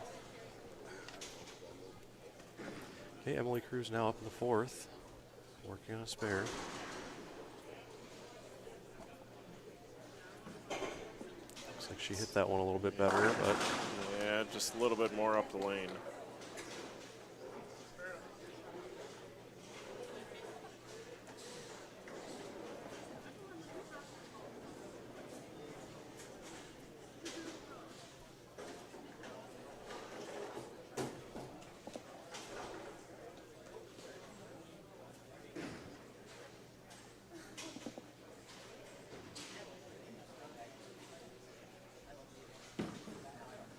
Easy spare. yep.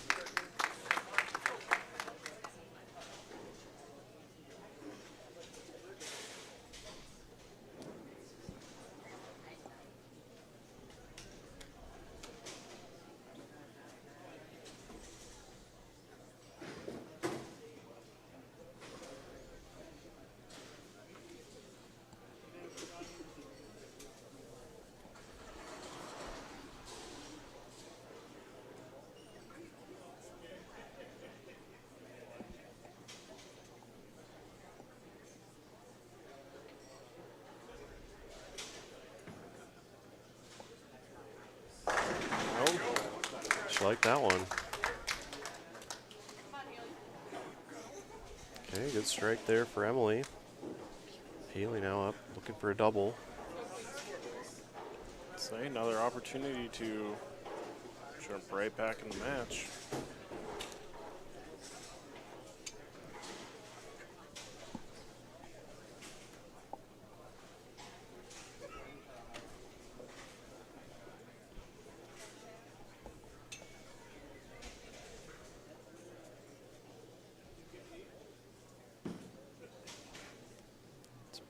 Better on that lane, better, got yep. the 10 out. It's kind of been her iffy lane, so finally got a good one there.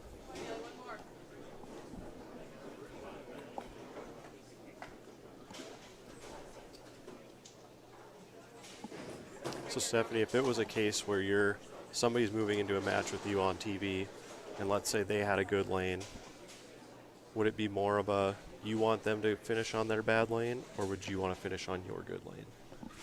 I would always like to be more on the offense than the defense. So I would like to finish on the good lane, especially because more times than not, I choose to finish the match. So if I do need to step up and make a shot, then I would like to be on a lane I feel comfortable with. Always better having ball in hand.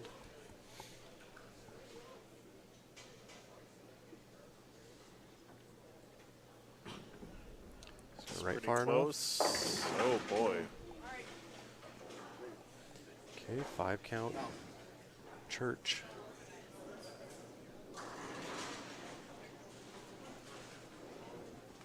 Yeah, this is one of those. Count is big off the double.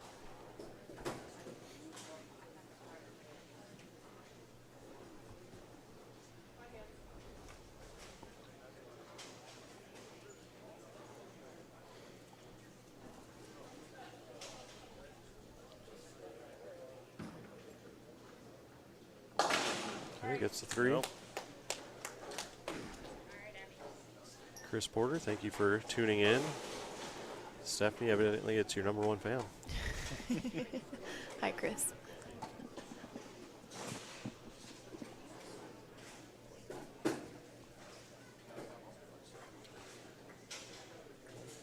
Chance for Emily to take command of the match right here.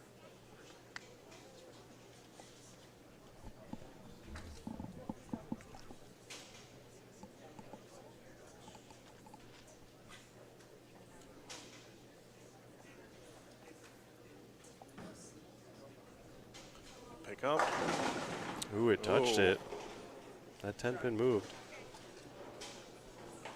And evidently enough to where I think it struck. Yeah, that was definitely still standing, so we'll need a 10-pin setup on 14.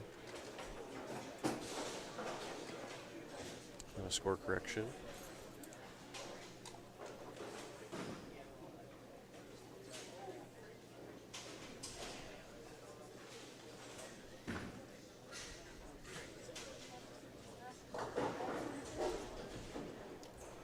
Good time to give a big shout out to the staff here at Garden Center Lanes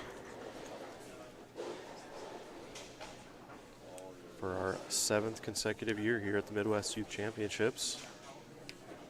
Another well-run facility that you and I visit every year, Ken. Yep. If you haven't already, head on into Fat Daddy's. They have good food in there. We would know. Yeah, we had that last night.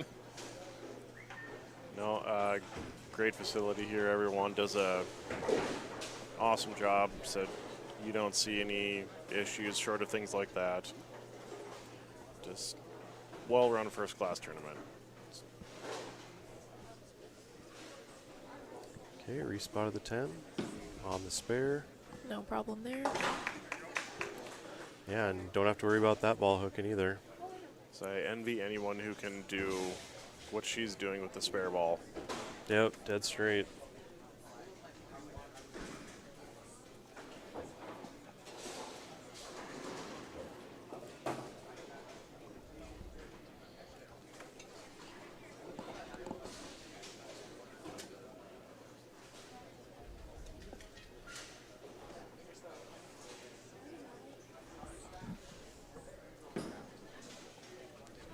Push, no. Ooh, a little late. Well,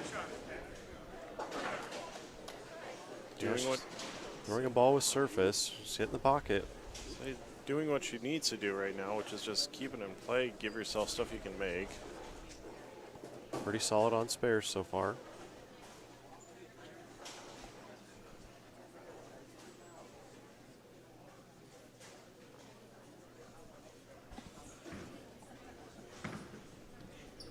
Spare. She gives the same reaction I do when I pick up 10 pins in pressure situations. It's one of those where off your hand, you know you get it, and you sigh of relief. I wouldn't even say pressure situation, just whenever I pick one up. Yeah, Ken, well, your lifetime average on picking up 10 pins is average at best. I would be happy with average of 10 pins.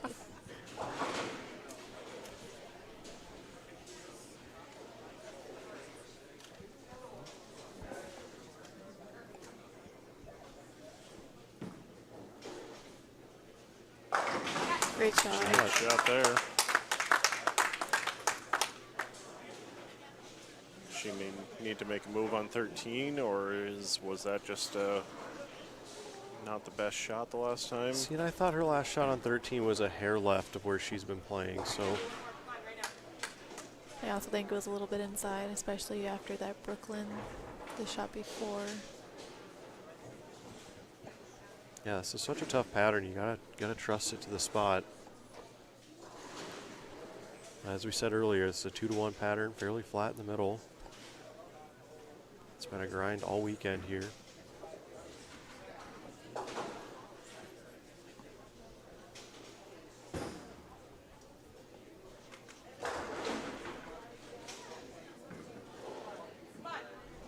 There we go. Got the 7 out on the thin hit. Big double.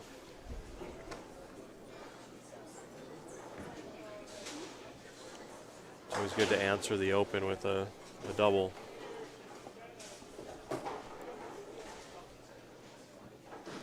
Cruz now up in the 8th, working on a spare. She's left back-to-back 10 pins. Do you think she tries to make a move with her release or something to try to get that corner pin out? What's your favorite move to make when you're leaving 10s? I think I go one with my feet and try to give it a little bit more. It's got to push a little. Ooh, Well, lucky break. Take the break. The little slap off. I've always been one where I like to inch back on the approach, give the ball a little more room. Depending on how the ball's hitting, of course. There's different 10 pins.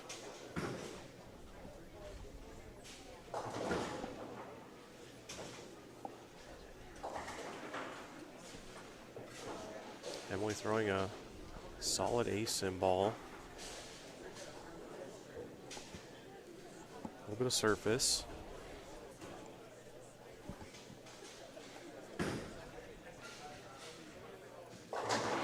It's okay, but Pick up. hooks. No.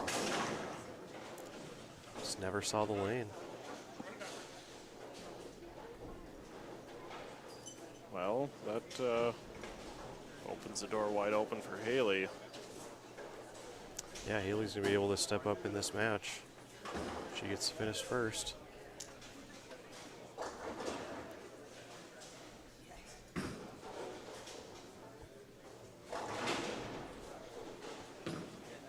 Give it a chance. Close. Oh. Come on, Haley.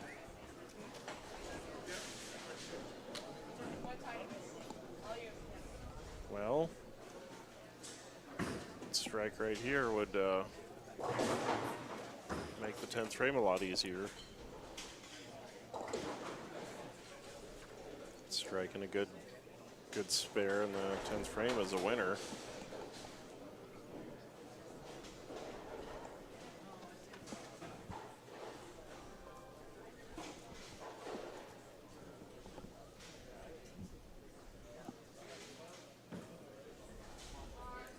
Close. Good Yep. shot. Great shot in the moment.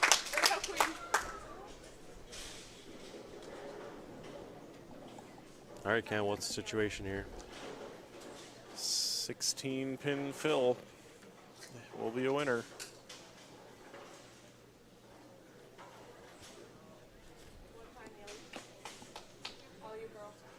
And as we've seen so far, that is no given.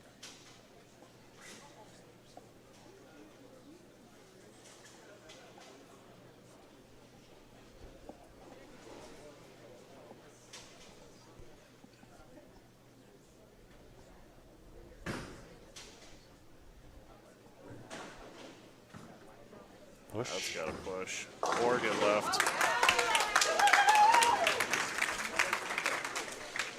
That'll do it. All right, Haley, one more. Let's Just go. need to keep it on the lane side behind the foul line, and she's going to pull for $3,000 scholarship.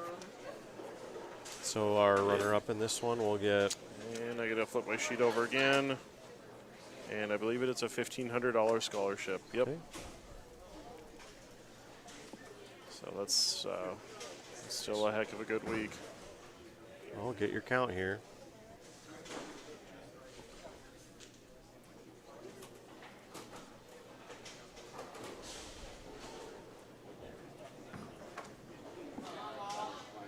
Yep.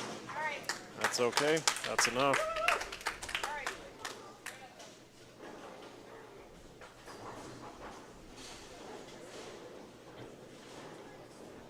Yep. Haley is your winner. Okay, so Haley Trisky will advance to face Brooke Salzman in the final. And a chance at a $3,000 top prize. Yep.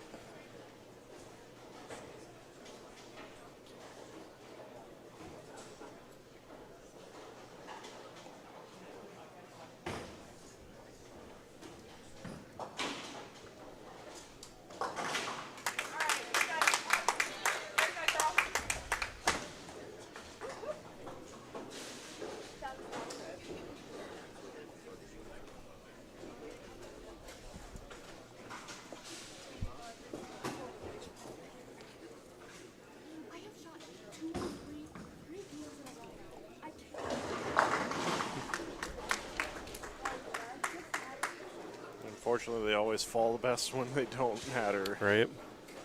Again, if you haven't already, please hit the like button on your YouTube player.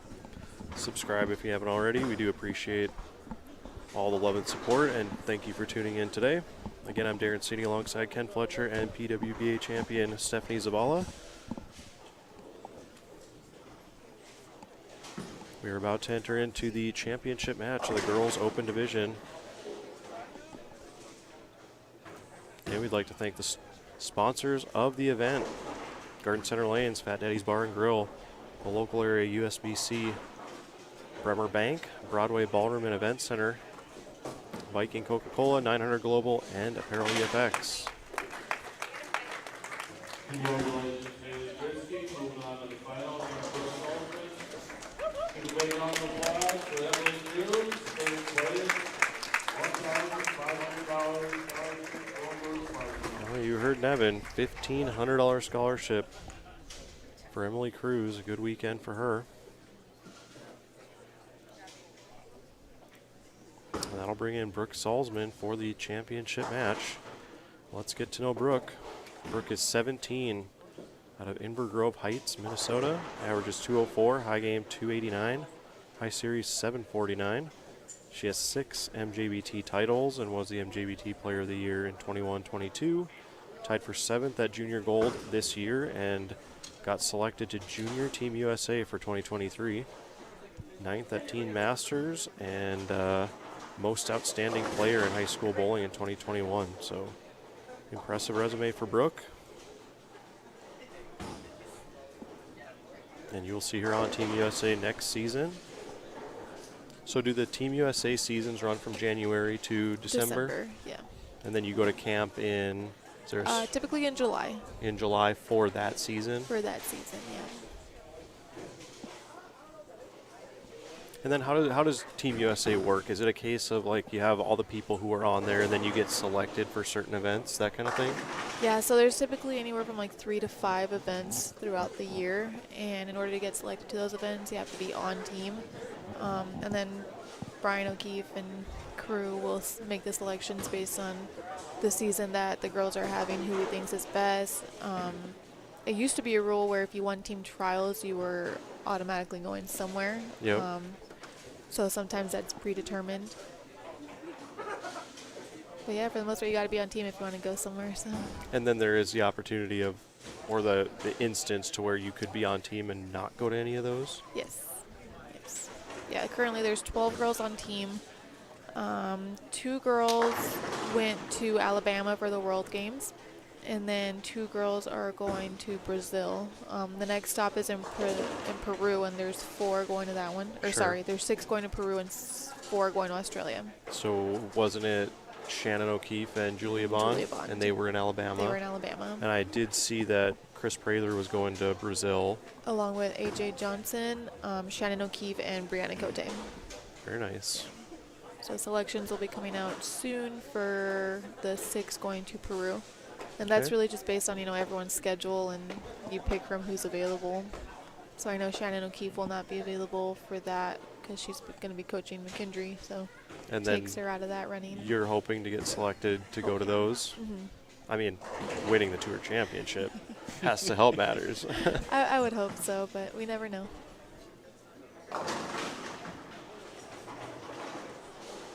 And I always like following team trials. That's such a fun tournament to follow. I love the format of it. You bowl on different patterns, and then how you finish, you get points. And then the lowest points at the end of, what is it, 4 days? 5 pattern? days. 5 days? Yeah, 5 days, 5 different patterns. And then like they do a top 3 step ladder, and then they do the US Amateur at the time. It's just a fun event to follow, and all the talent out there that hasn't like made the effort to go out on tour just because they probably have better jobs elsewhere or they have families, stuff like that. I It's feel like good it's to see. definitely the most well-rounded tournament. Yep. Whoever wins that one definitely is the most versatile. We Right. bowl on 5 completely different patterns, and where you finish each day determines if you make Team USA or not. And it's usually right away in January. Yep. Last few years it's been in Vegas, correct? Is that kind of like a staple for I them? think that's the staple. We used to rotate centers, but now we're pretty much only at the Gold Coast. Sure. All right, so we're going to see advantage to the ladder or advantage to the 1 seed. Yep. Yeah. Haley's been bowling the whole time.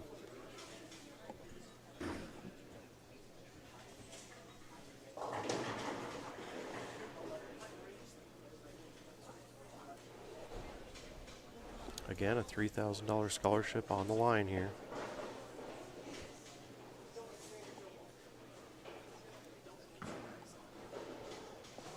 Ready to get shot to start. Hey, Blake Wallstrom, thank you for tuning in. Also, Chris Porter asks Stephanie, what is your biggest takeaway from this season on tour? Oh my goodness, why is he putting me on the spot like this? Just to kind of have short-term memory, believe in myself and know that I belong out there and don't get too down on myself during those hard tournaments. Yeah, you kind of have the polar opposite kind of season here with the 2 ends there, and then trying to follow up the whole big rookie season. And It was definitely tough.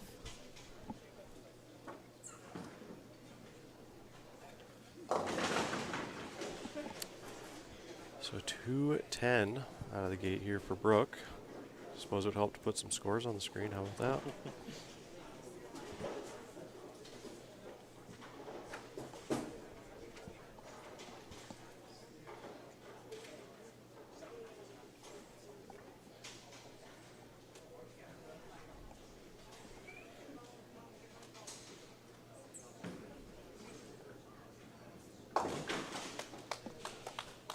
Well, like we said in the match earlier, if there's ever a place to open, the first frame is about as good as it gets.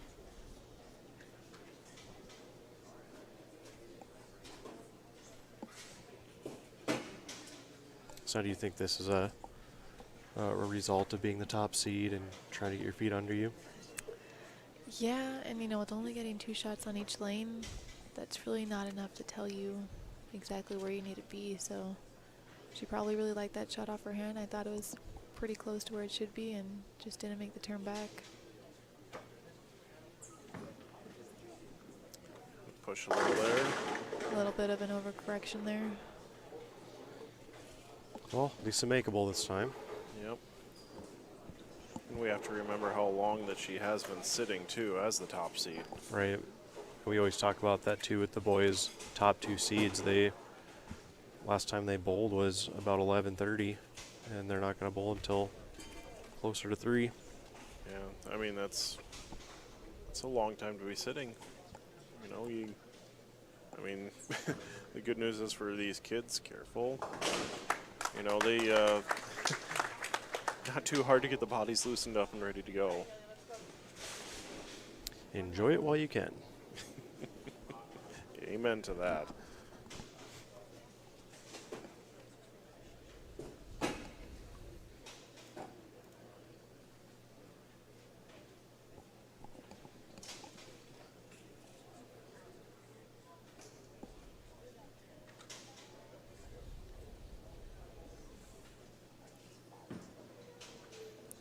Hook.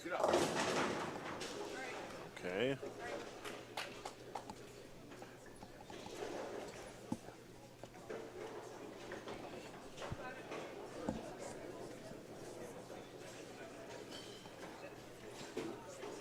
And following this match, we will have a word with the winner.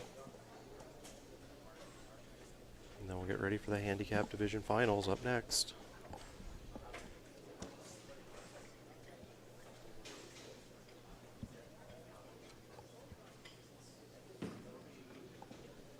Spare.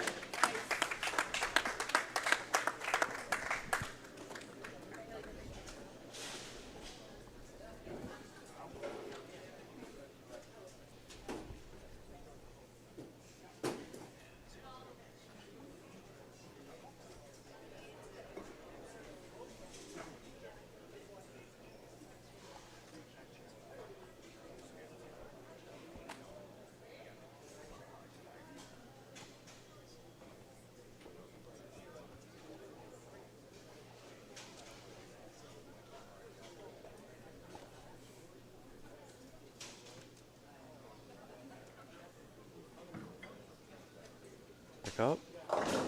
Oh, trip 2.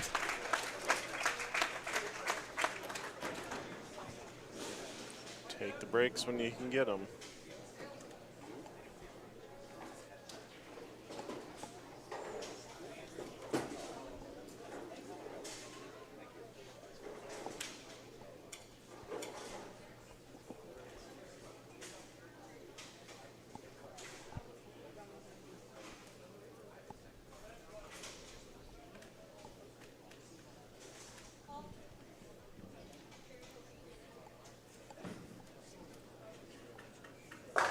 Better. Great Nice. shot. Looks like it might have been a little move right from my vantage point.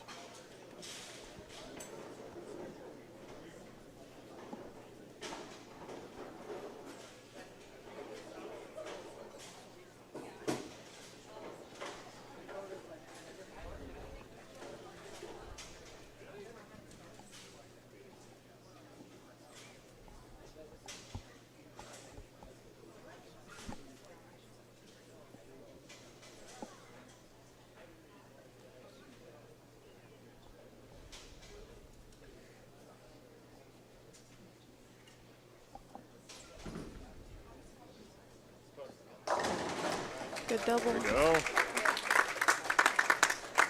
Way to bounce back there for Brooke. And game on now. Must just had to get a little comfortable. Get the first 2 shots under your belt.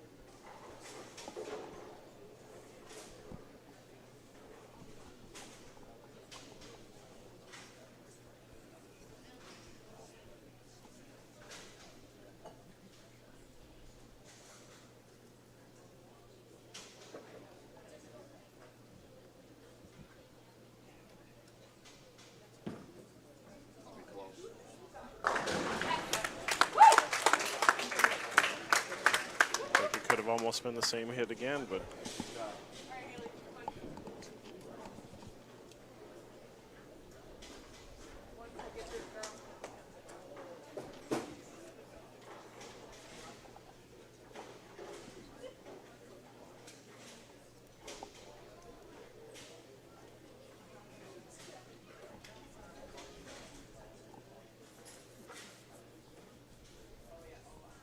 chance to put the pressure on early.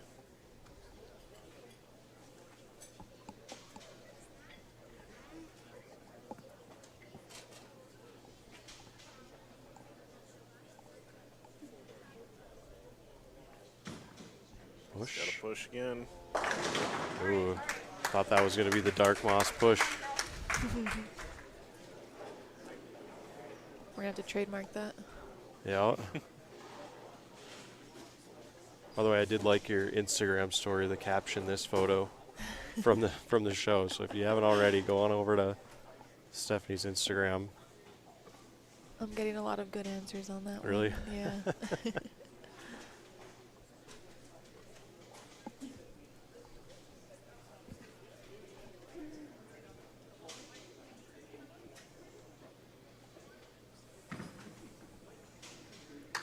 Okay, good spare. Yep.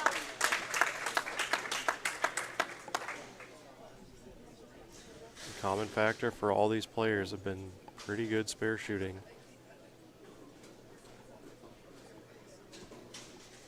I don't think there's been a missed makeable yet.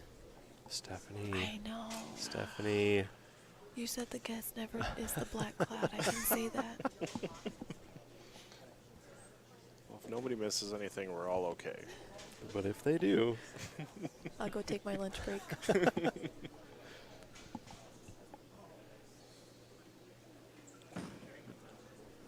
good if it picks up. well, here we All go. right. Oh no. Okay, Brooke, do the right thing.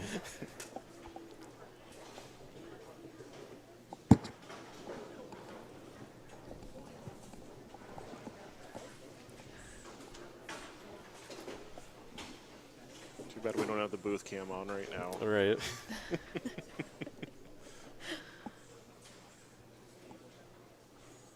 She's fine. She's going to make it. Yes.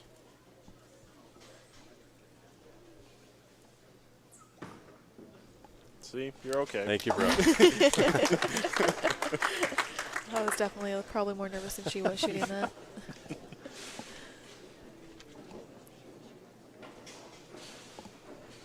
Good spare. Keeps the mats close.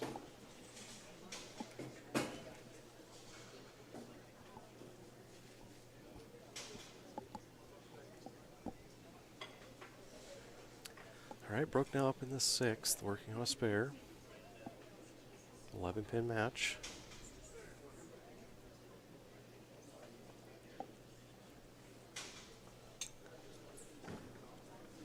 It's a good looking shot. Good ball. Yep. It's my first weekend watching her bowl, and she just throws it so good. I would second that motion. I think it took about 10 minutes of us being in the building, and we saw her, and it was, she's going to be there tomorrow. Yep. And I had seen her on all the sheets for Junior Gold and knew she was from Minnesota. I was like, okay, we're going to see her at the Midwest Youth. So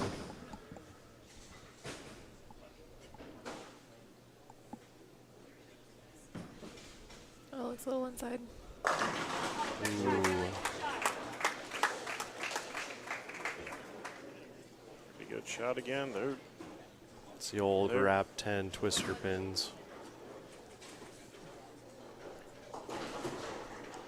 They both seem to be in the good zones right now. It's just who's gonna carry.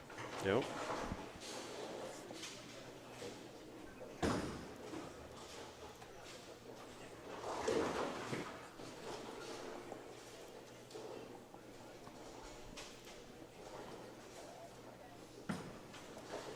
Careful. Okay. All right.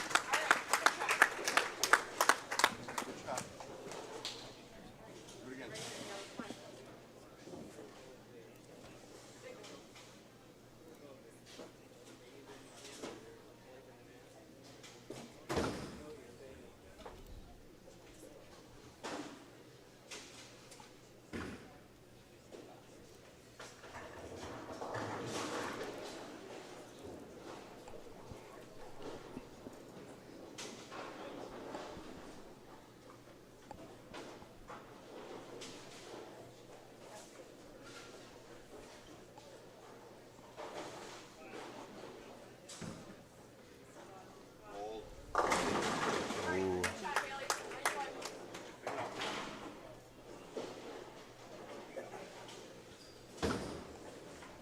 Okay, another 7-pin for Haley.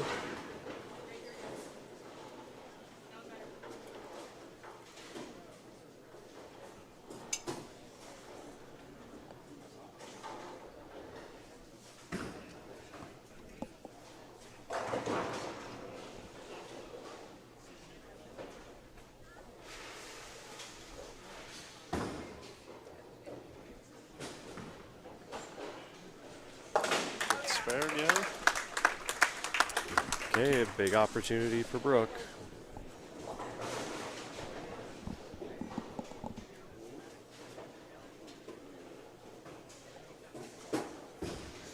Strike up to get her dead even in the match.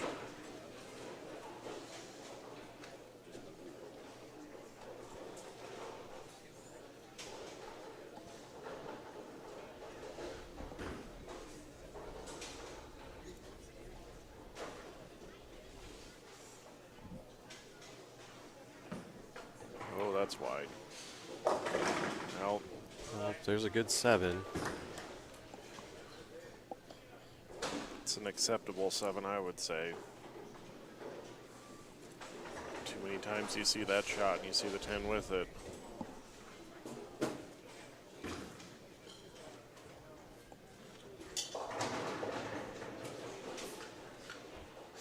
Get your spare, it's only a 9-pin match.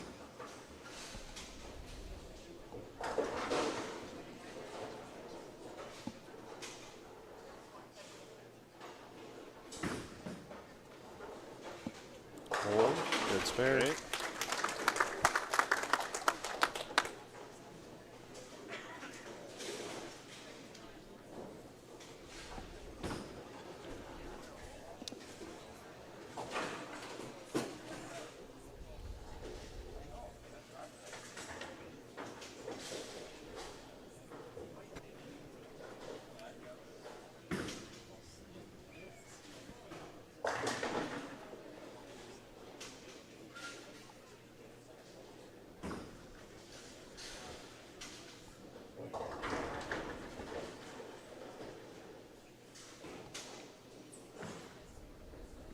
It's pretty good again.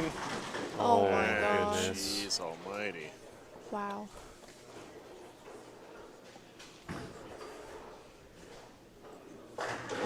I do see a little bit of shim out there starting to develop. Like Yep. there's some spots out there where the shim develops, and I mean it's not going to matter because they're going to re-oil over this for the boys final, but for these next few frames. Yeah, on the spare, pretty solid. Saw that ball hook a little bit down Yep. lane.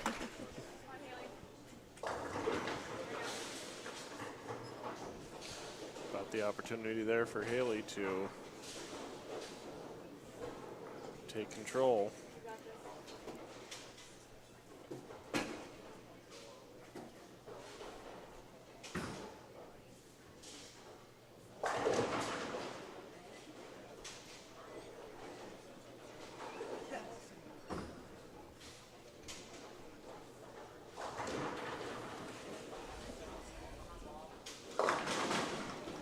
fortunate to just leave the 3. That's a good 9.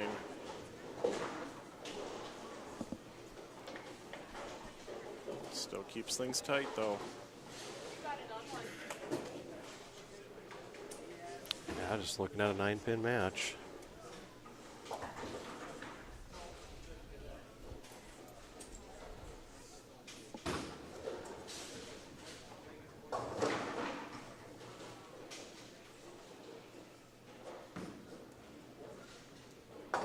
Yep, It's fair. Well, is this that situation where you strike in the 9th and you can't be shut out? Yep, absolutely. Otherwise, you leave it in Brooke's hands that she can go up and punch out to win.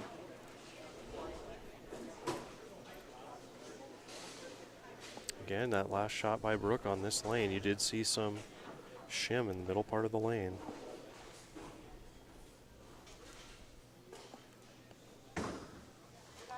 You could see it with Haley's as well with that 10 pin that she left.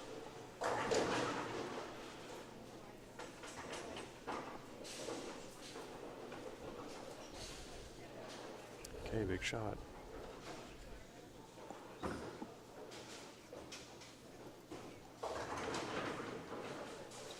There's a shim. And late for the 10 pin. Okay.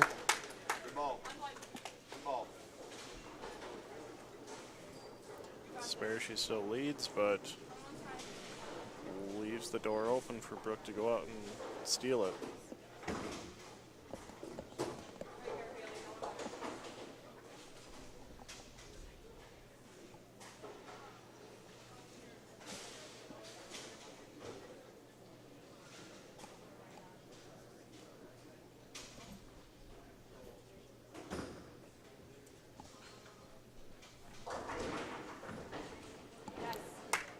Spare.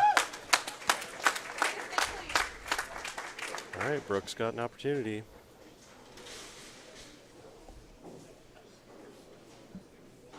Been pretty solid in the pocket so far, just a matter of carrying.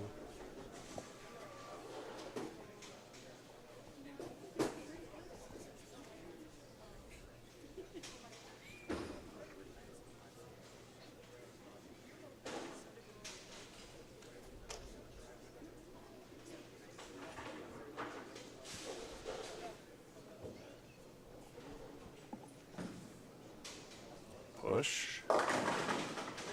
7 count on the spare, so that one will hurt. Overcorrection from the last time in that lane. Careful on this spare. Yeah, that'll put her behind in the count category, so changes the game for Haley in the 10th. Good spare there. Well, all right, best Brooke can do is 204.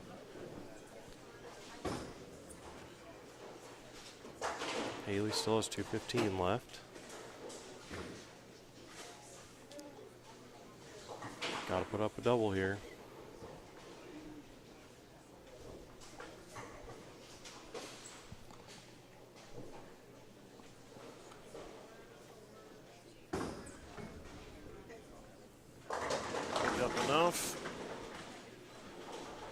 So do you think that was just a result of lane 13 with that all that hold room in the middle? Because I feel like that rolls up on 14. I agree. I think the left lane is definitely a little bit tighter. Definitely think she could have gotten away with that shot, and that 7 pin the shot before definitely hurts now.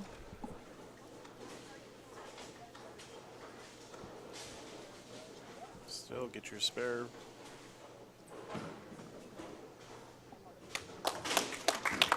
Strike here is still very big.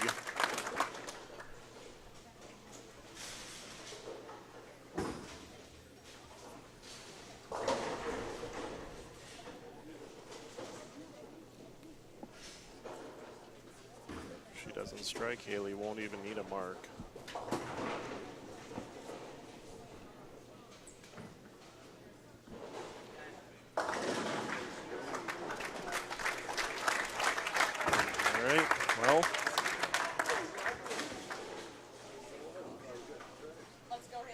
Needs a fill, any kind of fill.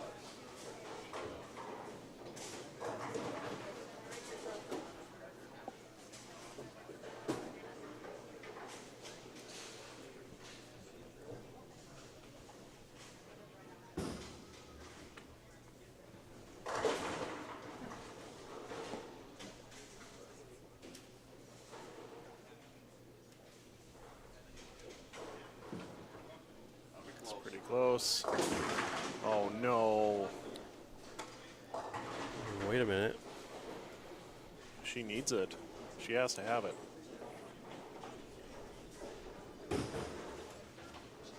She has to pick it up. Yep. Otherwise, it's over. Wow. And I don't think that hit deserved No. an 8-10. Not Definitely at not. all. They've been bouncing on 14, so you never know. Yeah, if there's ever a place to do it, gotta have it. Well, she moved it, but so Wow. Brooke Salzman is your winner of the 2022 Midwest Youth Championships Girls Open Division. What a finish. I think everyone's more stunned than anything. That's Wow.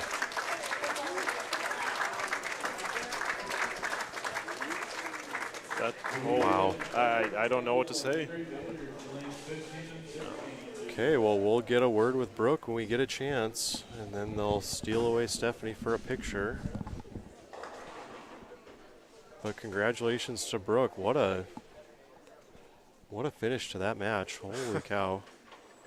Said I think I'm sitting here like she threw a good shot and that just didn't get there. And Yeah, I didn't think that hit deserved that. Wow.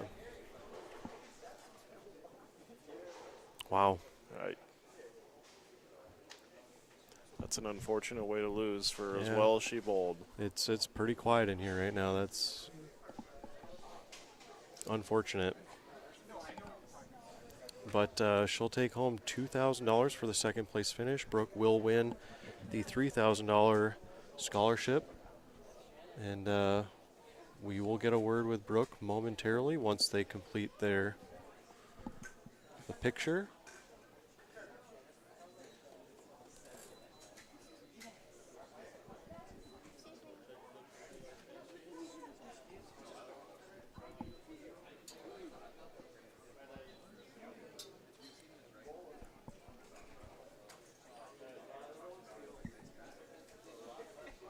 And then we will move our cameras over to 15 and 16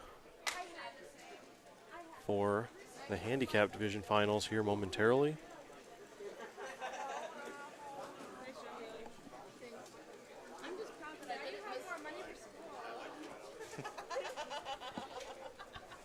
Haley's just over to our left here, and you can see that she's not upset. You could hear her say she was proud that she didn't miss something.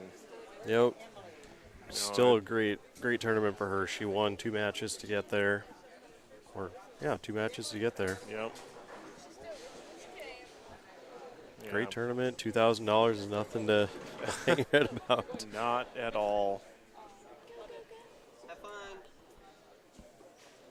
We're going to get another picture here, and then we should be able to grab Brooke for a word.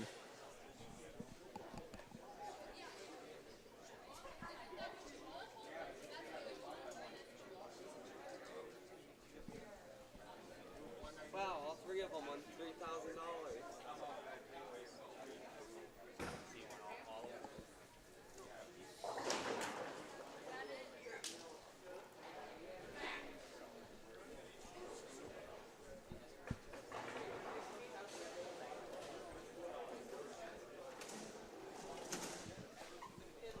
I gotta say I wasn't expecting that. That was Said I'm still sitting here a little bit stunned at that.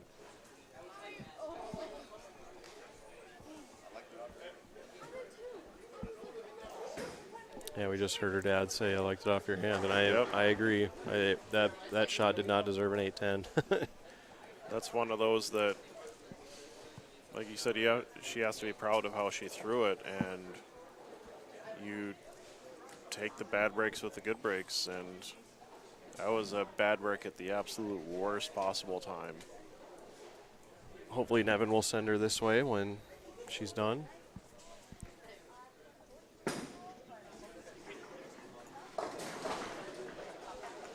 As the handicap division has already started their warm-ups. Okay, so she's on her way. I think Stephanie thinks she's given up her headset, but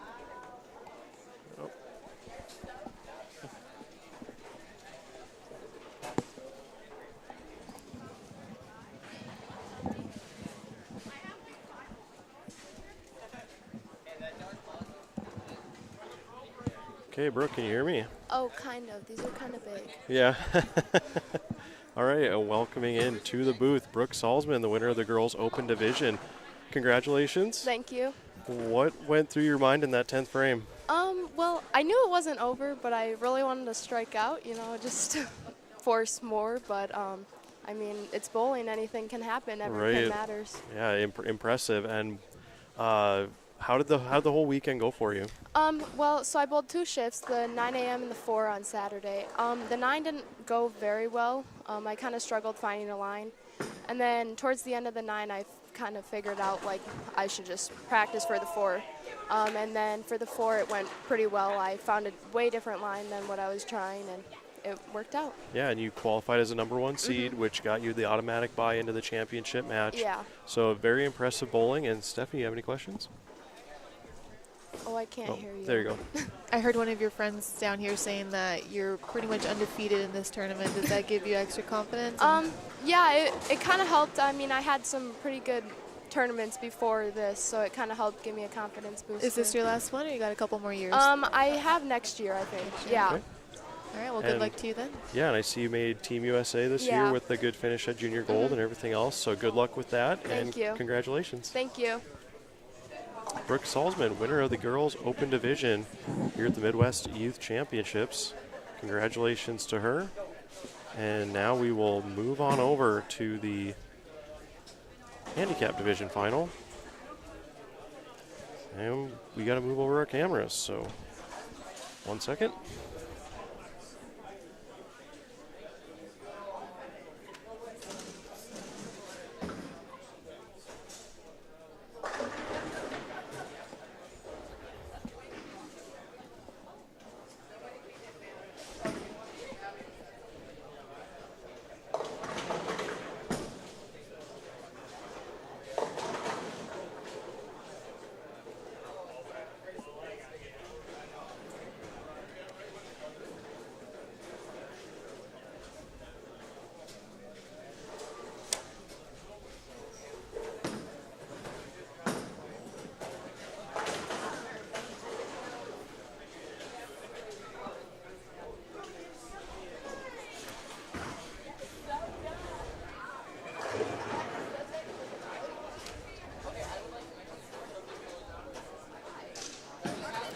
And now the handicap division final normally offers us a little different look since most of the bowlers here aren't familiar with a traditional step ladder. You're going to see rapid fire bowling.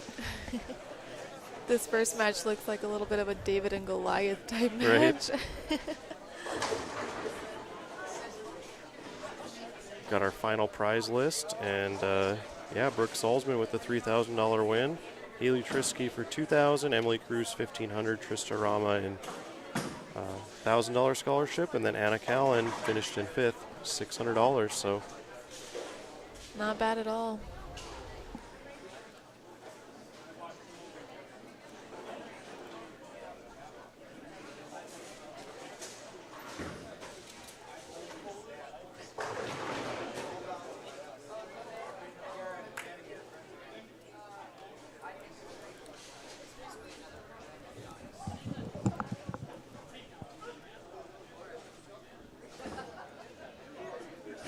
Okay, Ken, welcome back. Do you have a bracket for our handicap division? I do, and I have some sheets here as well. Okay. There we go. Well, the sheets are in order. I don't have a bracket in front of me, but... Okay, I'm seeing Everett going to start, and Henry. Yep, so those are 3-4. Then our 2 seed is Marissa Mose, and Jace Zeithammer. I Again. hope I pronounced that correct. Yeah, again, we're probably butchering a lot of names, but I'm used to it myself.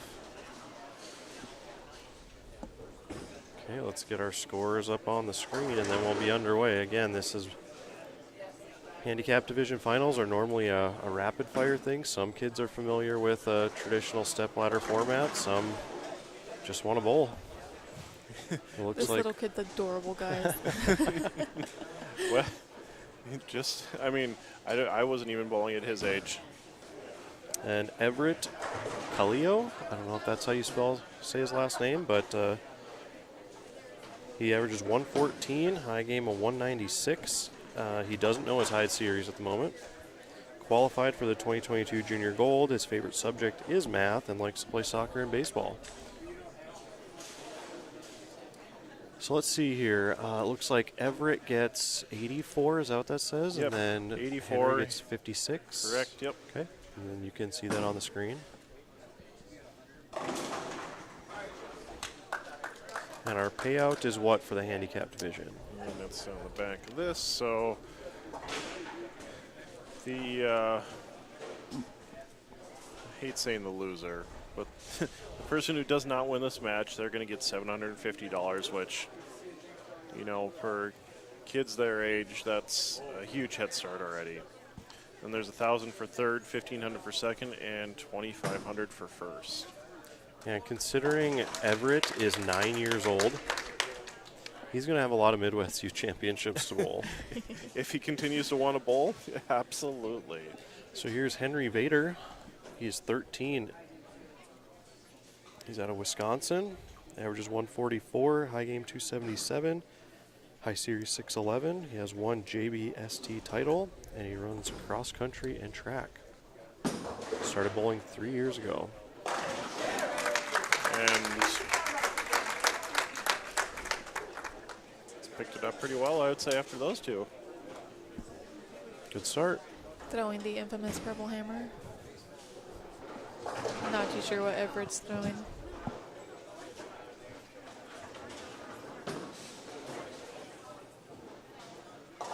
Can't tell if that's reactive or not. It's probably not heavy enough to matter. Well, that's probably It's true. just- Yeah, once you get to like 13 pounds and below, the cores change so much where the numbers just aren't even. Remember, Everett's 9 years old. I was certainly not this good at 9 years old. Not at No. all. What So a that's spare. Solid. I don't think I was bowling other than whenever my parents decided to take me at 9.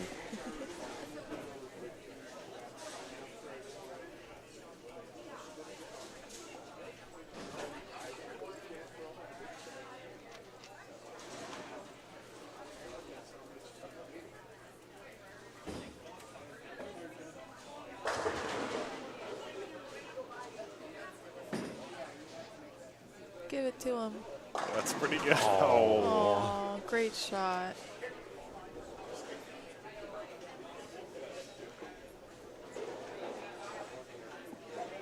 Already got a pretty good understanding of how good that was, too. Could see by his reaction.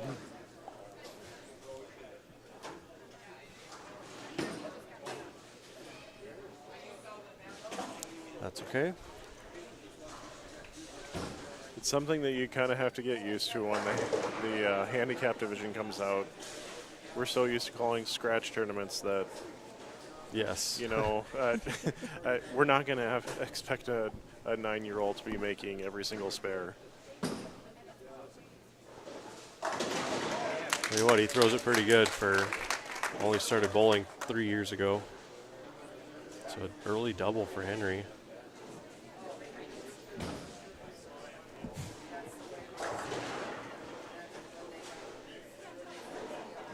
I do like that Everett's sitting down there with a little fan, too. Yep.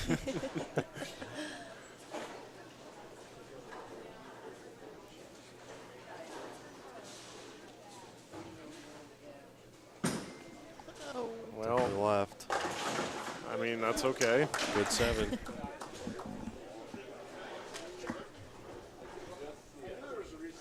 So you can see he's got the technique down already. Just going to be a matter of growing a little bit.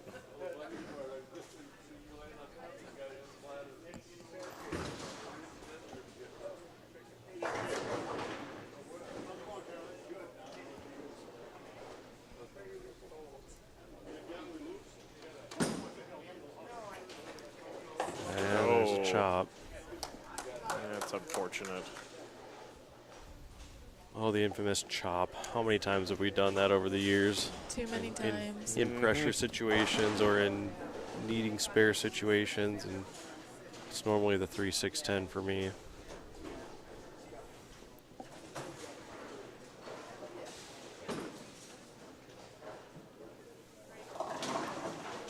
The one that always gets me is the 6-10. You know, I stand so far left, I slide like almost 38, and you're going so cross lane directly at the 6-10, then you chop the 6 off. Like, it's one that always gets me.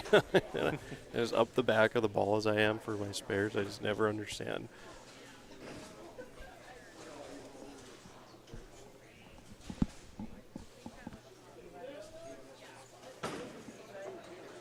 He's got a chance. That's a What good a spare. spare. Wow. Just clutch. Love how he picks up the chamois like, yep, I got that spare. He's got some 9-year-old swag to him. Yeah.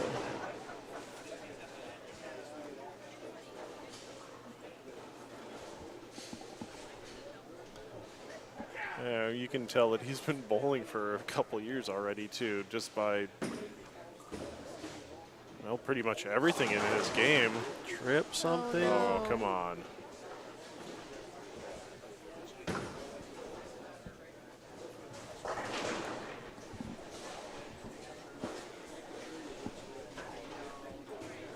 All right, guys, I'm doubling down. He's going to pick it up. Okay. I think he's got a good chance at this. It's got a Oh, chance. get Oh, there. get Look, there. Come on. Oh.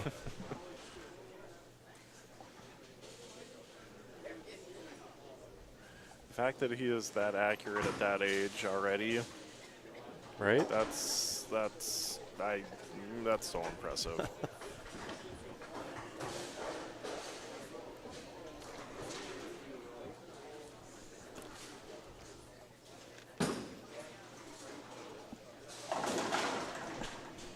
Well, Okay, and again, we're looking at the handicap total that you see on the screen there. Can we see? We cannot. I gotta adjust it so we can see the handicap total on your scores there for the right side. It's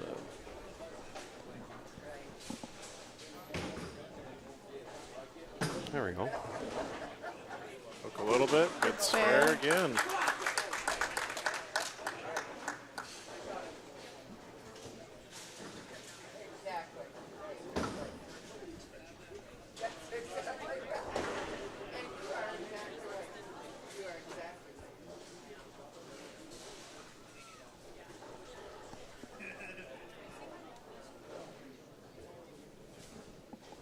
Okay, Henry Vader here up in the 6th. Working on a strike, still has to make up a little bit of the handicap.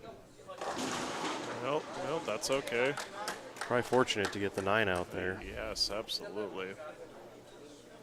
Do we know how old Henry is? Henry is 13.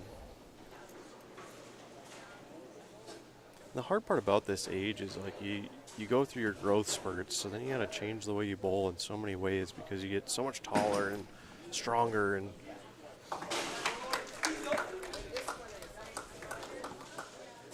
I had a brother who was really good at bowling, and he hit a growth spurt, and over a summer he grew like 6 inches, and that just totally messed up his timing, his Oh, game. boy, Right. yep. He quit bowling because he just couldn't figure it out. It was just, that growth spurt hurt him.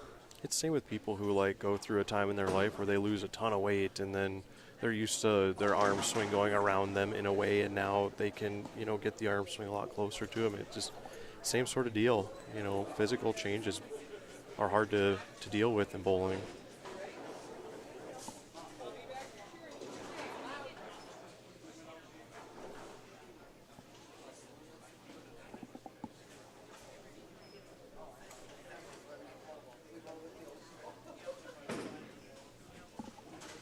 Pretty spare. good. Ooh. Almost. Ooh.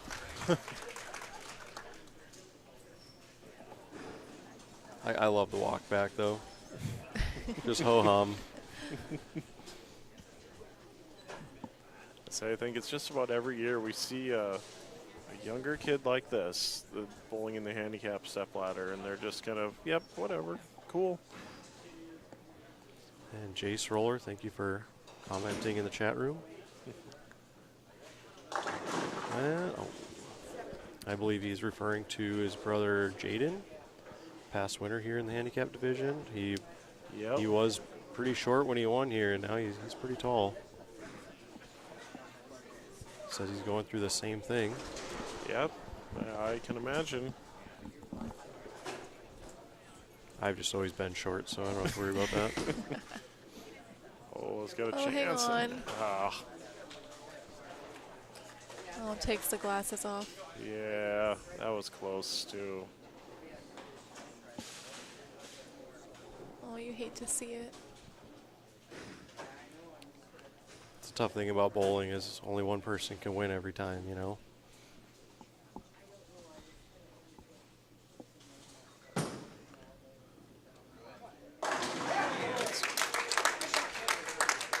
It's one thing about bowling that everyone has to learn is you're going to lose a lot more than you'll ever win. Yep. And you got to be okay with losing, and a lot of sports are that way. Once you become okay with losing, it gets a lot easier. You know, the thing for Everett is he's, you know, for his average, he's bowling a really good game so far. He's just getting beat. But it's... Oh, that would have been a big double there. That was a great shot. Again, Everett's already got 183 with his handicap, so he's still in good shape. Said he's doing what he's supposed to be doing, but Henry's just, I mean, he's out bowling him for their averages right now. Right, Henry's got a 144 average, and he's only had one open so far. Push. Oh, man. Well, he's still on track to beat his average by a considerable margin. And Everett, he averages 114, so he's almost there already as well. Okay, so both bowlers on and open.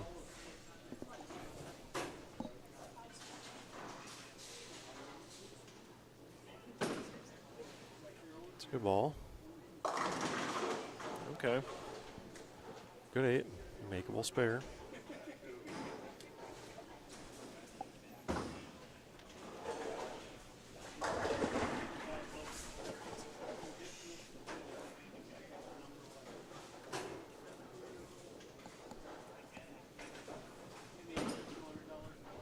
It's pretty close. Don't chop it. There you Great go. Nice. spare.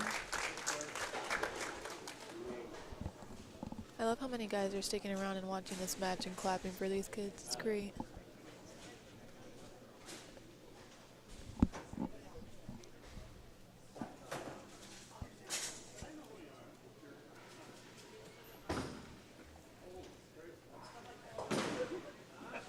It's not a bad shot.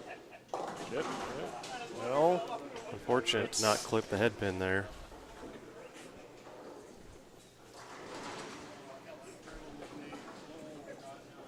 be a tough spare, but say he's already over his average, so I mean, said Everett's doing what he should be doing, and he's just getting out bowled by a better game right now. Tough spare for pretty light ball, I would assume.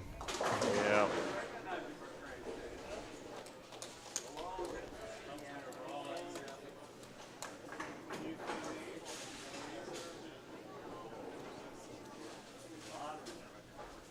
Okay, Everett's already got 207 with his handicap, so Henry's going to have to work here a little bit.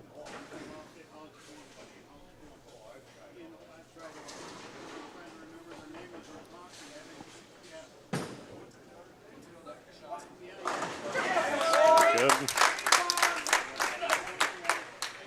Big shot.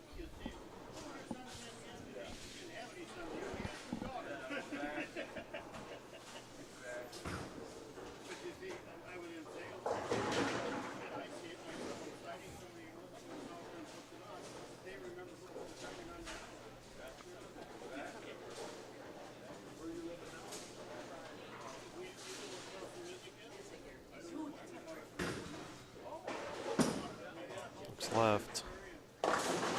It's okay. Spare, and he's in really good shape. Looks like Everett's mom is in the chat room. Welcome to NDBowlTV. Thank you for tuning in. We are in our first match of the Handicap Division Finals.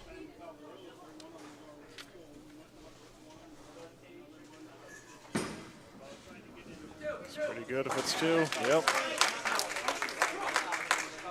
He cannot shut Everett out at this point. But it would take all 3 strikes for Everett to win the match if he does throw a strike here. Yeah, Everett can max out at the 237. Oh, there you go. Everett's going to need a double and 9. Tall order here.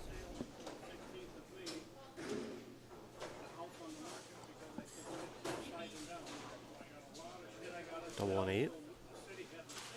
Double and 9, I believe, is a 1-pin win. He's giving it a chance. There's There's one. Oh one. my God. Here we go. Everett's got a strike here, whether he knows it or not. He's got a Oh, too far. and that'll do it. Henry's going to move on.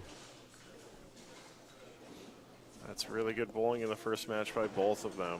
Yeah, Henry shot 179 with a 144 average. Everett's going to post a 140 with the 114 average, so Great bowling by both these guys.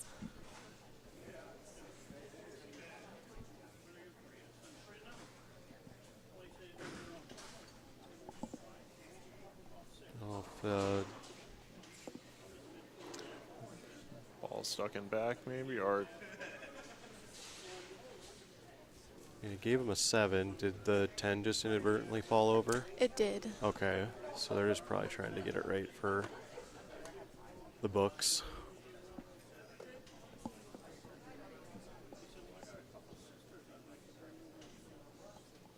Everett over here figuring out how to change the score.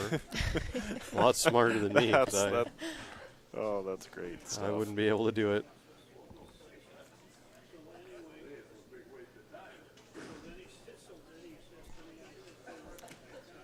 No, he changed it to 6-2. He took his strike off the board.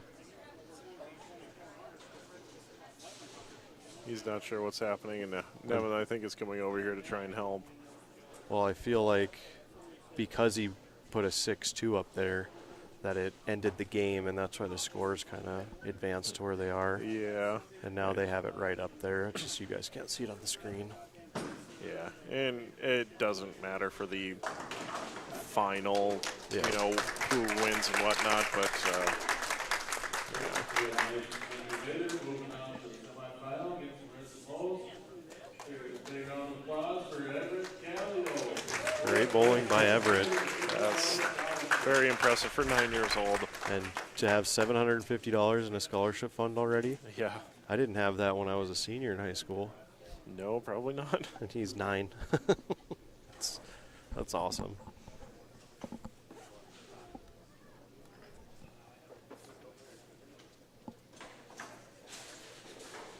All right, up next is Marissa Mose, age 17, out of Sauk Rapids. Average 175, high game 238, high series 620, so with a 175 average. What did Henry have? 144, so Henry will get a few more pins than her. Yep, so Marissa will be getting 36, and Henry is, what, 56, so 20-pin difference. Okay. Third team All-State, second team All-Conference, junior gold this year. She also is a softball player. That is Marissa Mose, who will bowl Henry Vader here in the semifinal match. And we got our final standings for the Adult Youth Doubles Tournament, won by Stephanie Zavala and Bethany Johnson. $750. Stephanie just wants all the trophies, I think. Nobody can blame her. In second place, Micah Walswick and Ryan Blakesley. Micah was our champion in the handicap division last year. Took second in the adult youth doubles tournament. Haley Trisky and Hannah Trisky, as we saw Haley earlier and Hannah bowled on our show a couple years back. Maybe even last year, I'm not sure. They all blend together. In fourth, it was Lily and Alan Topinka. And then Lucas Herzard and Brady Stearns rounding out the top 5. But they paid 21 spots. So a lot of good bowling there. It took, appears to be 95 over on a, was it, a 6-to-1 pattern they bowled on? A lot harder than Right. That's what a lot of people are saying. It was a lot tighter than a 6-to-1 pattern. It looks like Marissa may be throwing your favorite ball, Stephanie. It appears to be a phase 2. Yep. That's about what my phase 2 did for me also. 3 count? 3 counts. All right. She said 3 count. You have to bring it up now. 3 count? No. Mine I wasn't know. 3 I know it counts. was not a 3 count, but You just it's close enough. want me to be embarrassed. Well, it's hilarious. Was it a 2 count? Yes. It's what I'm famous for in college. It's not a good thing either. When I was bowling in college, I am almost positive that I am the first bowler and only bowler to record two spare frames in a college Baker game. Oh my goodness. Yes. I hope you were on a strike. I can't remember that part. I just remember walking up the first time. I think it was the 3rd frame I had. And I remember what I was throwing. I even remember where it was. I can picture it all in my mind. And I missed outside. It was one of those patterns where there's just out of bounds, and then it gets to the end of the pattern and it just goes, Got 2 count. And I went up there and I aced the spare shot, which was awesome. And I come back and the coach is like, "What happened there?" And I was like, "I just missed a little right. That's what happens." It happens. So then I came back up in the 8th frame, and off my hand, it hit the exact same spot. And I had this doom in my head. I was like, it's going to do it again. It's going to do it again. And it did. So then I walked back. I aced the spare shot again. And then when I walked back after I spared it, coach says you're done. But I spared it. Yeah, we're putting somebody else in for you. And that was basically that day for me in Baker. Oh my goodness. I got a 2 count at Queens during qualifying. I go strike 2 spare. And I'm like, how do I get 2? Like how is it possible to get 2 off the rack? But I spared it going Brooklyn. Oh. See, Sure. all mine were still pocket. Which is surprising because normally if you don't go have a high enough 6 on the pin, head pin, yeah. you have to almost go a super high flush hit to get the 3 pin over there to get the 10 out. But yeah, and then there was that one that came up as a memory or something on Facebook the other day when AJ Chapman went 2 miss at the Masters. And he missed by 1 pin. Yeah, Missed he ended the up cut missing at the the cut. Masters. Yep. And he had a 2 miss frame. Well, he went right back through it, didn't Yep. Yeah. Yeah, he kept it on the lane both times. he? Oh, man. That's a hard one to deal with. I can't imagine, especially missing the cut by 1 at the Masters. Oof. Forget any spares he might have missed. Forget any splits he might have left. It's that one. Yeah, your mind's going right Yep, to that. right to the 2. So yeah, I don't have many good memories of bowling college, but that's definitely a memorable one. So here we go, underway with the semifinal match, the handicap division. Marissa Mose against Henry Vader.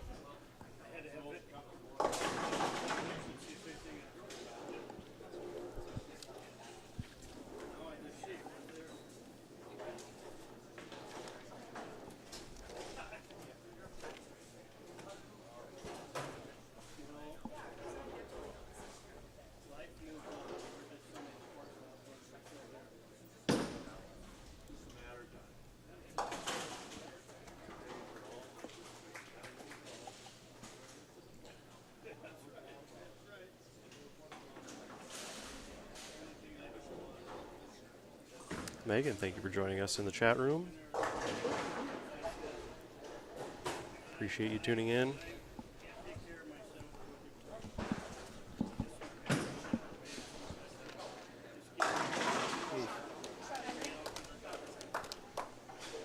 Henry in a good rhythm right now. He's run a lot of good shots. right? For averaging, what, 144? Yep.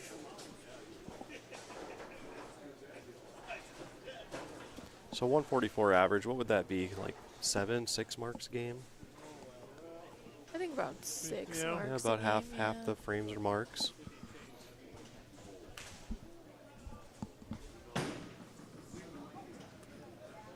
That's It's a good start. very good spare. Yeah, like you said, Stephanie, it's nice to see all the support behind the handicap division.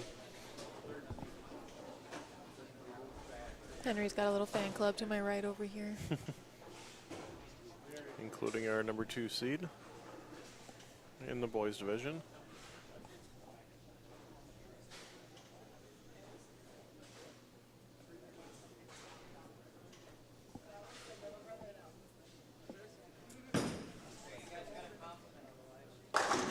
That's pretty good. Good strike there.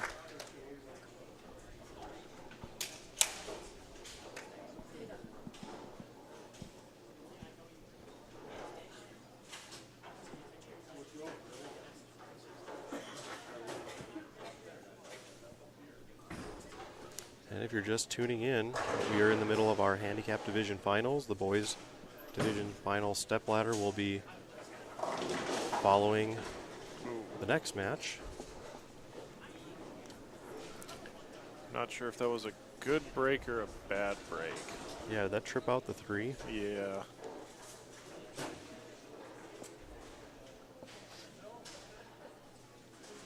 It appears that Marissa's mom is in the chat room. Thanks for joining in. Glad you're able to watch. A spare. Oh, good hard way. spare. Hard way. What a spare. Yeah, who needs the 3?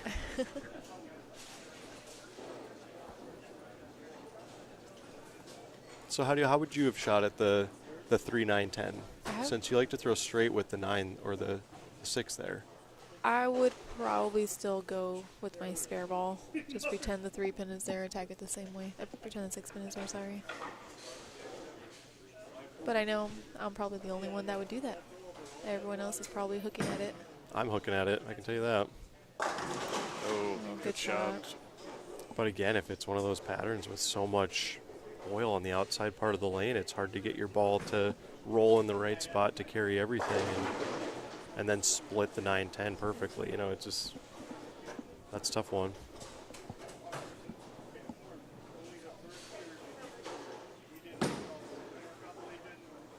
Yeah. Oh, that looked good. Long ways. Sometimes the lane feels longer than it is.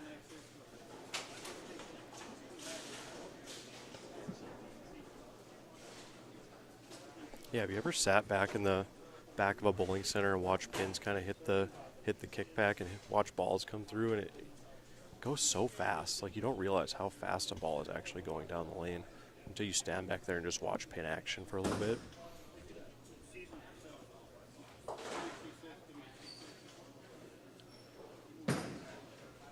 Good looking shot. Yeah, that's Big double. That's 3 really good ones to start this game off.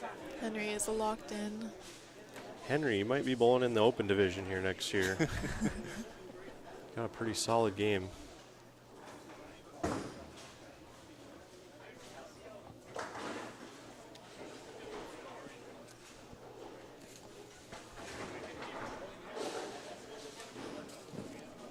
I do believe there were a few bowlers that actually qualified in 2 divisions, and then they got to choose which one they advanced to.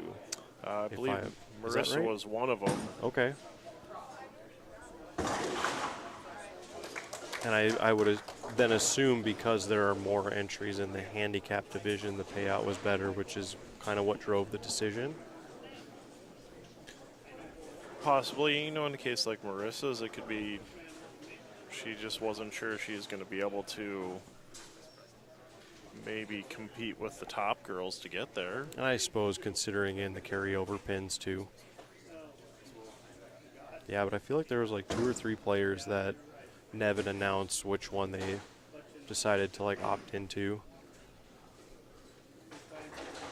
So it makes me wonder, do you have to declare what division you're entering when you enter? I would Or- imagine that's the way that it should be. Right. Yeah, I don't know on that one. Yep, because there's JV and Colston, and who made it in the boys division as well. And Okay, had an right entry there. there in the handicap division as well. yep, and I know he Interesting. bowled this morning with the boys. So okay, that. Yeah. Well, that would be a question for Nevin, because I don't think I remember that happening any other years before. And I'm sure maybe they did enter both, but then they didn't qualify in one of them, so it was an easy choice.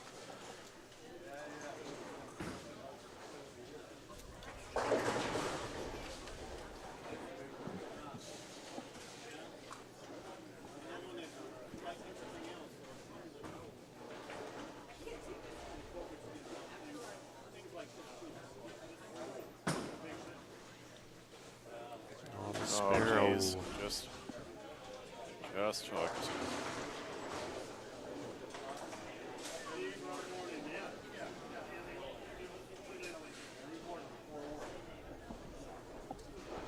So Stephanie, do you like lifts, ovals, no grips? Lifts all the way. Lifts all the way, and are you a interchangeable thumb person? Yes, I am on by staff, so I have my IT with me, and I use the power lifts because I needed more revs. That's why. So Yeah, yeah, me too. it's definitely just a comfort thing. Yeah, I'm with you there on the bice hits. They're really good. And then I'm kind of weird in a way. Like I like the lift on the ring finger, and then I do like it's almost like a power oval, like a hat where it's got the nubby like a little farther in the grip than on the edge. So Are you a clear grip, black grip, I like the color of the ball color of the ball? because Touch it. I'm weird in a way where I just rather not see the rotation. I don't know why, because you can get a lot of information off of that. But I tried the clear grip thing for a while, but they feel different They to do me. feel tackier. Yep. Yeah, because of the pigment's different because of the colors. All right, so Henry's pretty much going to be on cruise control. He has a great look and making good shots. Yeah, and with And he has the 20, advantage on yes. handicap. Yep. with the 20 extra pins too. Yeah, when you consider Marissa's got to beat him scratch by, what, 20, 21, something like that. Yeah. It's not to say it can't be done, but he's in a pretty good position with how things are going. Already getting up to his average through 6 frames. And Marissa just can't get the hits. Yeah, all the breaks going with Henry right now. And what are we playing for a payout on this match? I believe. What does the runner-up get here? So, third place comes home with $1,000. So regardless, you know, it's either 1,000 or 1,500 and 2,500 for second and first. Wow. Gets the 9 pin that time. 9 pin's another one where I used to, for whatever reason, throw a hook ball at it. You pull it a little bit, it's gone, you know. I'm just like, just throw straight at it, and then don't We miss that many. had a long conversation at Team USA camp, and Brian O'Keefe was like, I don't understand why you don't hook at your 9 pin. Like talking to like the entire room, you know, and he's like, just move to the left and hook at it. You'll hit it every time. And a lot of the girls were like, nope. There we go. There's a Good good shot by shot. Marissa. I would agree. No, I say no to hooking at 9 pins. I used to do it, and I would always tell myself, just, you know, move to left. Just make sure you don't, like, yam on it at the bottom. But then that's what would happen. I just give it the onion, and there it goes, you know? It's like... No, I just stand where I stand for a 10 pin and just move my eyes left. You know, it's... That's what I do as well.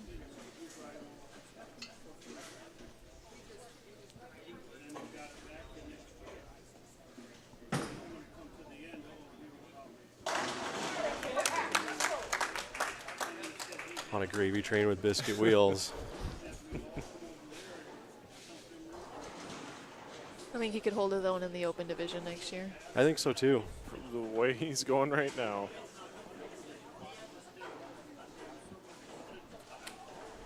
You know, as long as he can learn a different transition, because I feel like the lanes in the handicap division will transition quite a bit different. But other than that, he's got the game to do it.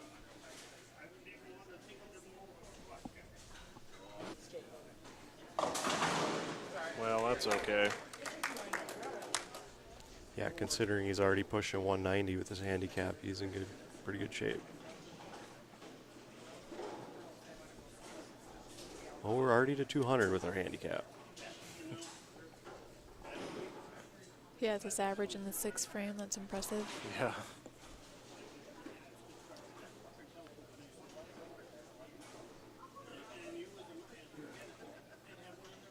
Uh-oh. We're not streaming at the moment. I don't know what happened.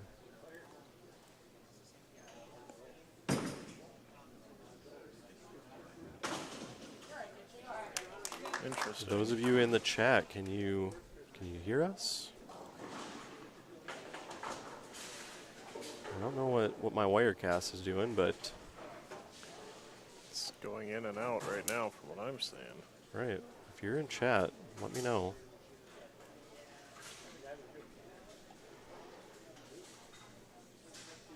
Always got to be something, right?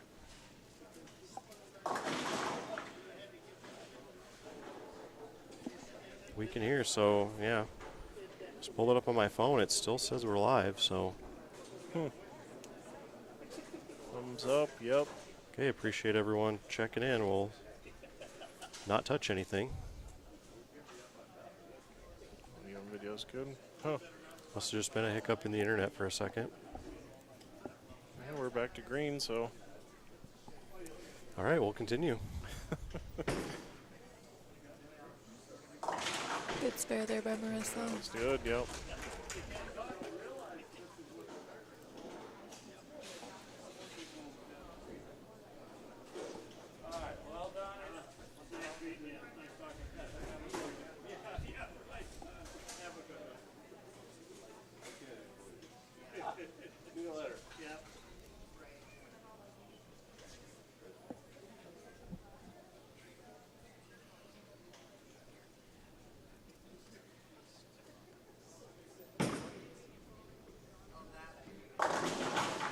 Finally getting the hits. Yep, getting her hits now that it's just about over.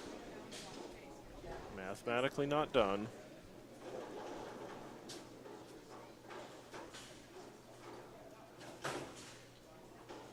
Or is it and I just can't add right? I think all Yeah, Henry needs to do yeah. is keep it on the lane. Yeah, Yeah, it's I- already over. I say I think it actually is over and I just can't add correctly. She can only get to 210 with striking out. Yeah, 174. It is over. Yeah, he's yes. already got 224.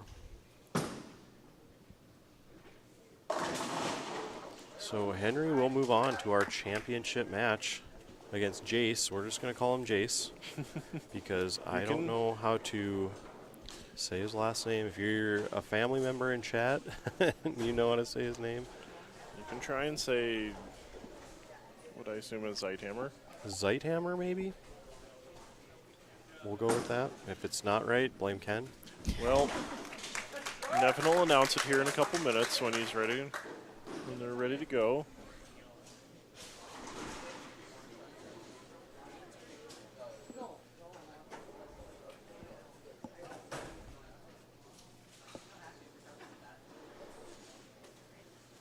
It is Z-Hammer. Okay. Thank you, Lee.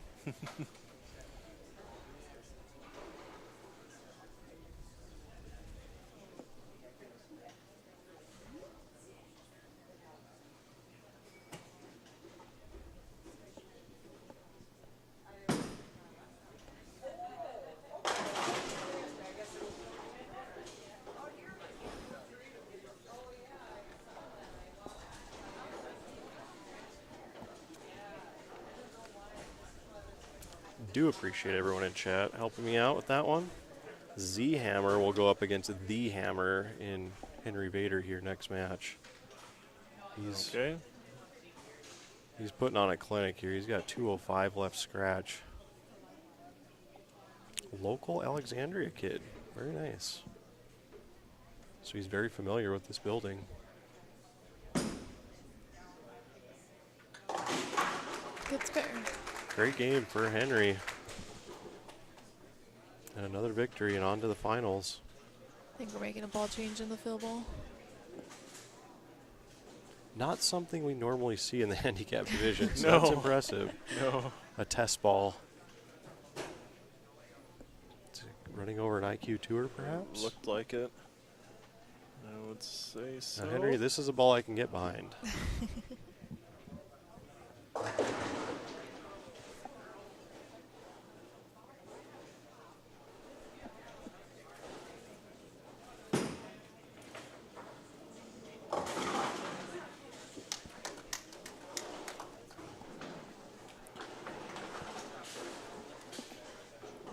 Starting to fall out of his shots a little more and more.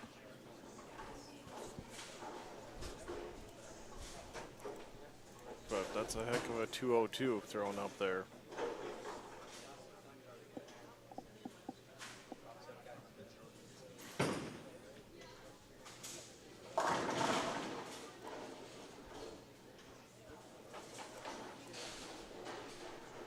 It was always going to be tough for anyone to beat that game.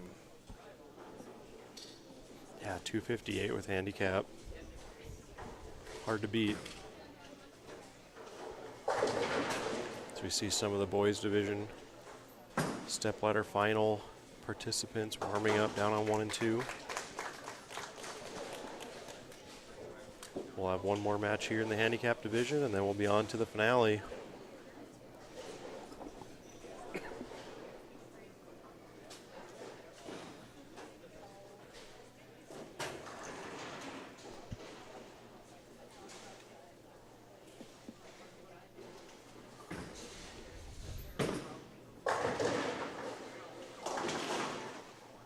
Okay.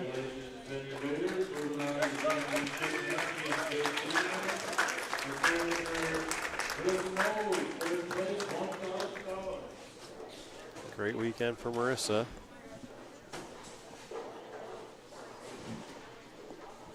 And now we're on to the final. Jace Zehammer, age 12, hometown Alex, in reference to Alexandria here. 7th grader, averages 144, which is the same average as Henry, so we're going to have a scratch match. Well, Or is it not exactly. Is it a fraction of a pin different here? Well, it might be a case of they're currently averaging that, but according to whatever the Suppose what they finished have. at last year is what's they're using. yep, because Jace is going to get 60 pins, so 4 pin. He'll get 4 pins, so from Henry. High game at 257 for Jace. High series 615. Been bowling since he was 5. Loves the game and studies it in his free time. Plays baseball too. There's our first look at Jace.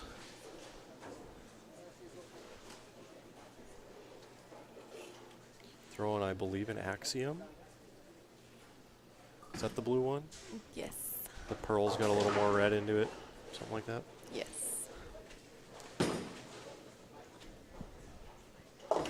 Still not completely familiar with all of the older pieces, but slowly teaching ourselves everything. Which is a perfect opportunity to let everyone know that Storm is the official bowling ball sponsor of the High Plains Bowling Network. Quick thank you to everyone who has sponsored this tournament. The lanes, the restaurant, the local area USBC, Bremer Bank, Apparel EFX, 900 Global, Viking Coca-Cola, and Broadway Ballroom and Event Center, which is connected here to the lanes. Again, our next show will be in Minot at North Hill Bowl for the NDBowlTV Masters, Sunday, October 30th. That time on there is fluid. If I end up bowling and making the cut, well, then we're going to adjust the stream sign. But if I don't make the cut, we'll start streaming at 9 a.m.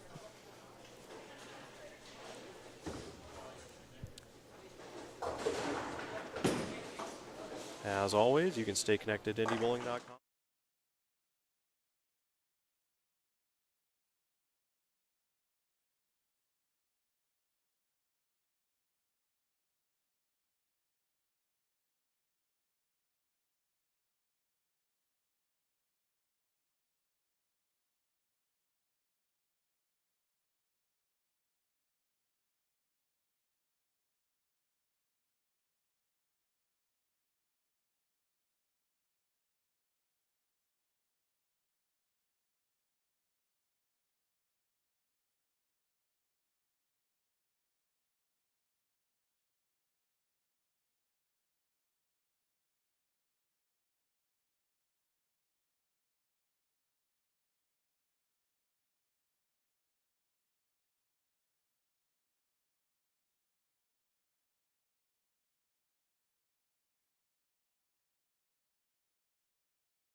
Okay, our first look at Jace.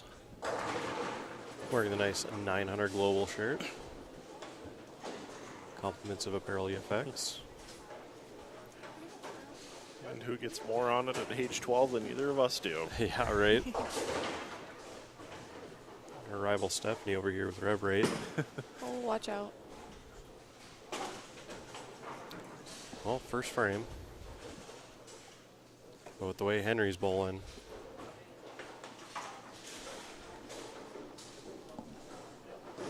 Let's see if he can keep that up. Velke is starting to lose his form a little bit, is just falling off balance. I don't know if they still do it at this tournament, but in years past, since Apparel EFX is a sponsor, if you win the tournament wearing an EFX jersey, I believe they give you your choice of jersey.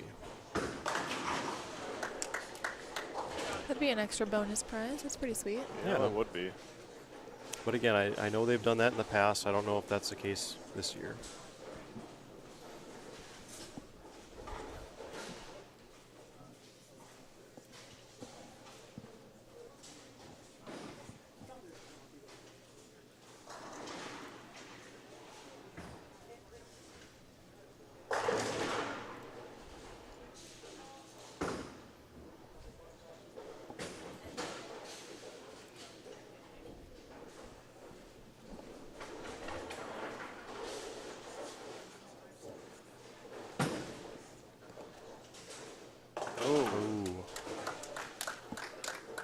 Okay, well.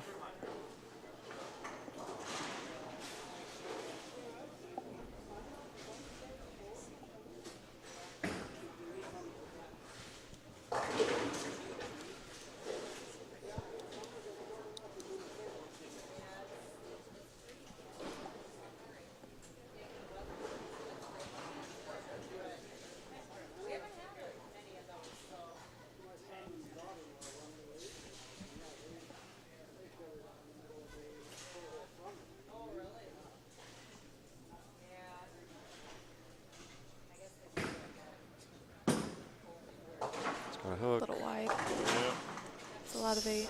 same thing again. Championship jitters. Perhaps.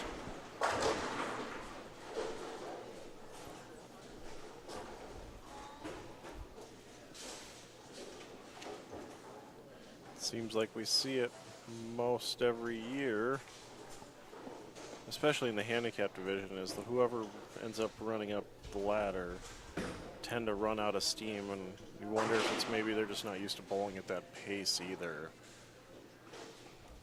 Yeah, and I think too, like in the handicap division, once you get to the final,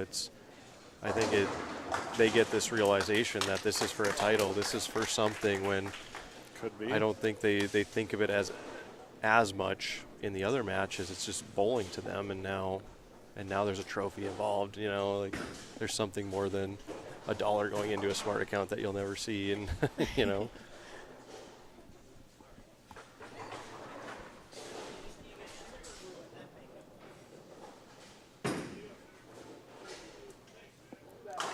Nice What a ball. shot. Good shot. As you can tell, the hometown favorite here.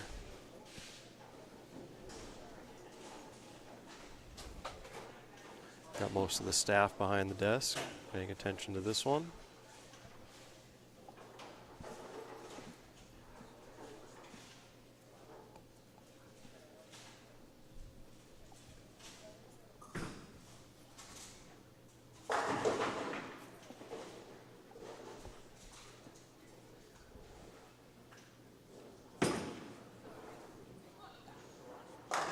Nice. The Huge push. double.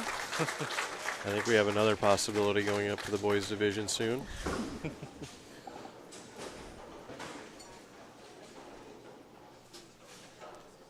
It's a pretty good double.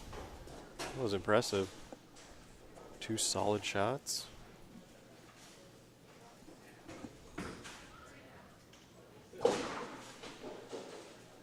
Henry's taking his time a lot more now.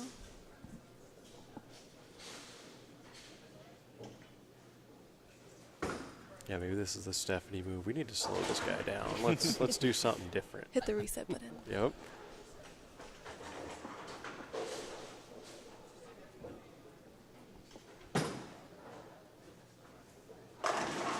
It's crossover.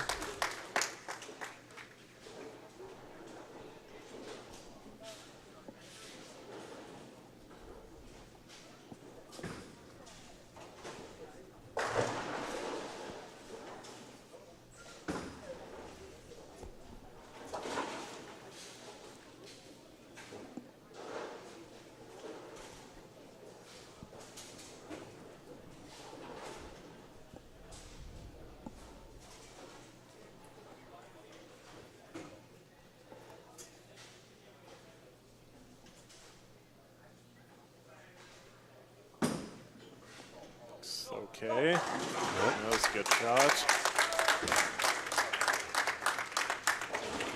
That was a high quality shot. And that is the kind of motion with urethane I could never replicate. I just can't. You don't stand left, throw right with urethane? Yeah, if I try to do that, I'll get 3. You and me both. There's just no way, unless I'm playing like dead straight up the boards. It's useless to me. Looks okay. Jeez. Wow. These two are putting on a show right now. Right? Now people do say the UC3 hooks a little more than the traditional urethanes, so you know that's the one I opted for just to kind of try. Is it no good for you? No comment. Me and the UC3 are not friends. No? It's not a urethane. Sorry. It's not a urethane. So I drilled 2 of them. I Well, put one pin on my pad. That one's a little more true urethane like. Drilled one normal. I need about 50 feet of oil to keep that on the right side of the head pin. Really? Oof. Could this be for 4? It's gonna sit. Oh, It's the shaker. slap off. Let's go. We got a match. Fire. That's what we like to see. A little bit of fire out of these Yeah, kids. let's go. Look at this. These scores could rival the boys open here soon. I mean, they're pretty much in the same area, but one guy is throwing a big reactive and the other guy is throwing a urethane. That's wild. Crazy how that works. I expect to see some urethane in the boys final as well. I think so. Say that would be interesting because none of them have really thrown it that I've Yeah. seen.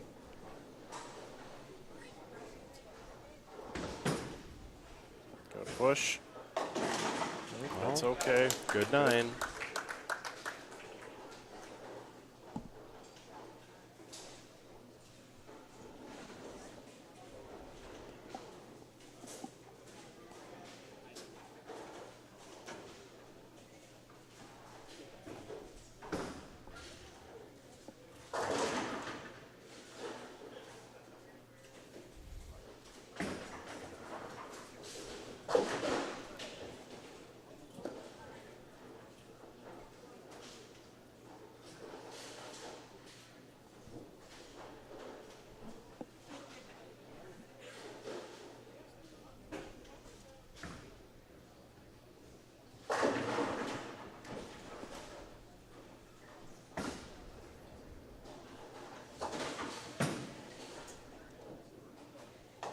Good spare. Spare, yeah.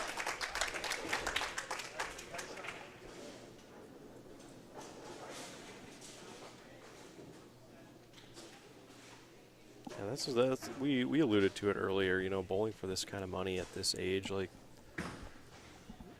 there's what 13 and 12, and they're bowling for $2,500. Unheard of. I guess it's just a testament to the local USBC and all the money they raised for this thing. Big shout out to Nevin, everyone here at Garden Center Lanes, the Meyer family. Doing this 7 years running, just keeps getting bigger and bigger too.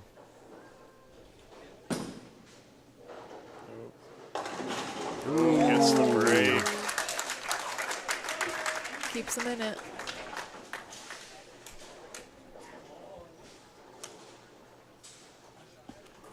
Chase keep it rolling. Look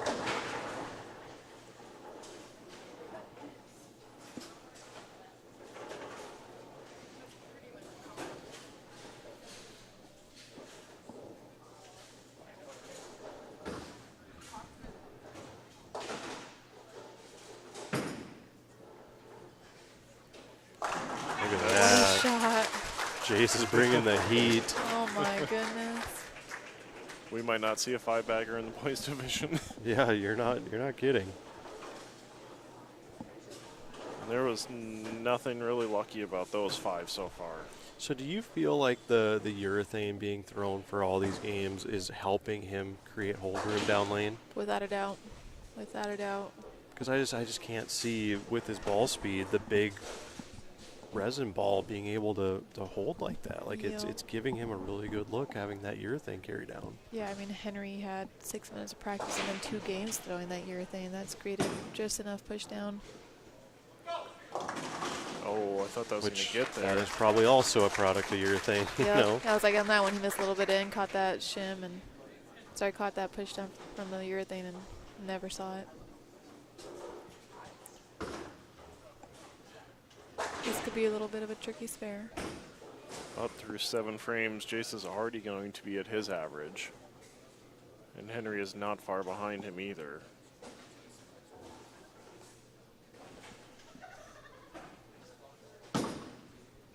Tough spare. Is that going to hang on? Oh, and it Good does. spare. The clutch spare. That subtle fist pump.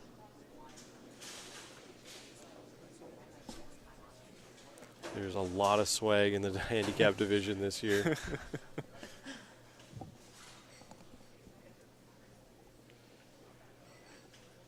You'll love to see it because this is what's going to get these kids like amped up to do this like long term. It's this sort of thing right here. Absolutely.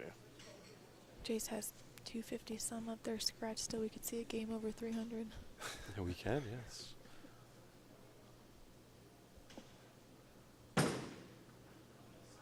It's okay. That was a nice pitch. That was a really good shot. Yeah. And to no surprise, there's Deadwood.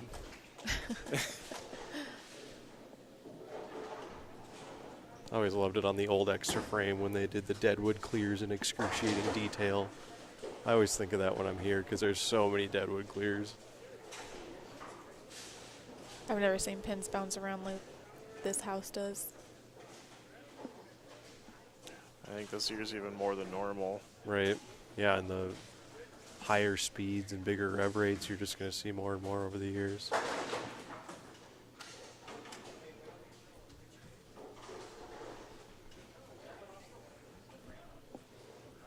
Well, it's kind of a big shot for Henry right here.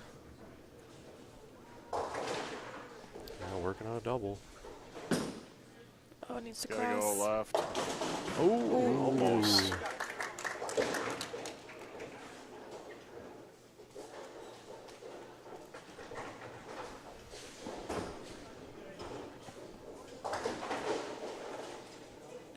They're both going to be at their average through 7 frames. That's...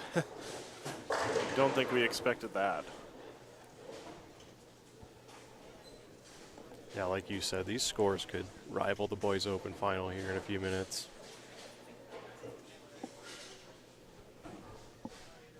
And outside, maybe 1 or 2 breaks. These have all been in the pocket. Right. Yep.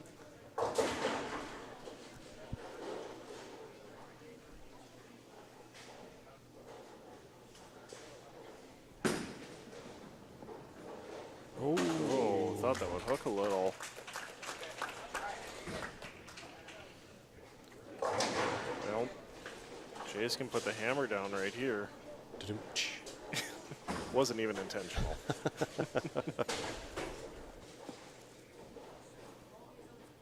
He is going to go bowl. There we go. I thought he was going to go bowl on 15. Okay, big opportunity here.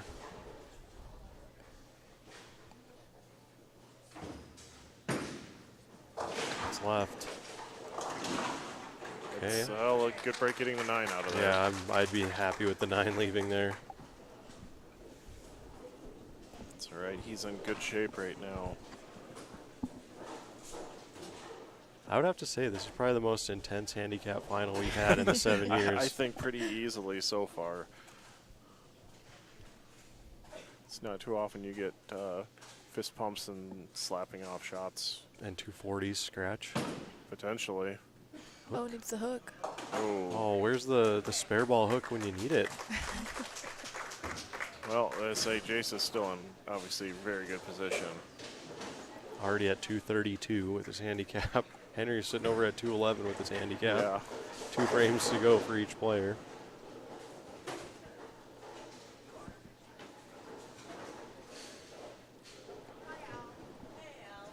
You know, mark right here might be enough for Jace to not officially lock it up, but be a lot to come back from for Henry. Looks good. There he goes, high flush. He is screaming at that ball. You love to see it. Oh my goodness.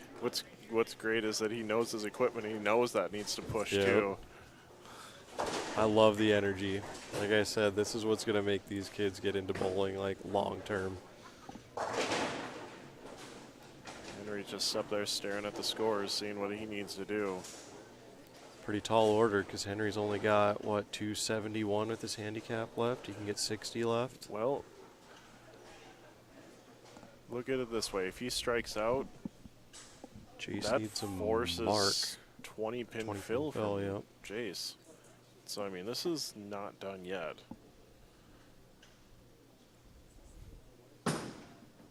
It's going to get Cross. left. Yeah. Yeah, look what happened in the girls' division. I would say Anything can happen. You never know. He needs a spare, though.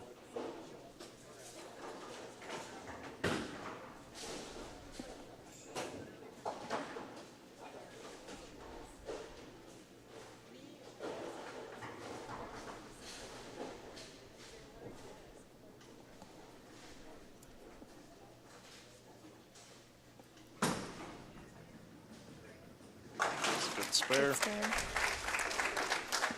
Good spare. Yeah, you just need all 3 to at least make Jace show up and mark.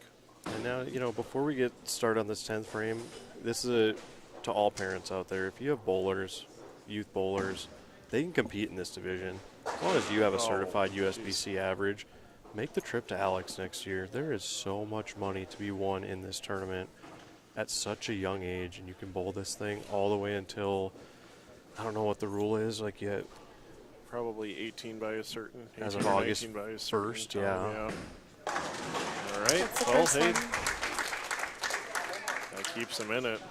But that's the beauty of this tournament is a handicap division, giving any kid a chance to enter it and have the chance to win. Yeah. And then it's just going to give you tournament experience. And as you get better, there's 2 scratch divisions you can get into. And confirmation in the chat that the age is 20. So Okay. 20 as of a certain date, I'm sure. Yeah. Now these 2 are making it look like a scratch division right now. Right?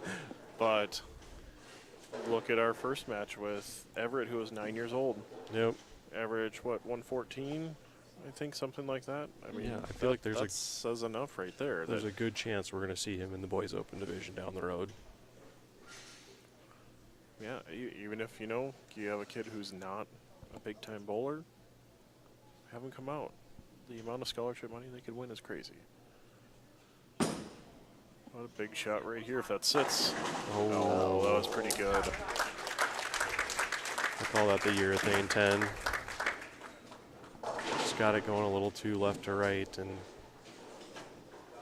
No matter what, Henry had a great showing in this step ladder. Like that's just.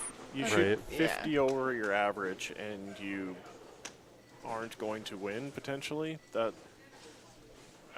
I don't think there's anyone who can be mad about that.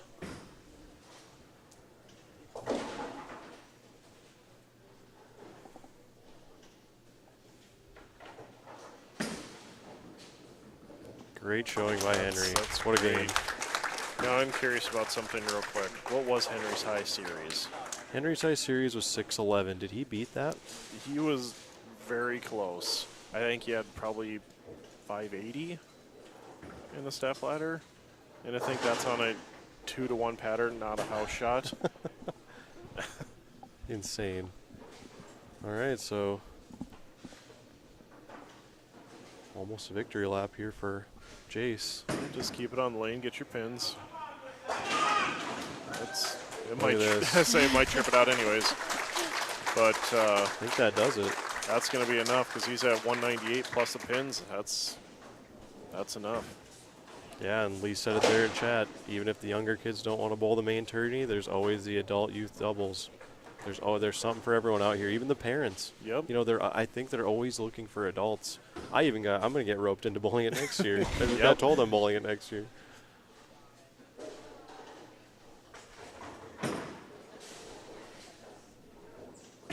Now, Doesn't matter. still going to shoot 200 in the finals. That's crazy. For your 2022 Handicap Division champion, Jace And you can hear the local support for Jace. Proud parents. Yeah, absolutely. Well, it's photo shoot time for Stephanie, and we're going to get a word with Jace once they're done.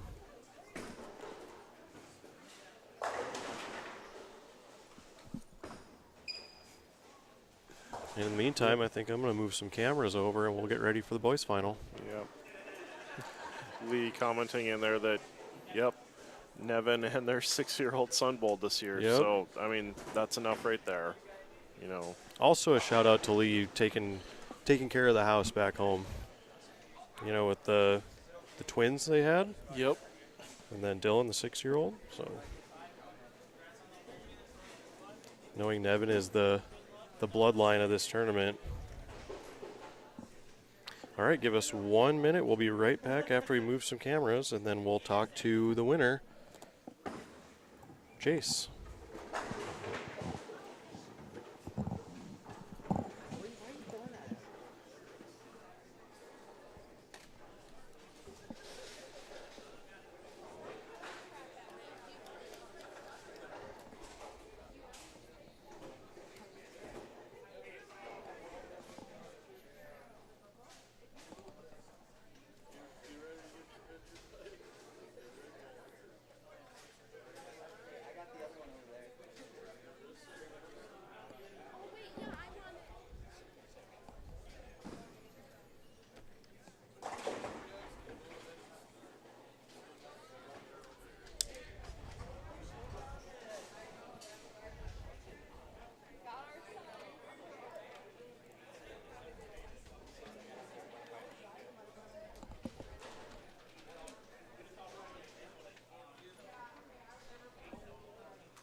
right.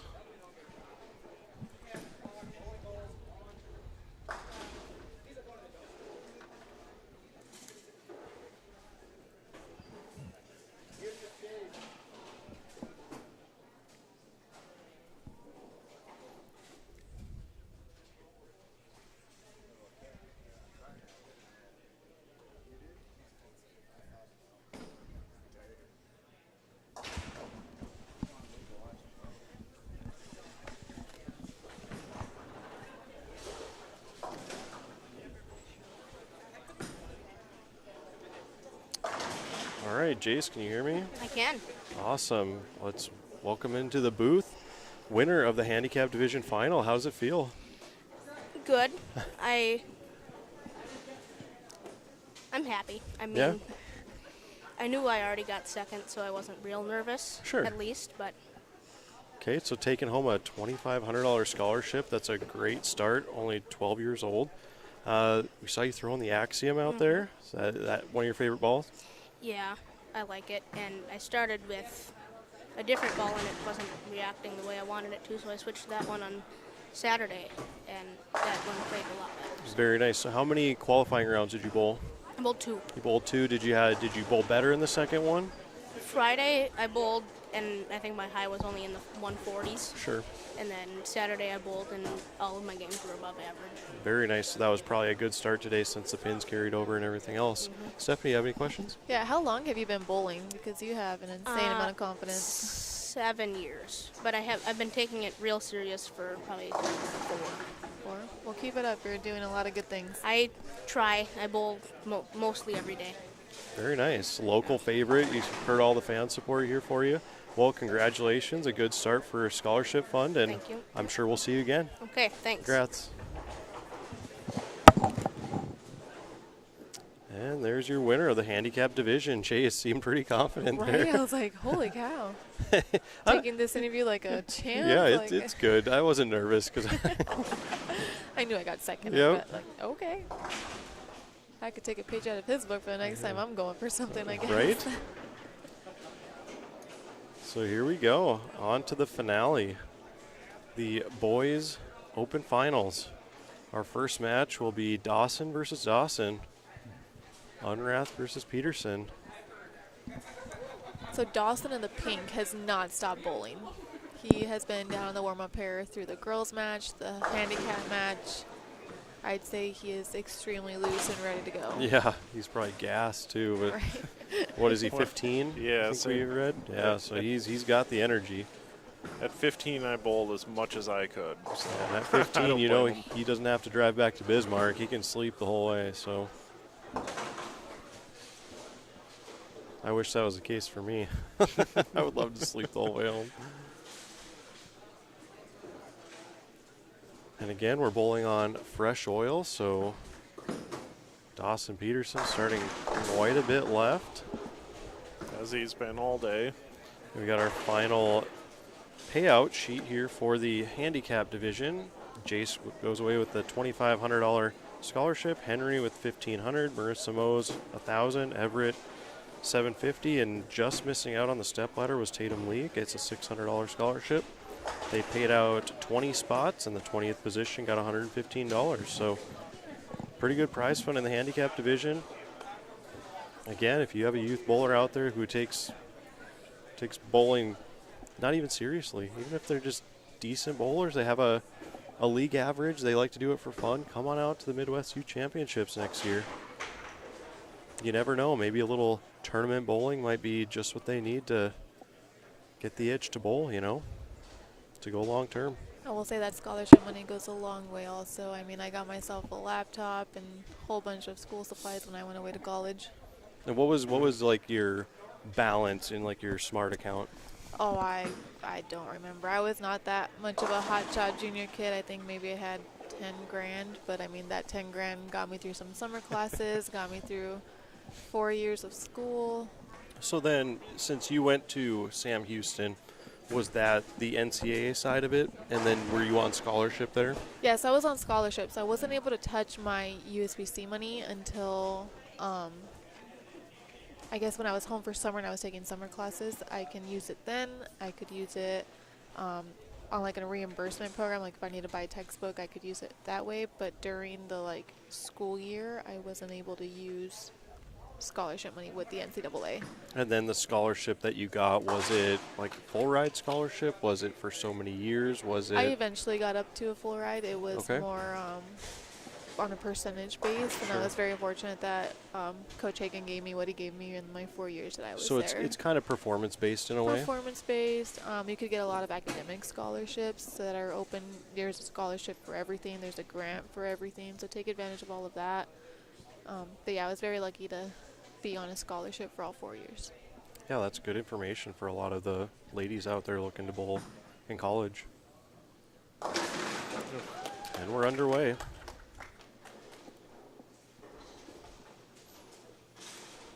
Final step ladder of the tournament, the boys open finals.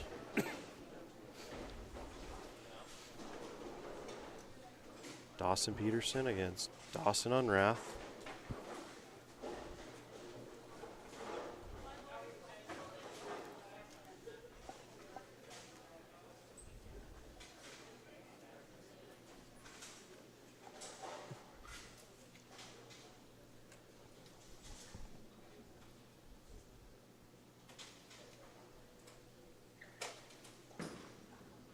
So he got fast. I thought that one really got fast off his hand. I was flirting with the 2-8-10. Been seeing a lot of these jerseys. Do it for Morgan. Not sure for what the story is, but good cause nonetheless. Brooke, our girls champion, is wearing it as well, so.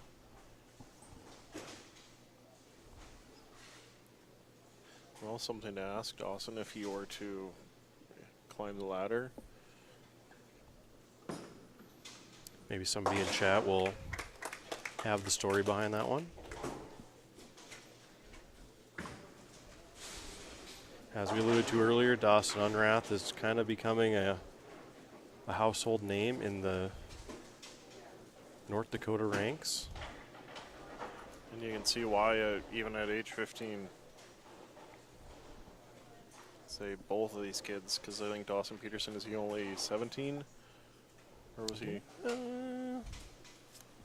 Don't remember offhand, but I mean, regardless. Yeah, still young.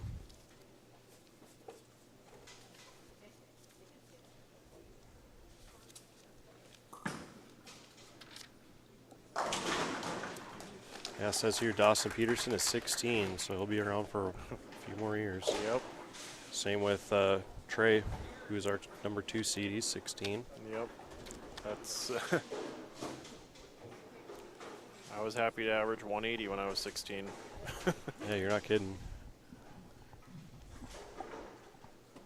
I just think this tournament also offers such good experience on a hard pattern. Like, to grind out a tournament, it offers a lot of money, but they don't mess around with the pattern either. No, not at all. It's a good challenge for kids this age.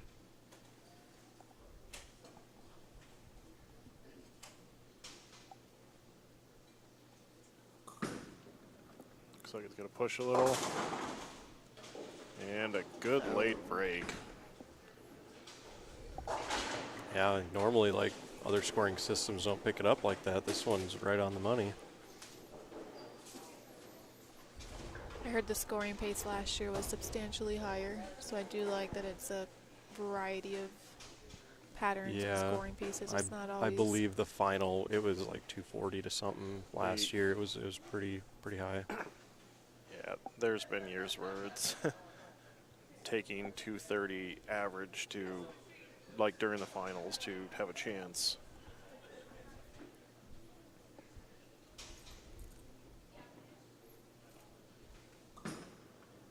Careful. I was going to say, in the qualifying, did any of the ladies go plus? Like through 4 of the 5, I think the high qualifier was 17 under. For qualifying for the girls, there was just 1 plus. That was Brooke. Okay. The boys, there was a few. Don't remember how many. I feel like the leading qualifier got to 100 over, which is I don't think it was. I think it was 95 or 90? 98. Okay. It was. They did not make 100.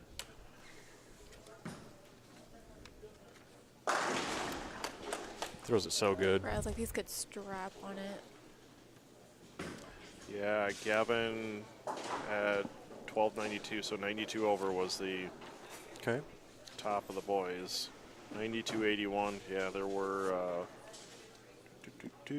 12 series that were plus, and Lucas Hersrud had 3 of them. And again, a lot of kids re-entered because of the carryover of pins. I think that's the main reason. A lot of especially the boys division, just because they wanted to get that good qualifying score for a good start today. Right, and because the 1 and 2 seed makes so much of a difference, just based on not having to bowl how many extra games and being guaranteed so much money. Yeah, that's a big advantage to be one of the 1 and 2 seeds, to just be done with your 10 games essentially in qualifying and then not have to bowl the bracket, not have to bowl the first match in the step ladder. It's just such a big advantage here.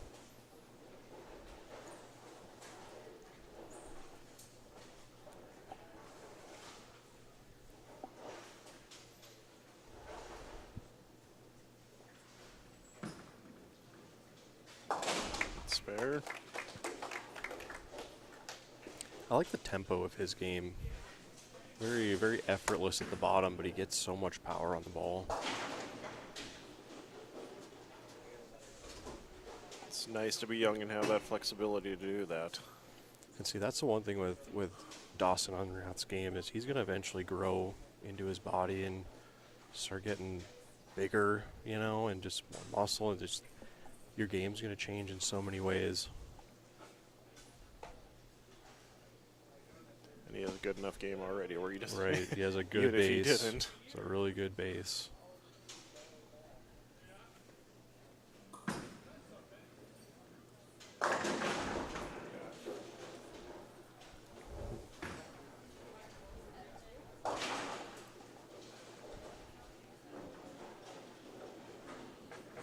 Going to be another case of who's going to get the first double. Take control of the match.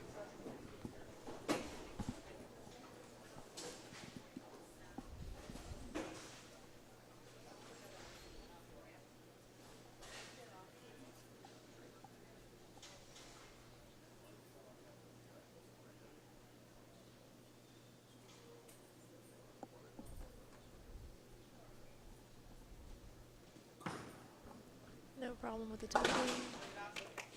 Pretty solid. Dawson had a good showing at junior gold in the under 15 division, which he will be moving out of next summer. Moving on to the under 18 division. Don't think that's going to be too much of a stretch for him, though.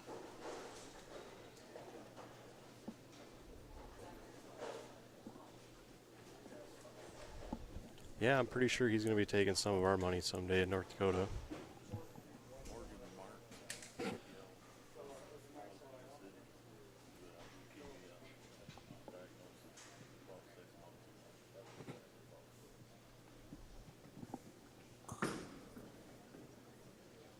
Switch Good, shot. yep. There. So what info did you just get from Nevin? So Nevin gave me a little bit of background on the shirt that they are wearing.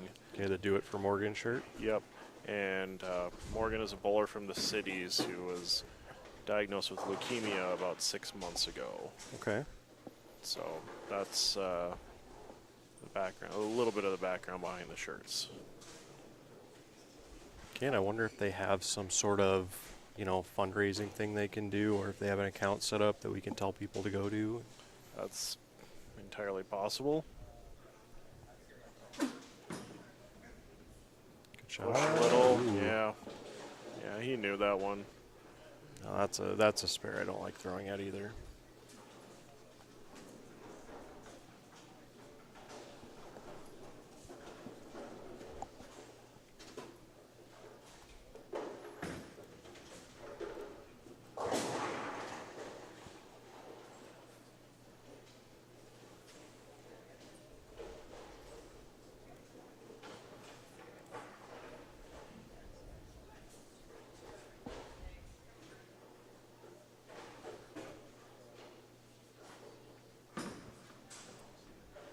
Good Ooh. cover. Good cover, yeah.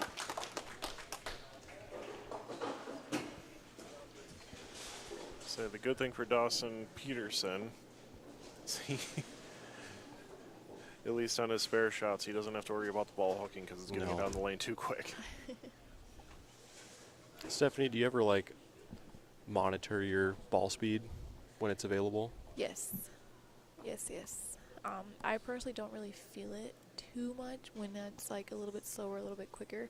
But I always look up because if I liked a shot and it checked up really and went through the face, I look right up and yep, sure enough, you know, tenths of a mile slower, and it's a huge difference. Yeah. It's good advice for anyone out there bowling. Ooh, Shot. good swisher. Said that light shot's where it's carrying right now.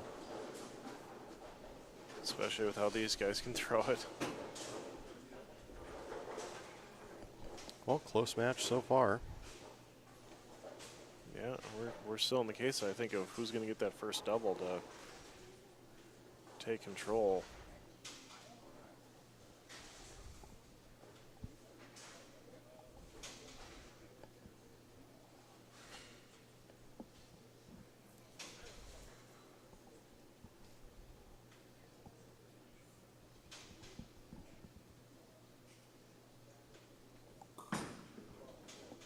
Okay.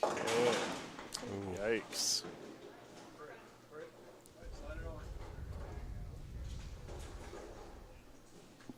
Lane's starting to transition a little bit. With Dawson throwing that surface across where, I suppose Dawson Peterson throwing that surface across where Dawson Unrath is throwing. More of an aggressive pearl.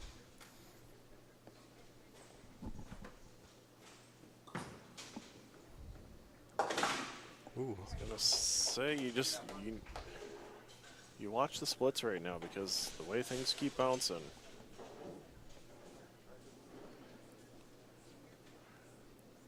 Well, the first error of the match.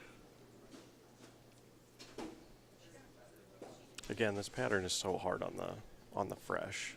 And I just think as we go, the scores are just going to get a little better as they open up.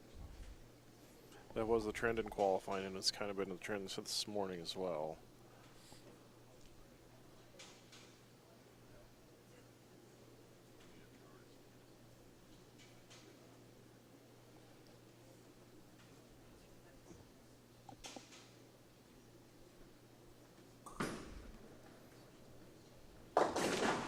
Wow. Ball's really reacting to the friction down lane. Kind of looked like he liked that one off his hand. It looked like it was in a good spot again, but just breaking loose in the back. So what kind of move would you make in this? First things first, you got to get your count. Come back, reset. I mean, it's picking up earlier and earlier for him, so I would either just jump a hold zone left or maybe think about getting something that'll clear the fronts a little better. It's not quite getting as down lane as he was earlier.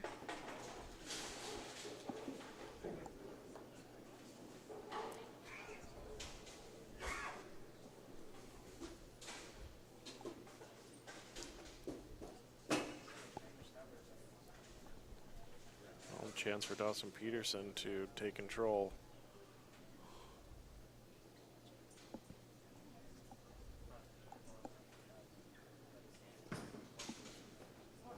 It's a good shot. It's 10. There's our first double.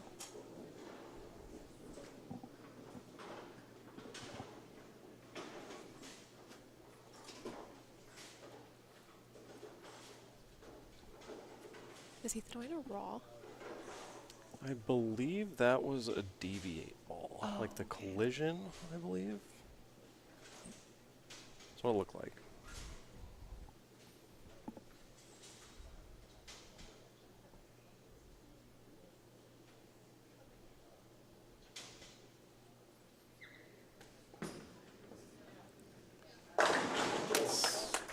Two good shots there.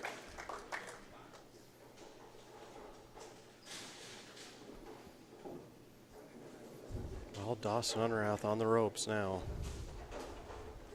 Say at this point, he knows what he needs to do. Yeah, ball change time. Going to a...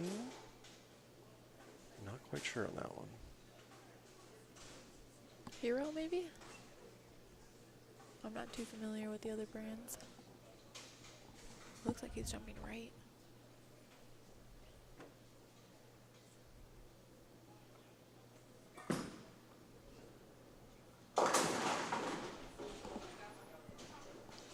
It's got phase 2 colors, but he was throwing a Widow Ghost earlier.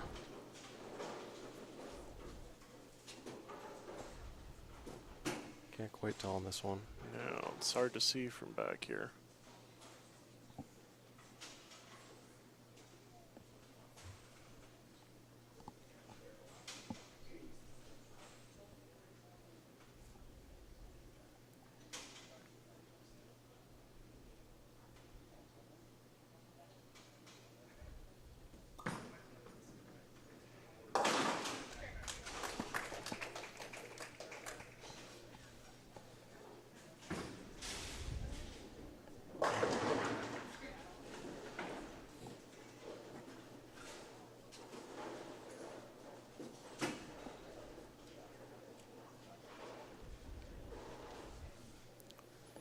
Doesn't strike here, and it's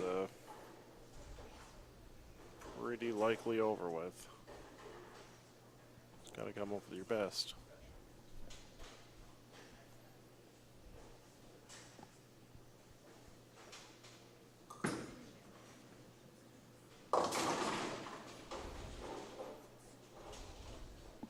Yeah, just lost the control of the back end of the pattern. Still a pretty good tournament for Dawson Unrath. Our 4th place finisher will take home how much in the boys division? And I lost my sheet already. Put you on the clock. 4th place will take home $1,500. That's a pretty hefty amount.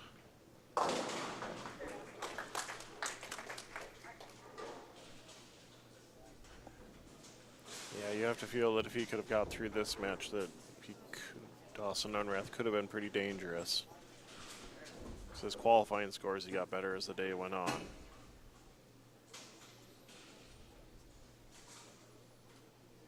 And up next is Trey Henrikschmeyer. Is that correct? Yeah, This is our yes. number 2 seed. Who, if you were watching earlier, was in a roll-off with the defending champion Zach Andreessen for the number 1 seed. It ended up going to a 9th and 10th frame roll-off. Stayed tied. They went to a 1-ball roll-off, and it took 2 frames on that one.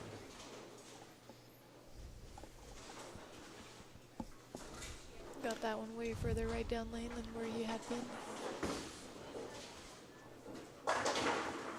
You wonder if that's going to play into his mind at all in the next match here.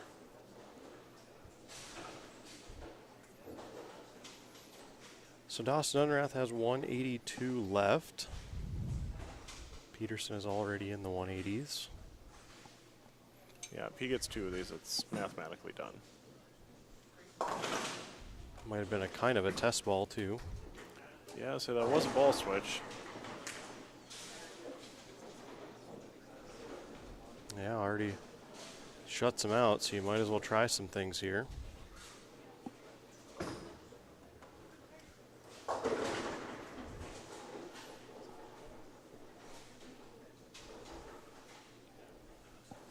Still goes with a different ball.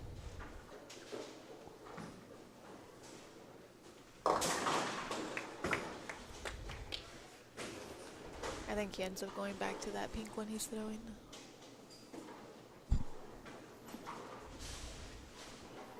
I always like getting the fill balls to test out things, and you go get a ball, you have a good idea, and then you throw it terrible. Yeah, That's always my MO. Oh, I learned nothing there.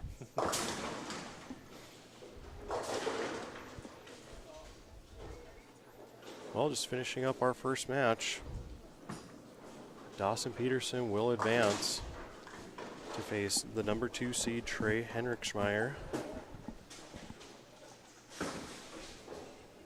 in the semifinal.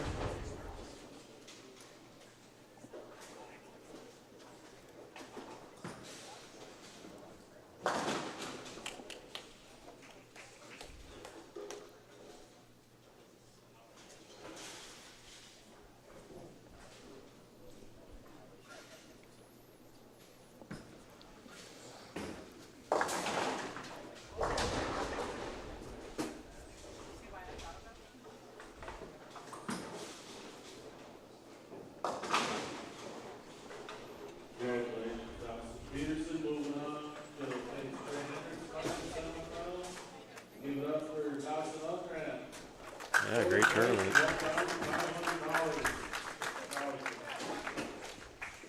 All right, 201, 167 final there.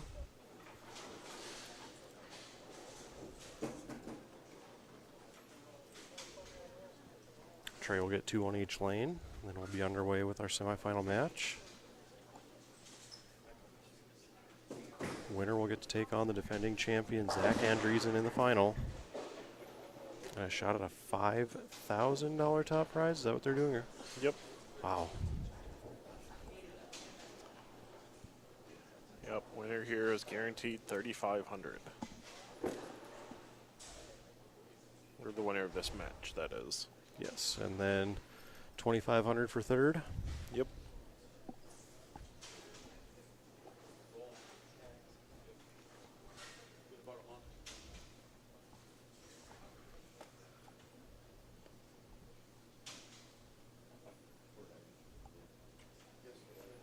So Stephanie, down in California, do they bowl leagues like year round?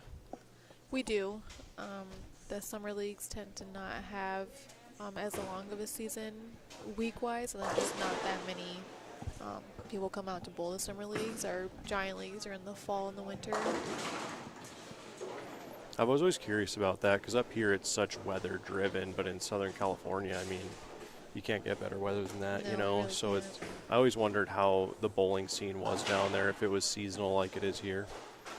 I mean, for the most part, it's pretty seasonal, but like I said, bowling in California wasn't exactly always what it is today. We definitely struggle with getting people to leave the beach and come into the bowling alley. Yeah, that's understandable. Yeah. And I will say having the PWBA Tour season starting like in middle to late May is kind of nice for weather too. You're not running into as many snowstorms and stuff like that. I think the only time we ever catch some weather is, for whatever reason, it always rains at the Lucy. Really? And it'll be 90 degrees, but we'll catch one day of just torrential downpour. So hot and humid, but that's about the only weather that we really get. And that is down in Houston. Yes. In the end of July. Yeah, it's hot down there at that time.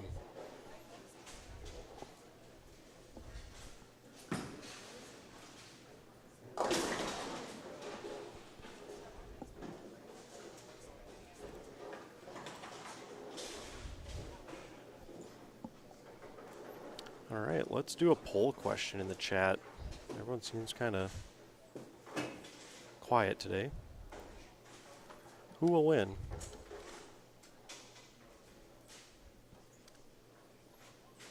And will it be the winner of this match or the defending champion?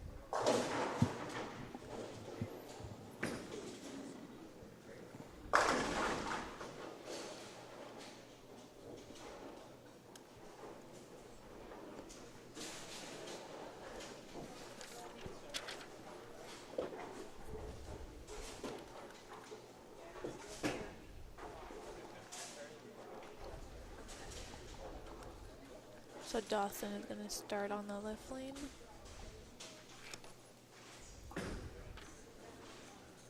Here, so with Trey sitting down. Trey actually came and watched some of that first match. He was standing over here to my right, paying attention to a few of the frames.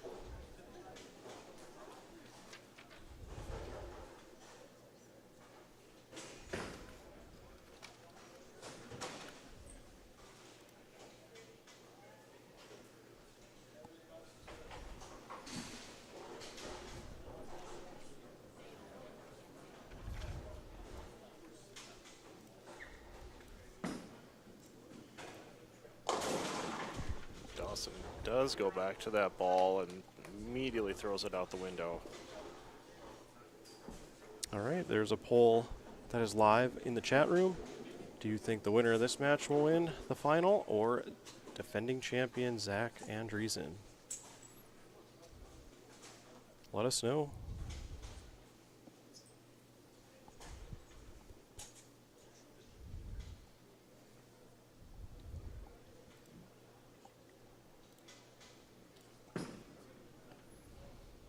Maybe. Oh, he got it. 2-4-8-10 conversion.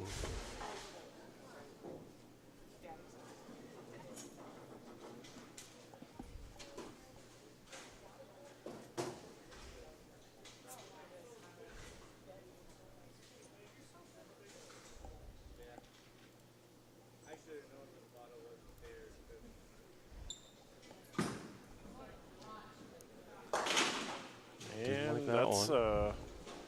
something we haven't seen yet. Very possible on this fresh pattern. Oh, absolutely.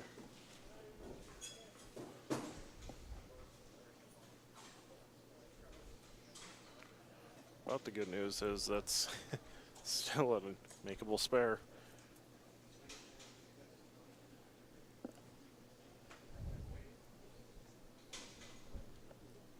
Hey, at least the 10's not in there. Got more than 2. Yes.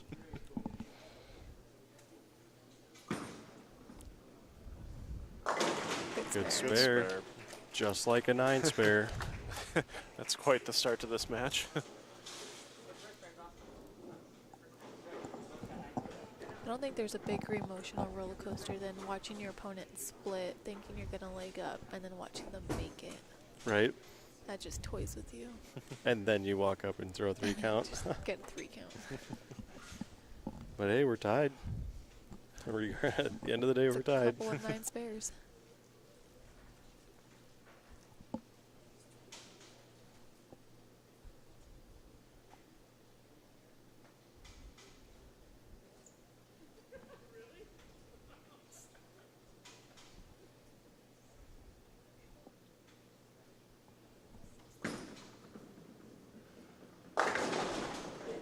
Ooh. Sends the bird dog. Always love when you can hear the label grind against the lane the whole way down. This bowling alley is dead quiet. I think he's throwing that same ball that we saw Jace run it over with.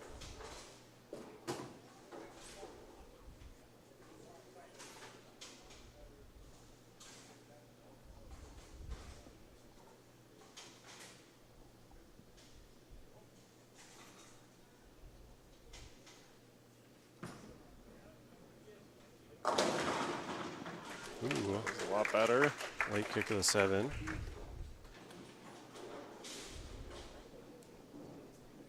They just had to get comfortable after the shaky first inning. That's it.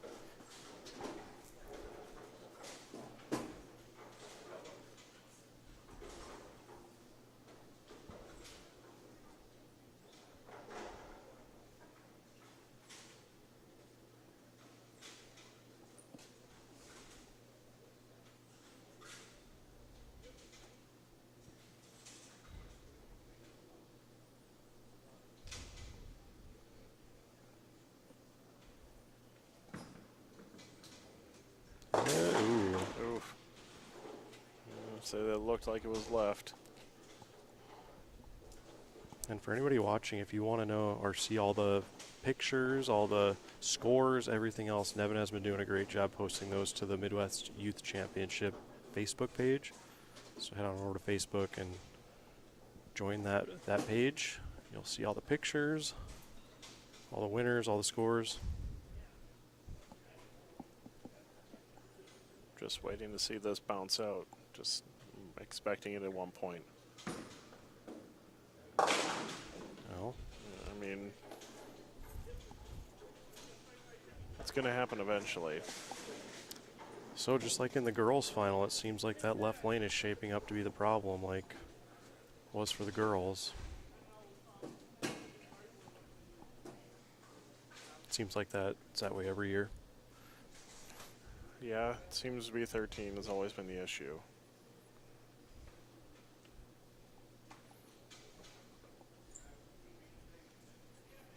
Although Trey did look like he had a good handle on it in his couple practice balls and that first one.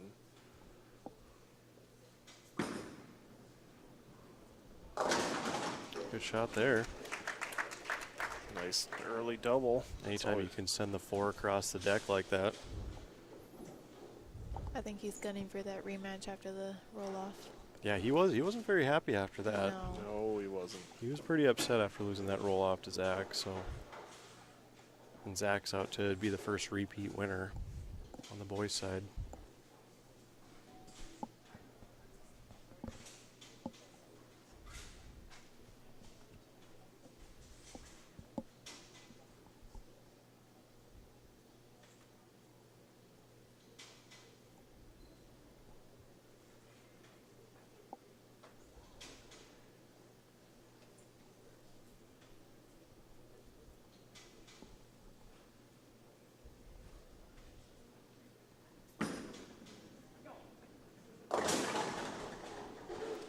That's okay. He asked for some help.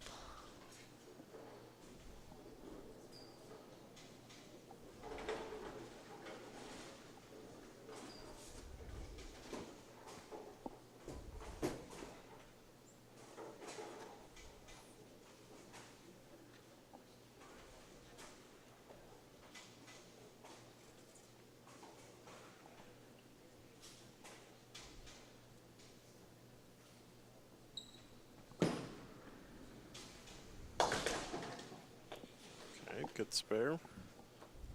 All right, let's see if Dawson Peterson can figure out this right lane. Well, he's got the right lane already. It's the left lane he's got problems with.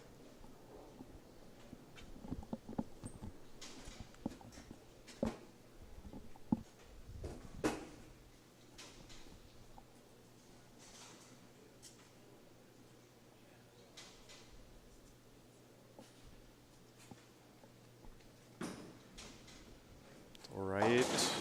Well, got the 10 out at least. You can see him telling himself to just slow down. Yeah, when you play as steep of an angle as he's playing, he's sliding about 39.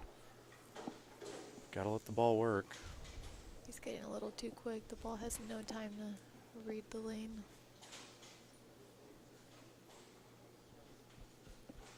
It's so easy to get amped up in this situation.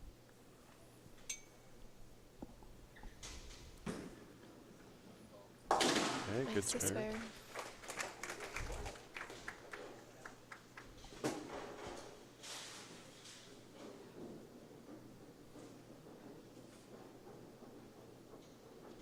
So quiet you can even hear the ball rolling back in the tunnel. I feel like I would need a little bit of background noise if it was me. I agree.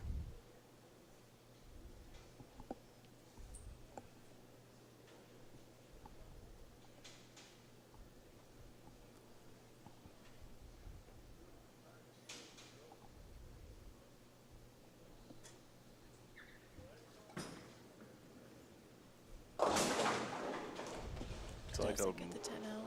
looked like either a move left or threw it right and just never. So speaking of music, do you get like strike music on tour when you're on TV? When we're on TV, we get to pick a strike song. When So- it's a normal NDBowlTV stepladder, we do not. So what's your strike song? I've switched it 3 times now. My first one was El Mariachi Loco. I didn't win, so I changed it to All I Do Is Win, Win, Win, no matter what. Okay. I didn't win, so Oh. ooh, at the 2 and 10. Then I switched it to I Believe That We Will Win by Pitbull, and I won. So I think we're going to So stick we're with gonna that leave one it at that one? All right, until chat. further notice. Leave it until it doesn't work. All right, anyone listening in chat, what would you pick for your strike song? Let us know. Let me know if you would pick one to please the crowd, like Julia Bond does I Can Make Your Hands Clap, because that's a good one. Or Yep. if you would pick something that gets you hyped up. Yeah, that's a fun question. Let us know.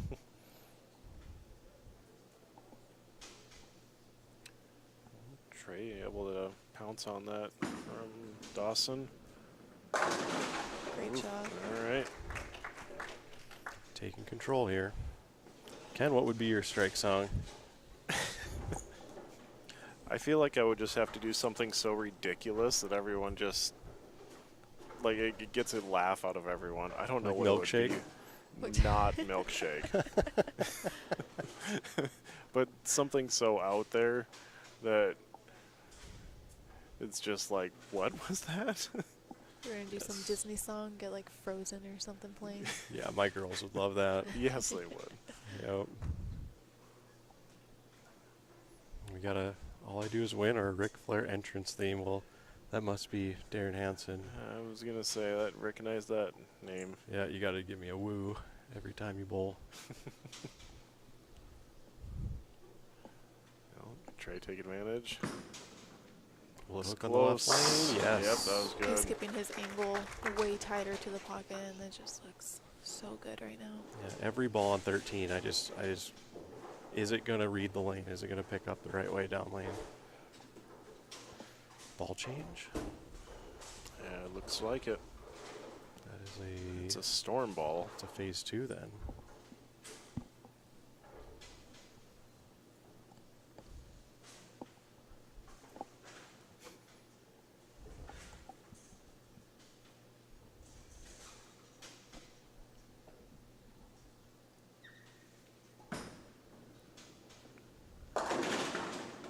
Gonna get it. Not quite, but that didn't look too bad. Yeah, but is it too late? Looked like What that was ball it? gave him way more backhand motion and try to close down that angle. So that combination, that's why we see the high 4-pin. Still got a chance, but he has to hit that left lane now. Yeah, his best first ball in the left lane is 7 so far. A lot of red circles.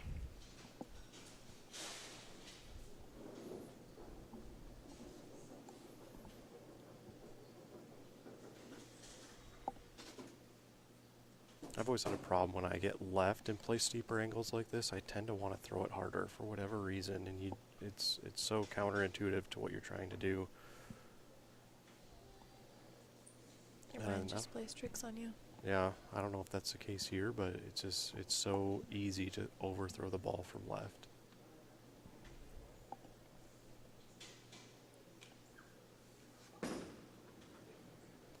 That just Wow. rolled up so hard on him.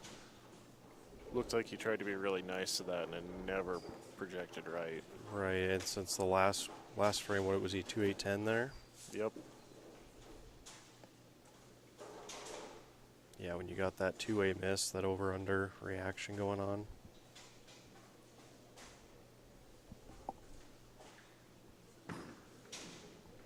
All right, well. He still has 2-0 on the board, so I mean, it's not out of the realm yet. Had a conversation with Sean Ryan during one of my rougher stops. I was like, I don't feel like I'm throwing it that bad, but my ball reaction just won't match up. And he's like, you throw it bad when you have bad ball reaction because you're trying too hard to make it do something. Yeah, you can't out-bowl a bad ball reaction. But it's so fun when you have the good ball reaction and nobody else does.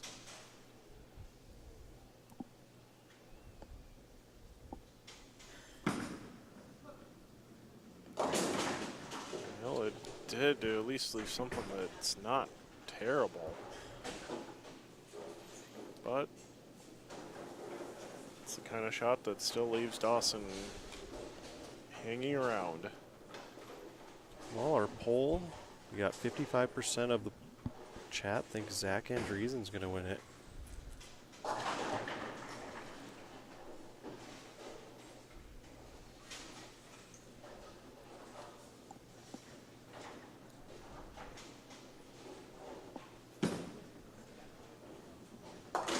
Good spare. So Zach is down there practicing. He's not really paying attention too much as to where these guys are playing. So I'm curious if 2 shots on each lane is going to be enough. for him to see that he needs to be as far left as these guys are. Right.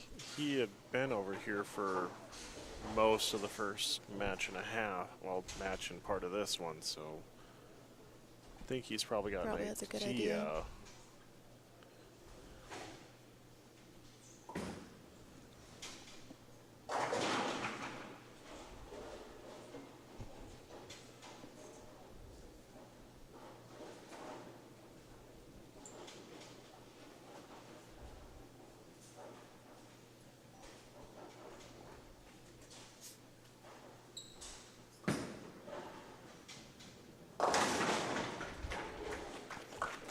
Sends the 4-pin across the deck. Said he's had a pretty good look on that left lane since his practice balls.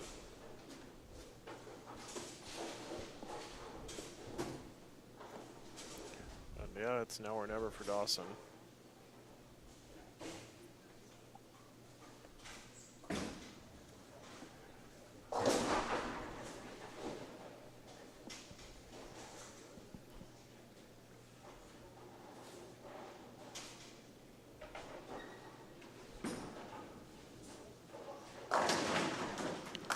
Good shot. Right.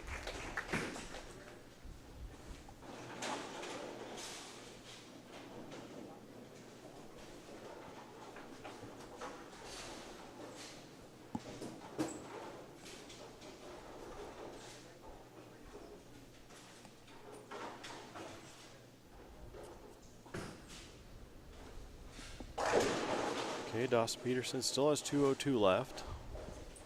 He's going to need help.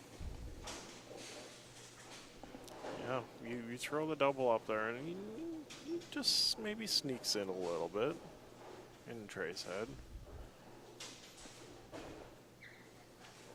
Gotta have it. That was shot. pretty good.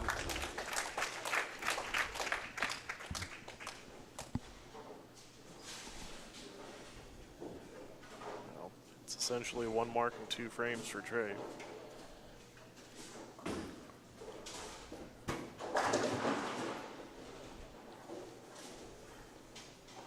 So Stephanie, how many shows have you made in the 2 years? So we had the 4 titles, but I made 6 shows my first year, so and only 1 this year, so 7 shows in 2 years. you're 100% this year. I am 100% So- this year. Silver lining. But 7 shows in 2 years on tour is still really good. That's gonna pretty much seal it up.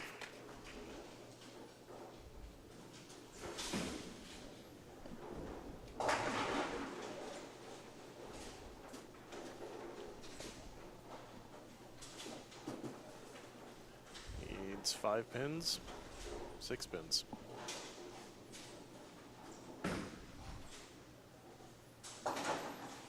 I'm really impressed by how disciplined Trey is in his pre-shot routine. He does the exact same thing every time. He's not rushing up there.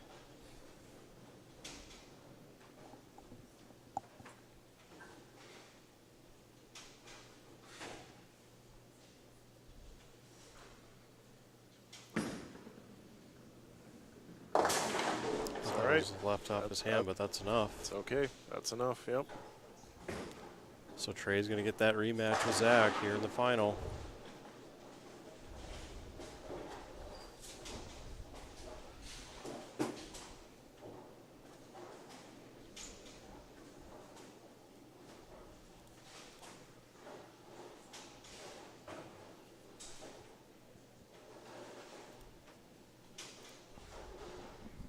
Those of you just joining in, we're about to head into the last match of the tournament.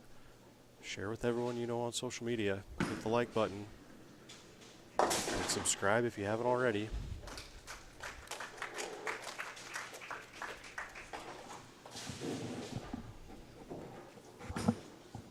Good tournament for Dawson. 3rd place finish. Taking home a $2,500 scholarship, is that right? 2,500. Yep. And Can't be mad about that. you know, improving his position from last year.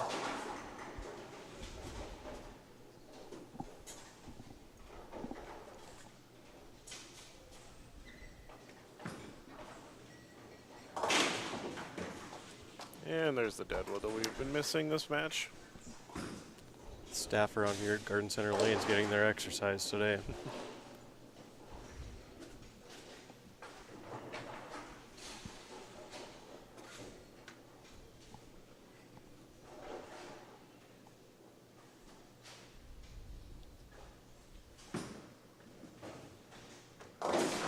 That'll wrap it up. 211 to 178.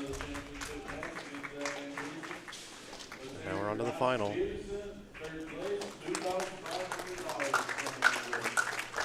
Nice ovation for Dawson. Good tournament for him. Again, probably not happy, but Yeah, pretty clearly a little upset with himself. I think he knew he had a better reaction than that, and just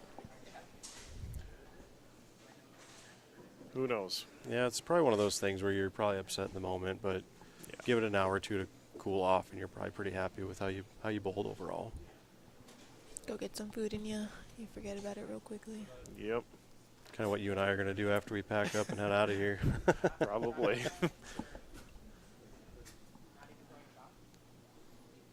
All right, who's ready for the final? The last match of the tournament. I think Zach is MIA at the moment. Nobody knows where Zach is. We need an opponent. He's in the bathroom. Yeah, I probably could have guessed that. Hey, everyone's got their own thing, you know? If you gotta go, you gotta go. I see as he looks like he's holding the urethane. That could be a spare ball for him too, you know? Got a purple and an IQ toured, it looks like.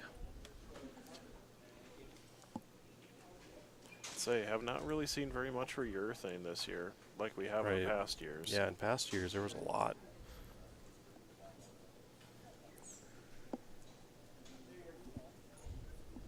It's funny that, Stephanie, you don't see much urethane on tour, but every tournament we bowl, it seems like it's everywhere. That's the only thing on the rack.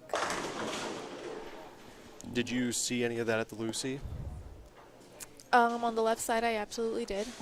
The left side of the Lucy always plays really nicely. Jacob Buttroff always on the top view.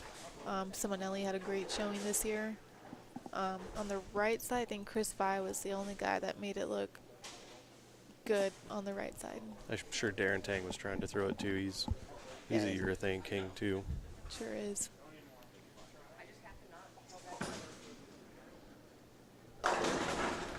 For the Lucy, Jacob Buttroff will walk in with 2 win lines of nothing but purple hammers. So if that tells you anything about. I feel like I'm more surprised when I see lefties not throwing urethane these days. It's just, Seems like it. I feel like when one started throwing them well and they all started throwing it, it's like you have to. You know, they can't throw anything else. Because I can't imagine what the reaction's like down lane when you got 6 or 7 guys playing there exclusively with urethane. You almost have to find any reaction. I was talking to Simonelli for a little while, and he's typically not a huge fan of urethane, and Right. he was throwing reactive, and eventually, with so many games being thrown with urethane, he eventually had to get into his urethane to kind of combat and stay relevant, stay, with the head pin, because urethane will just make that transition so much harder if you're not throwing it. Right. Do you think his ball speed is too high to throw urethane? He did mention that. Yeah. He did mention that. It's definitely a huge factor as to why he maybe doesn't like to throw urethane. Because you need to let that ball see the lane. It Right. needs the friction. And if you're just gunning it, it's never going to see it.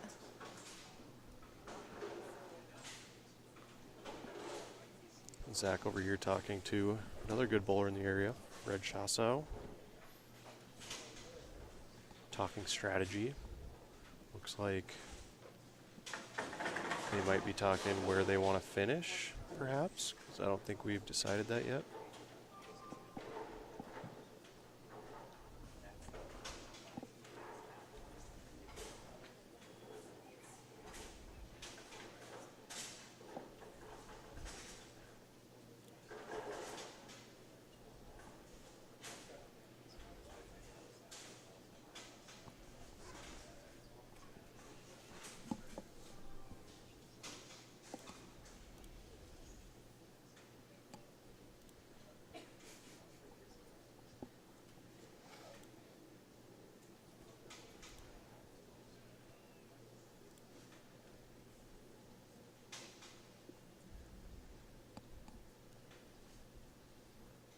All right, we're underway. First look here at Zach Andrews and the defending champion.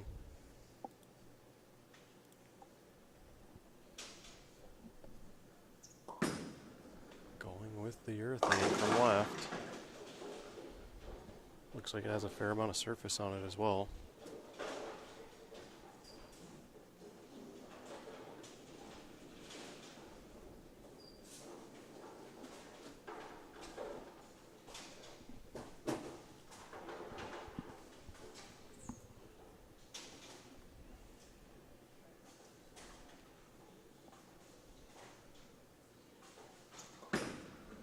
Careful. Yeah, I was going to say, it's going to hook.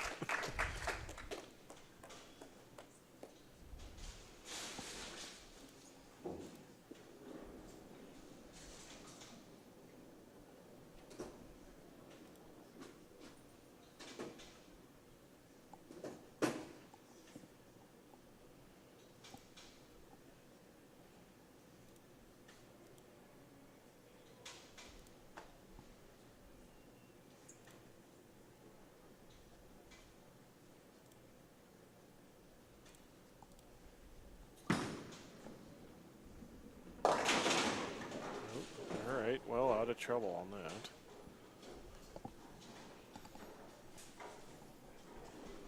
Little iffy start for both bowlers. Yeah, it seems like we've seen that in both the other divisions in the championship match too. Seems like the intensity meter just cranks up a little bit more when you get to the final.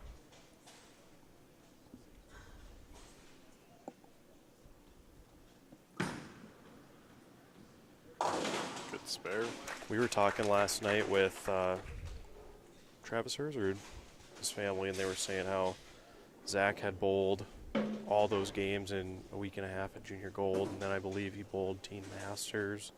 And he bowled something else in the last 3 weeks. These guys are just gassed, and I just can't imagine bowling that much in the summer. No.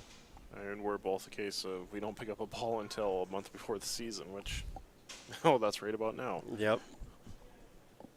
Oh, it's a good time off. It's good to rest. It's good to take time off. Let your body heal a little bit.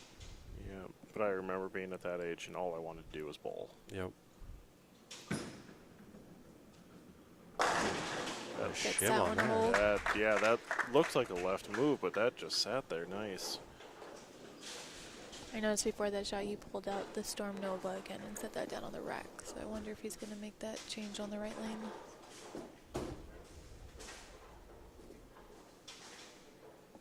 Not yet.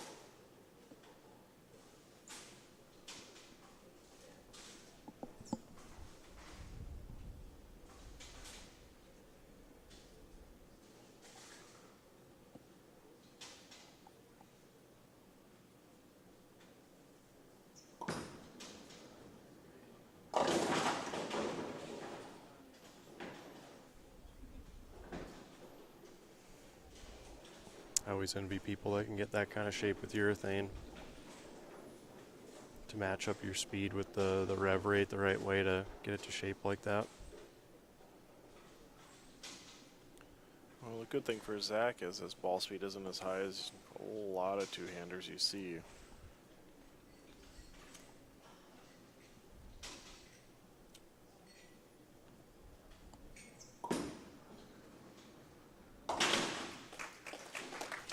No problem on the spare.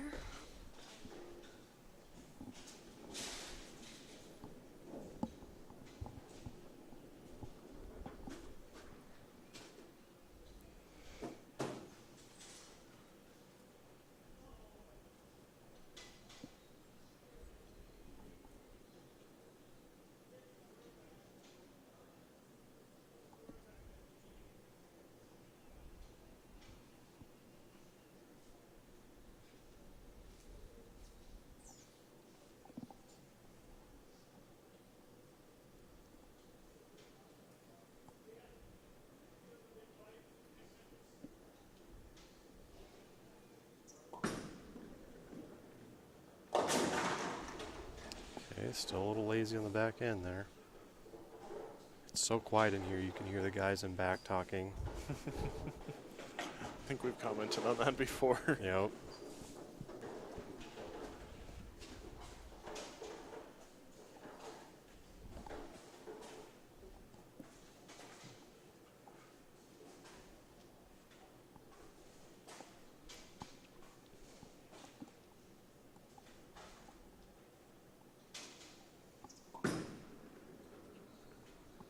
Good spare.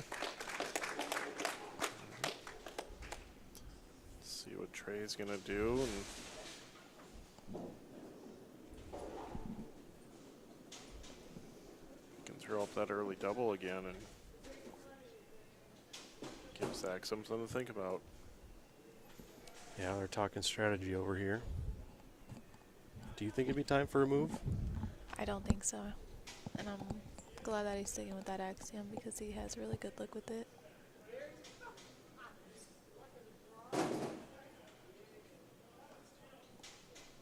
Now, is that the noise from the back that got him, or I think it's people behind us, actually. really?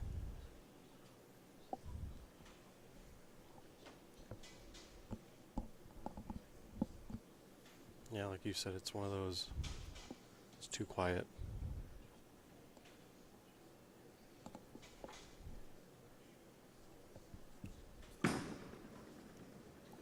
Yeah, much Good better shot. shot. Yep. Yeah. I do think he jumped a little bit left, and I think that was a smart move. So what do you think the move is for Zach here? Honestly, I think he needs to get out of that urethane. I think it's giving him way too over-under of a reaction. And I know he's capable of jumping in where Trey is and just kind of wheeling on it, so I'm not sure why he's not doing that yet. Yeah, and the other ball he's got on the rack is an IQ tour, which is a low differential ball that should kind of mimic what a urethane does, but in a resin sense and more back-end reaction. So Yeah, because he's been coming in real light on every shot, so I would definitely make that switch.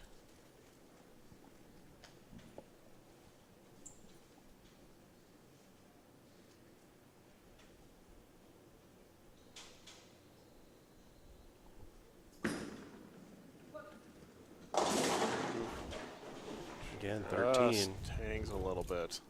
The hang on 13. But gets away with it with just the 8-pin. Could have been a lot worse.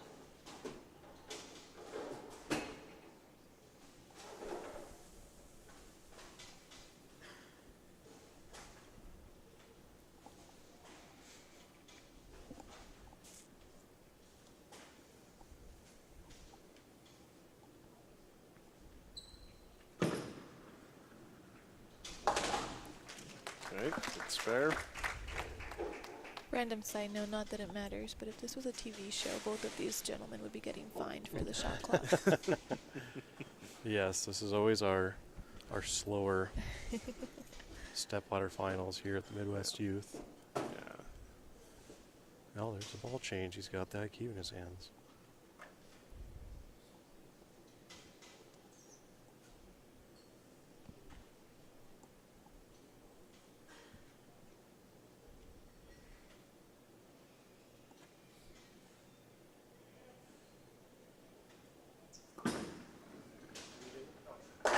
So much better.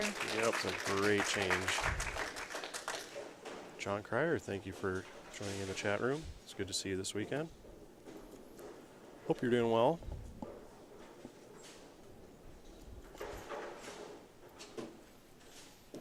And a big thank you to everyone who's tuned in today. Thanks for keeping us company. Thank you, Stephanie, for joining us. Oh, thanks for having me. That's going to be a big shot in the left lane. Yeah, I wonder if that shim's going to come into play. I think that it should only help him based off of his reaction on 14. I agree.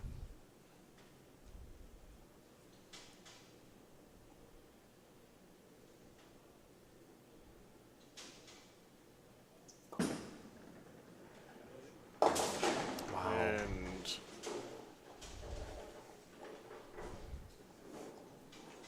now what do you do on this? Slide it over. Yeah, it might have been a pinch in. I think you need to make a move on the left lane. You got to do like 4 and 1, 4 and 2 move on that left lane. If you're going to keep your angle as tight as that shot was, you need to get a little bit more left with it.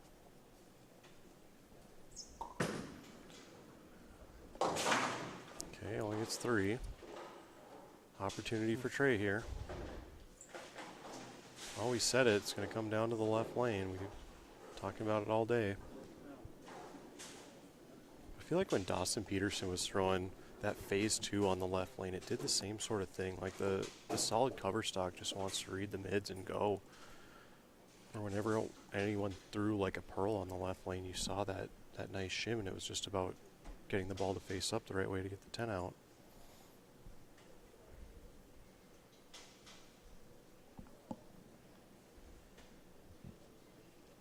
Oh boy. That's wide. And gives it right back.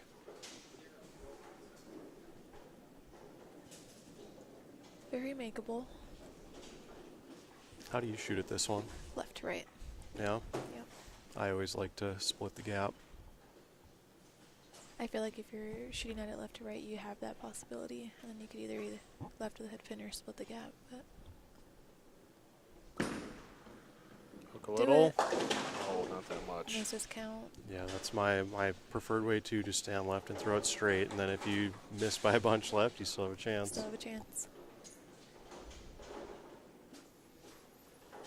Okay, so both on an open 8-pin match. That 5 count on a spare hurts.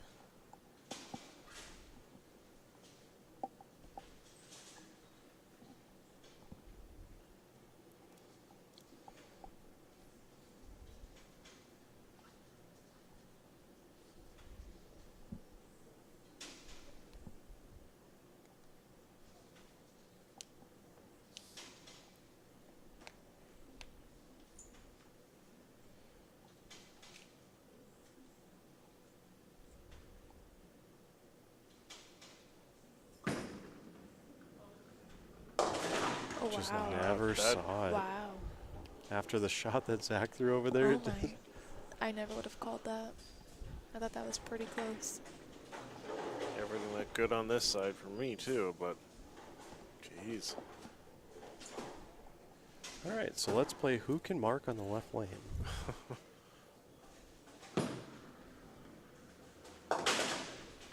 I'm still shocked. I don't know if that was the factor of the urethane that was being thrown, but that's Well, enough and for he- him to put that ball away.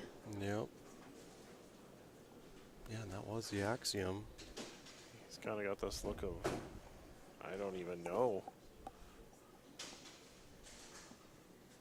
Well, opening for Zach now.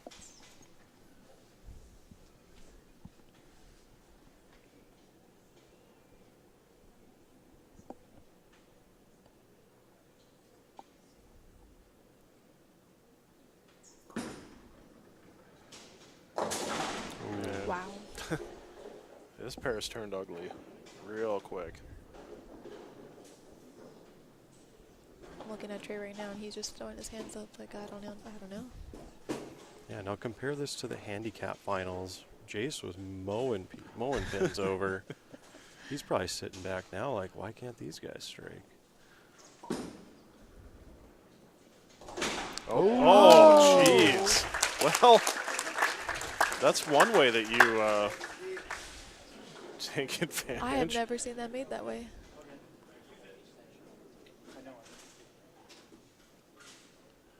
Zach saying he aced that first shot there too. Yeah, again, it's going to come down to 13. You got to fill frames here. Good break there, covering that split. Got to cash it in. I think it's about the third time I've seen that made in person.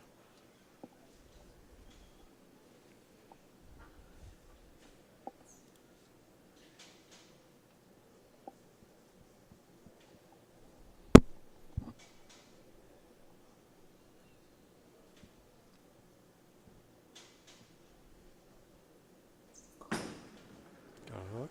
There it is. So it looked like he got it left and just tried to whip it to the right a little bit further, and Yeah, it's a great ball reaction if it gets to the spot. It's just crazy to think that Trey threw a shot over there that never even saw the lane and it just went 60 feet. So he's making a ball change to the Nova now on the right lane. I think he's going on both lanes after that last shot in the left lane.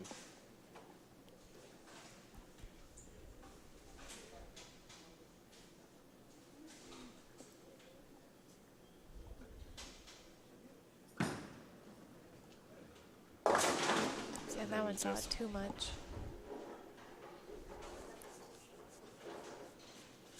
Yeah, that Nova is a big asymmetrical ball, isn't it? Yes. Hybrid. Yes. Wants to hook in your backswing. Definitely did there. He's got the look that we all dread of the, I don't know what the lane's doing anymore.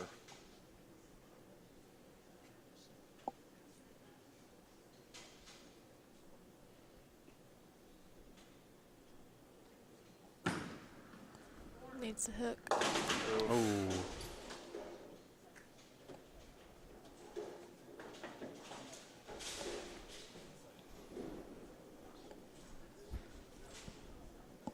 Even after that stretch of 3 frames right there, he is still not out of this match. And he is taking a re-rack. Yeah, I wouldn't want to go up to 13 on 3 straight opens, I can tell you that.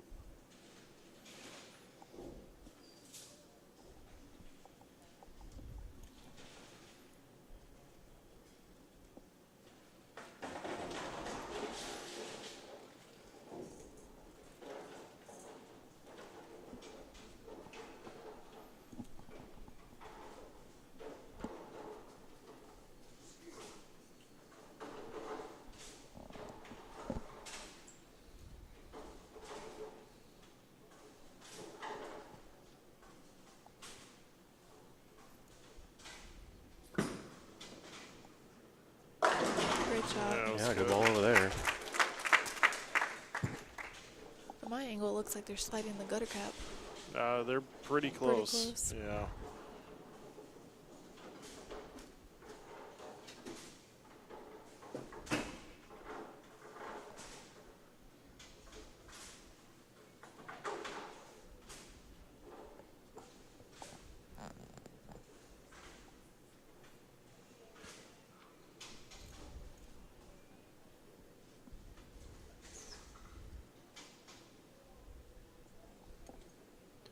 Well, Zach with the chance right here.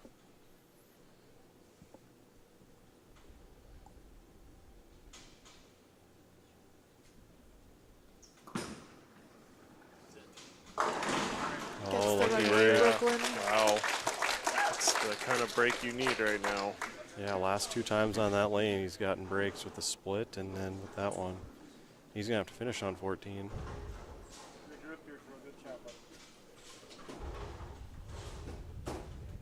So do you think this is the lanes are breaking down as a product of where Dawson Peterson started so far left with like a pearl ball, a big heavy pearl ball, and then put the urethane on top of it? Yeah, absolutely. I mean, the guys 6 months practice and the 2 games prior started so far left. It's just forcing them to get more and more, trying to find the oil or what's left of it.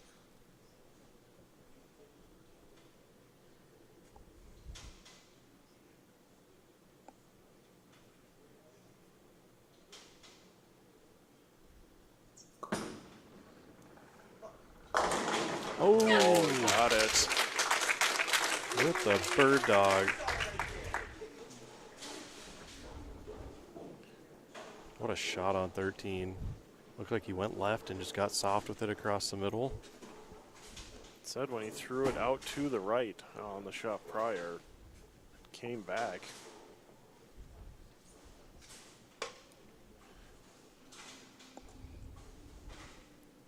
See what Trey can do. He needs to come up with one right here.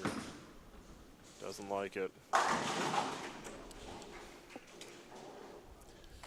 The always pleasant, sarcastic thumbs up. That about sums it up for him. Yeah. Not over quite yet. I don't know if that was a reaction of that or, you know, seeing your opponent throw a Brooklyn after the, you know, the 10 or the split kick that Zach also had. Maybe it was just, it was building.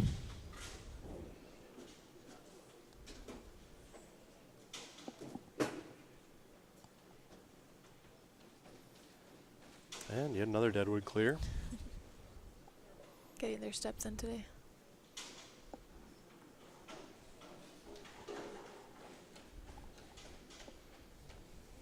I was always afraid running down the catwalks that I'd trip. Oh, I never ran when I worked in bowling alley. Well, he's going to get the Brooklyn help there. These weird like pin reactions remind me of like the pin reactions on this new string pin setters. Have you bowled on any of those? I did. I practiced down at B3 in Arizona, and it's just weird. I'm not a fan. Didn't Shannon and Julia bowl on those in Alabama? What did she say about them? Julia's used to string pins because that's what they have down at the Nebraska Training Center. Yeah. But Shannon will be the first to admit that the 5 splits that she converted, she would have not have made them had they not been on string pins. Yeah, I've seen some weird pin action on string pins. I'm pretty sure Danielle McEwen was bowling in New York on the National Bowling Day thing, and some of the shots she posted on her Instagram, just weird pin reaction. I don't think they should be in international competition because you can win a gold medal because of the wires getting tangled up and knocking something over. Right. The person that was in charge of that world game in Alabama, he took the like sweeper time from 2 seconds to 4 seconds, so that gave it more time to. Sure. And that'll do it for That'll do Zach. it. A repeat winner, Yep. back-to-back champion here at the Midwest Youth Championships. Congratulations, First repeat Zach. champion? Yeah, first boy to win twice. Yep. Because we had the Girls Open champion, Rebecca Broerman, won the first 2 titles. And then I don't know if we've had a repeat on the handicap side. Don't think so. Kind of looking at the banners here hanging up, but we will get a word with Zach momentarily. A good tournament for Trey. He's going to go home with $3,500. Obviously disappointed. You can tell in the body language, but second place is nothing to be ashamed of. Good ovation there for Zach. We'll get some pictures with him.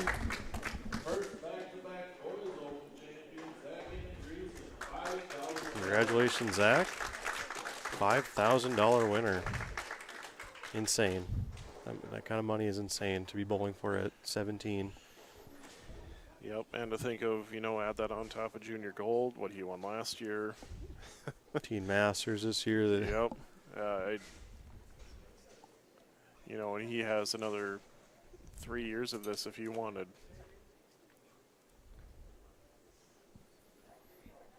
Crazy. Well, momentarily we'll get a word with Zach, and then we'll wrap things up. Ken, any thoughts on the day? Just, all these kids keep continuing to amaze me. We were chatting about it last night and thinking about, well, what was it like if you compared our era to theirs, when we were this age? And, the amount of high-quality bowlers right now is insane. And this tournament proves it year in and year out, And to have a repeat winner like Zach and the boys, that shows you how good he is too. So right, and what it tells me is it means great things for youth bowling. 100%. Because there's a while there where you go to adult tournaments that you and I bowl, and I was still one of the youngest people out there at mid-30s, and you still see it for us. We're starting to see a couple of the younger kids show up here and there, but it is. This is showing us that youth bowling and just bowling in general is in good hands, especially with tournaments like this where kids can come and bowl. We're getting them from, how many states, I wonder. That would be a curious question to ask Nevin if he knows how many states, but. Right, I've seen Iowa, Indiana, we've seen Nebraska, we've seen Wisconsin, we've seen a lot of states represented here. Yep. Even as far as, New Jersey. Maybe a special circumstance on that one, but yeah, that's when Parker was here with his kids. But yeah, they come from all over, and why wouldn't you when you can win $5,000? Okay, it looks like we're going to get a word with Zach here, and then we'll wrap things up. Thank you. Okay, Zach, can you hear me? I can. Awesome. This is like deja vu. Yeah, I a feel little like I bit. did this 1 year ago. How does it feel? Well, let's just say this pair was pretty tough. Definitely harder than last year, that's for sure. And I don't know, just bowling. Well, I started with the urethane, obviously, and it just kind of hooked too soon. I think the 2 shots I had in practice that struck maybe threw me off a little bit. So then I just switched to reactive, and they were tricky down lane for sure, but I caught some few breaks and took advantage of it. Absolutely. And we saw you talking back here with Fred. What was going through the dialogue there? Yeah, so the one where I went, 5 through the middle, I actually really liked. I mean, like, personally, I thought it was struck on the right lane. So we were talking about making a move on there, and then the 2-8-10 I left, obviously, I thought was pretty good also, and it just never picked up. Crazy. So you had a really good run at Junior Gold. Did you bowl Teen Masters? Is that what I saw after that? Yeah, I did bowl Team Masters. I bowled pretty good the first day, and then had just a terrible second day, and then had a big number the third day to make the first cut, but I didn't make the top 12 match play. So. Well, a good showing here. Another $5,000 winner. Stephanie, you have any questions? Have you ever made a 2-8 like that? A 2-8-10? No, I have not. Usually, I think that's like my 5th one maybe ever. A lot of time I just throw backup ball and send it over, but no, I've never picked it up like that. I've never seen it done that way, so kudos to you. And congratulations on good bowling today. I gotta thank the twister pins on that one. Right. Well, good bowling. Congratulations once again, and maybe we'll see you again. Yeah, I hope so. Awesome. Right. Congrats, Zach. Thank you, guys. Zach Andreessen, the winner of the Midwest Youth Championships. And Stephanie, that'll do it for us. Thank you once again for joining us. It was a pleasure. Good luck going forward. Hopefully you get selected in the Team USA thing you want to go on. And Thank you. We'll be rooting for you. I had a lot of fun hanging out with you guys today. Awesome. Thanks. Maybe we'll get her to sign a couple of these for us, and then we'll be on our way. Ken, that'll do it for us. A good start to year 10. Yeah, absolutely. I mean, couldn't ask for a whole lot more today, Said all 3 divisions, everybody bowled amazing. The finish of the girls division, how well all the bowlers in the handicap division bowled this year. It's crazy. Said bowling's in good hands with what you see here today. So I would agree, and with that, I'd like to remind everyone that the tournament sponsors that made it all possible today are Fat Daddy's Bar and Grill here inside Garden Center Lanes, Alexandria area USBC, Bremer Bank, Broadway Ballroom and Event Center, Viking Coca-Cola, 900 Global, and Apparel EFX. We would personally like to thank Storm for being the official bowling ball sponsor of NDBowling.com and the High Plains Bowling Network. Again, you can find us on our next show in Minot on October 30th at the NDBowlTV Masters, where someone will take home a paid entry into the 2023 Masters on probably one of the hardest conditions we're going to see all season long. And again, you can stay connected on NDBowling.com by liking us on Facebook, following us on Twitter. We also have an Instagram page. Go follow us on there. And then if you would, please hit the subscribe button on your YouTube player. We do greatly appreciate anything you can do. Once again, I'm Darren Sini alongside Ken Fletcher, saying good night from Alexandria here at the 2022 Midwest Youth Championships. Good night, everybody.